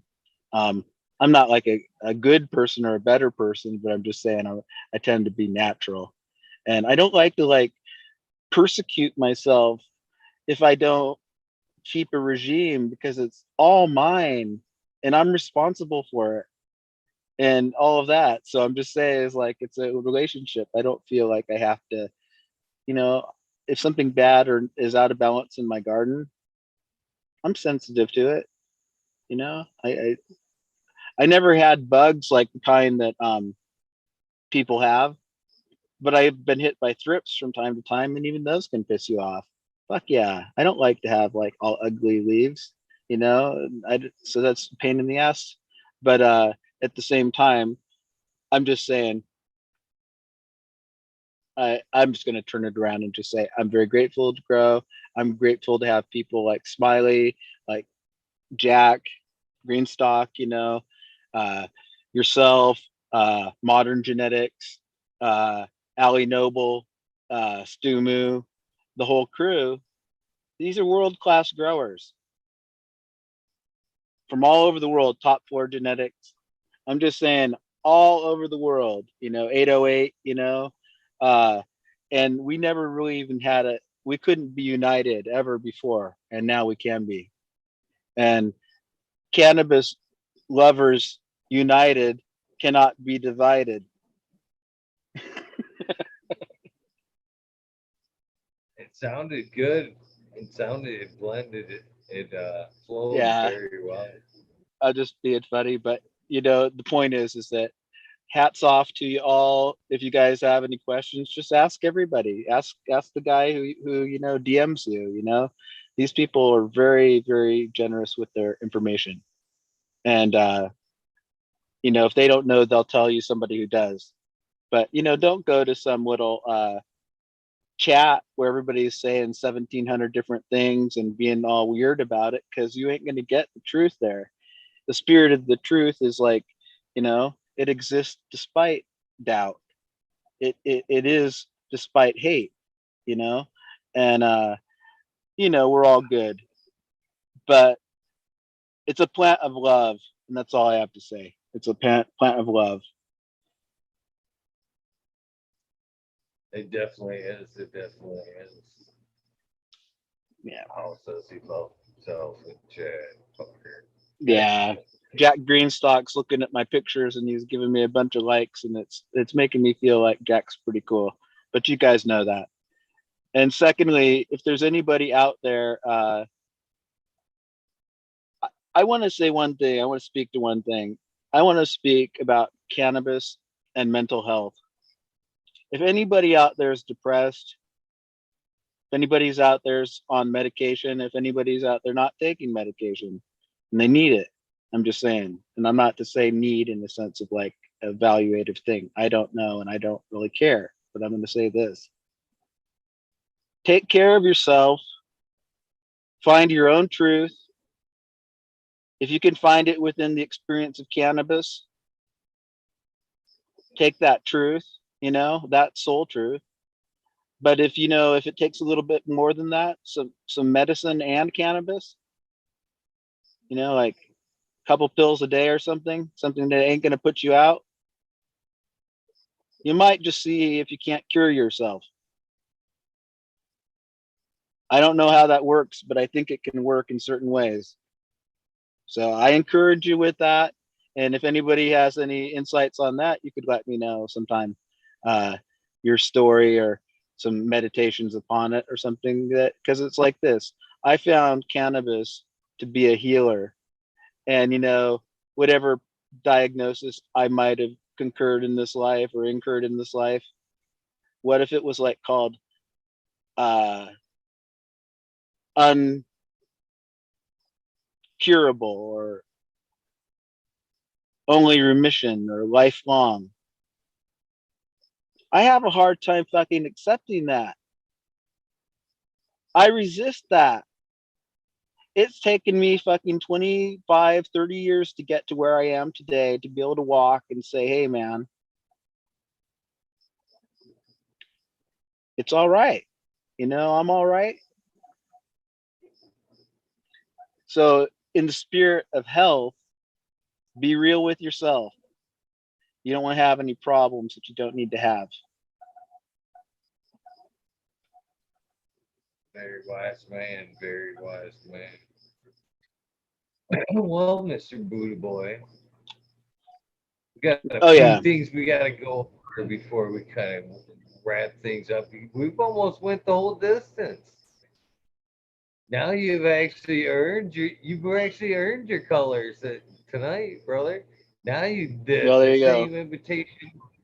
same invitation that you have now is the invitation that we use for the wormhole and everything else. So you're always welcome to pop on now anytime you want. It doesn't have to be a holiday or a special episode. I've enjoyed the encounters I've had with you. you're very enlightening fellow, and I always enjoy your perspective on things. So I'm looking forward and hope that you use that invitation. And again, it's an invitation because that's what it is. Don't feel that I have to DM you and be like, Buddha boy, you need to come on. Oh No, yeah, it's an yeah. invitation. It's always good. You know It's what? The idea is an honor and not to interrupt you as you go along. And here's the deal: sometimes I don't play well with others. I'll tell you the truth, because I'm like, I can sometimes say, "Shut the fuck up, listen to me." And if I do that, sometimes everybody's like, "What? What did you just say?" And then you know what? Every time I've ever made an ass of myself, and it's quite often, I'm pretty good at this. I apologize. I say I'm sorry. Sorry should be enough because you get on my nerves. So fuck the fuck off. Don't tell me about dot. No, I'm just I don't know. No, I love you guys, man. I look forward to it. I can't wait to sit there and shoot the shit with you guys in the rabbit hole or the wormhole for sure, for sure. I still interchange the two myself, the rabbit hole and the wormhole. Yeah. Uh, they'll always be one and the same. They had to be done though. I mean, seriously, it had to be done. I don't know. I hear it.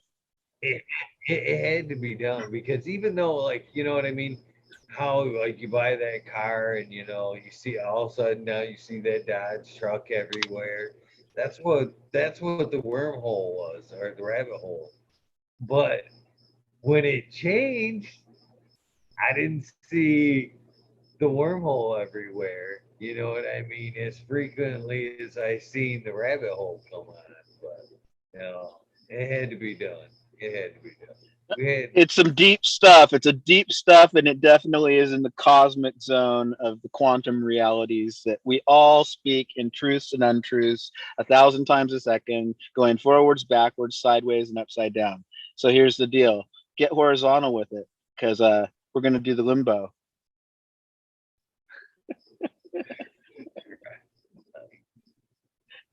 modern genetics is laying it down. That's right. We cannot forget the good old soundbite, man. I'm so glad that hold on. Okay. So glad that I back things up these days. Uh, Oh yeah. 'Cause I okay. Zoom. That's a first for Zoom. It must now do that. I am recording this, so um, yeah. I need the soundbite, my friend. I needed the Buddha Boy soundbite for episode 410.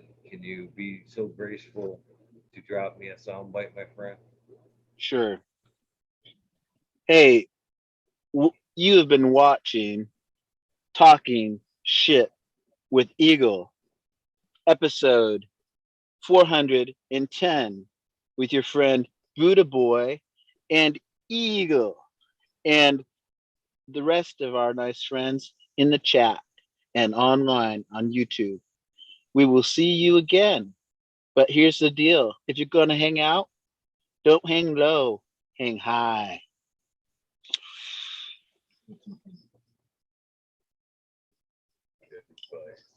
A little bit of theater, right? You got to invoke the magic of the show. Love you guys. Love you, That Eagle. Midwest horse. We've got 10 minutes. We can do it. We plan to go to 420, but you got to get the legwork done. Can't rush that stuff and at the 420 mark, Mr. Westport. Getting this has been fun, Al. I have totally enjoyed tonight, and I'd like to thank you again. I'd like to deeply thank you for making it a little easier to kind of slide back into things, and I appreciate you pointing out and catching the fact that uh, it is weird on the hundreds on that aspect of things. It's like I every hundred I come up on one, I realized in the seriousness of what I'm doing, and I want to. It's like a self check that on the hundreds that I want to make sure the things are on the right path, people doing it for the right reasons, and the show's going in the direction that everybody wants it to go in. That's what kind of the 100 bugaboo is for me. right? It's a reflection number for me. And it's weird because it's always been on the hundreds. I never laid it out that way. It's just every time they come on, I don't know what it is, but it's like, oh shit, it's coming. Yeah, I gotta man. fucking, I don't know. But the Well, three to life's trippy. fours, man, I don't know what that the 3 to 4 seemed like, man. The 3 to 4 era seemed like a year all in itself for some Oh fucking wow, reason. wow. Because you were in the Well, ozone. Now, you sometimes the world is distorted that way. I mean, you could hear like a physicist say one thing, somebody who's a visual artist say another thing. But here's the deal: the rhythm of our lives, the numeric quotients of our lives, that how things add up. You may see things more in numbers. I might see things, more in a different part of the senses. We can modulate or even change in that. But I think there's some magic in that. And I think that's something that you probably see, but there's also some intensity to it. oh, without a doubt, this thing's. This is a passion project, and for those who have wondered about lately, there's one thing I can tell you. I may have had a rough road, and I talked to some people today about all this. But one thing you can count on is I'm no fucking quitter. You know what I mean? Right. I'm No, very you're not. much. I called out that fucking thousand number, and even though I'm double up sometimes with the wormhole, I don't necessarily count the wormhole in that number. But even if I Wow, you had to should. finish the cruise didn't beat like fucking Rocky at the end of this fucking thing. I'm gonna make it to that fucking number. So Right on. No, you do it, but we'll take see. care of yourself along the way. Sorry to interject. Just, modulate. It's like training. You have to go hard for 2 weeks, and that third week you got to ease off. And then the fourth week you go hard and you work on your weaknesses, you work on your strengths, but it's called period periodization. And what that is, it's the cycle of weeks in which the training cycles go, and you break it into like 12-week cycles and things like that. And you give yourself rest periods. And I'm just saying that's one way of breaking it up. And I think that for any endeavor, even if like I was writing the book, that maybe I'll try to do sometime. Um, you can only go burning the candle so hard for so long, but if you do it at the right time, it seems effortless. I'm just saying, but you don't want to get derailed by some unrealistic productivity goal or status goal or something like that adds psychological pressure to you, in which your actual potential for learning in the moment becomes stymied. And I don't know why I'm saying that. I'm just saying for me personally, it's probably true. Well, this thing's an easy thing to kind of want to keep going. So it gets easier and easier to do, and I don't know. It doesn't burn me out. Like I've Okay. talked about before. This has been the highlight, and and a lot. I enjoy doing this. This is by far a passion project for me. You know what I mean? This isn't one of those things that's I dread doing. This is still something I'm very, very passionate about, and I very, very much plan to do it. And again, we did check-ins that when I did stop, for the week, I thought it was super cool that people checked in, all that good shit. It made my heart swell. But I'm curious, and then we're talking about keeping the show with the everybody's interest in hand. I really, really want to do the conversation wheel that I've talked about for like the wormhole for the cricket. By the way, I don't know if you can still hear that cricket, but I can they hear have been it. bitching. You're a fucking trooper because Chad's been like, kill that C- motherfucker. can I tell you something? I'm a nature boy. I like the sound of nature. If it was coqui frogs in Hawaii or Puerto Rico, I'd be like, all right, man, I can live with that. That's a little obnoxious, but those are fucking frogs in the trees. And then with, you know what I'm saying, is like, uh, a cricket to me is like actually kind of an exotic thing that a creature that I kind of like. So unless he was in my house right here, right now, in my little bunk, I have a part of my strategy is I have a bunk. I call this kind of a grow studio, and maybe sometime I'll share it with you. But it's got a bed, and it's got a seedling area, then it's got a veg area, and then in another room it's got a flowering room.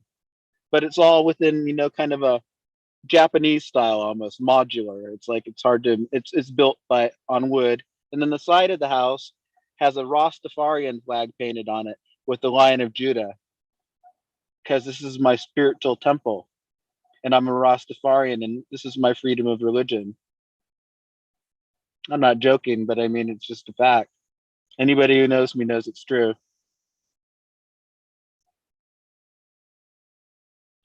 Rasta Bob. Shout out to Rasta Bob. He's got to be one of the coolest people I've heard of on the net. Speaking of which, shout out to Rasta Bob.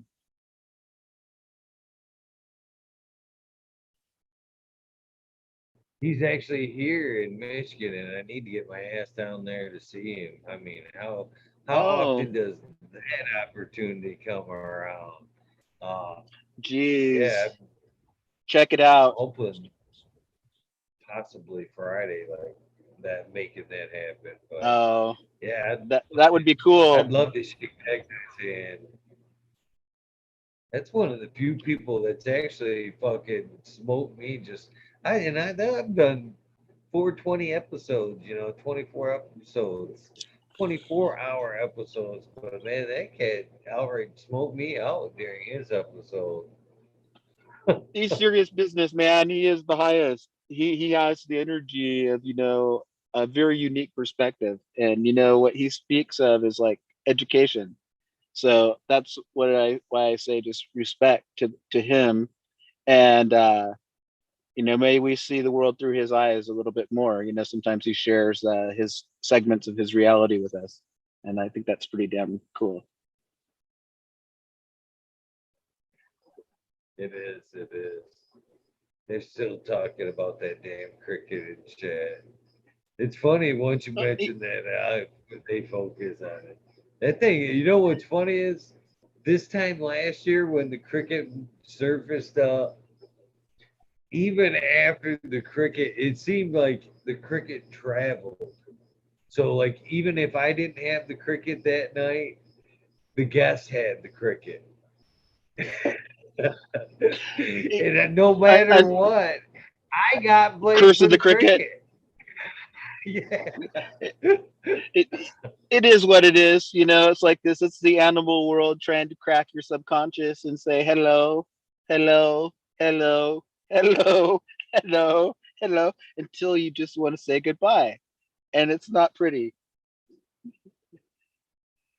No, those things kind of annoy me. I have some mosquitoes. I have the door cracked, like I said, but I can tell one of the kids brought something in for me, and I can tell that they left the door open because of the amount of mosquitoes that are coming in. Is it starting to cool off outside? It's actually kind of funny because if I was the Dalai Lama, I wouldn't want to like smack them. I keep score. I like to like really get them. I'm missing Dr. Buzz Lightyear acetone because, man, that cat gave me more shit about the cricket. And I enjoyed his comments in chat, anywho. But it's been a minute since he's Oh, popped up, and I have sent him messages and hey, what's really? up? And I have no seen, no looks or nothing, and so worried about that guy, man. He made me laugh. That cat made me laugh all the time. And you know Nice. who else has been missing that we all need to kind of shake down? If you haven't shook him, or if you don't, if you have the means, because I've sent emails, is fucking 420. I honestly think uh he misinterpreted one day when I because I think he was in chat that day when it was Oh, just after 420, and I was pissy about 420 the day okay. the episode. Oh, okay, okay. You know what I mean? Yeah. And I was kind of, and I think he thought I was bitching about him, to be honest with you. And I have not seen him on the show or in chat in quite some time. And I've sent Well, him a message too. yeah. So if you guys I know the I means of, reaching out, say, hey, fucker, come back. yeah, hey fucker. I first of all, I love you 420 because I know you're gonna come and watch this because you're secretly watching them. You won the lottery, you got new shoes, you got them propped up in front of you, you're feeling real good. So here's the deal. When we see you next, we'll try not to hug you, but we're gonna give you a big hug because we miss you. And here's the deal, 420, you're our friend and we keep track and we want to know where you are right now. And with that being said, too, yeah, we missed these nugs too. I hit her with messages every so Oh often. man. Um, She's sweet as can be. You know that. uh, yeah, now 420's got to come back and do his episode because it's just like he's been on and stated, "Oh no, I'm not doing an episode. I'm interviewing you." You kind of That's said the exactly same what he said. thing. You Well, said the here's the same thing deal. at one point. I told you, yeah, you gotta come on. You're like, yeah, not anytime soon. When I'm ready, I'm ready. I'll reach out to you. And Well, I know you were. here's the deal. When you were ready, you did reach out. I thought about this, okay, and I did think about this. And this is just like, guys, this is behind the scenes, part of our community anxieties and rites of passage and intimacies, and things like that, because we get all learn an awful lot about each other. And I thought to myself, why have I not gone on? Why did it take me 6 months to finally get around to going on fucking talking shit with Eagle? When in fact, I know pretty much we see eye to eye on just about everything. But, and I said, it's because I wasn't ready. That was my conclusion. And, it's just, we've got to be in a space where we are ready to open up to people and to be real and kind of take it to the next level, so to speak. So, you know, I'm on board with the fact that the people out there, our friends, need a little bit of inspiration and sometimes a kick in the pants, but most of the time just a little bit of support. And it's good to see each and every one of you each day here. And don't do this at the expense of anything else, but come and visit as often as possible. But live a well-rounded life. Well, with I that think we're being good, right? said, yeah, I think we're done. Appreciate you again, man. I can't thank you enough for hanging out and doing the whole episode, the whole shebang bang. We made it through, and I get to brag all day. I got to smoke with a Buddha tomorrow. Sweet, sweet. Well, here's the deal. God bless. May your pipe always be full, and may your buds glisten, And and your with that terps. being said, thank I cut you off, man. Terrible. Oh, terps spill over like champagne. There you go. Sorry, Mr. Buddha. With that being said, I can't thank you enough, Buddha. I can't thank you enough. You guys are awesome that tune in. You yourself, Buddha, with all the kind words that every night I see those comments at the end of the shout outs, and yours is always there. And I always look forward to seeing it, and I'm very grateful for it. So thank you and everybody else that helps make this journey possible. It works both ways. Trust me. You know, I'll never fucking take your money for doing this because it's an honor to hang with as many great people that tune in every night as it is for you guys to tune in on this. So, no, it is what it is, and it's going to stay the way it is. So, thank you for an amazing Thank night. you. If you guys are interested in throwing an idea on that idea wheel, please DM me with a possible conversation that you'd like to see on that wheel. If you'd like to do like Buddhaboy and donate his time to this community, this effort, please DM me at Eagle Gardens One, fucking talking shit with Eagle on Instagram, or Eagle Gardens One at gmail.com, and we'll have another great night in the community. Again, thank you, my friend. We are out of here, you guys. You guys know the deal. Please do something nice for somebody. Random acts of kindness do save lives. I am a living, breathing example of that. And great folks like myself and Buddha Boy You. show me as possible every day. So thank you. Thank you, my friend. And see you guys tonight with, I believe it is Big John Gross will be here tomorrow. Oh, I need to fill that book. Get a hold of me.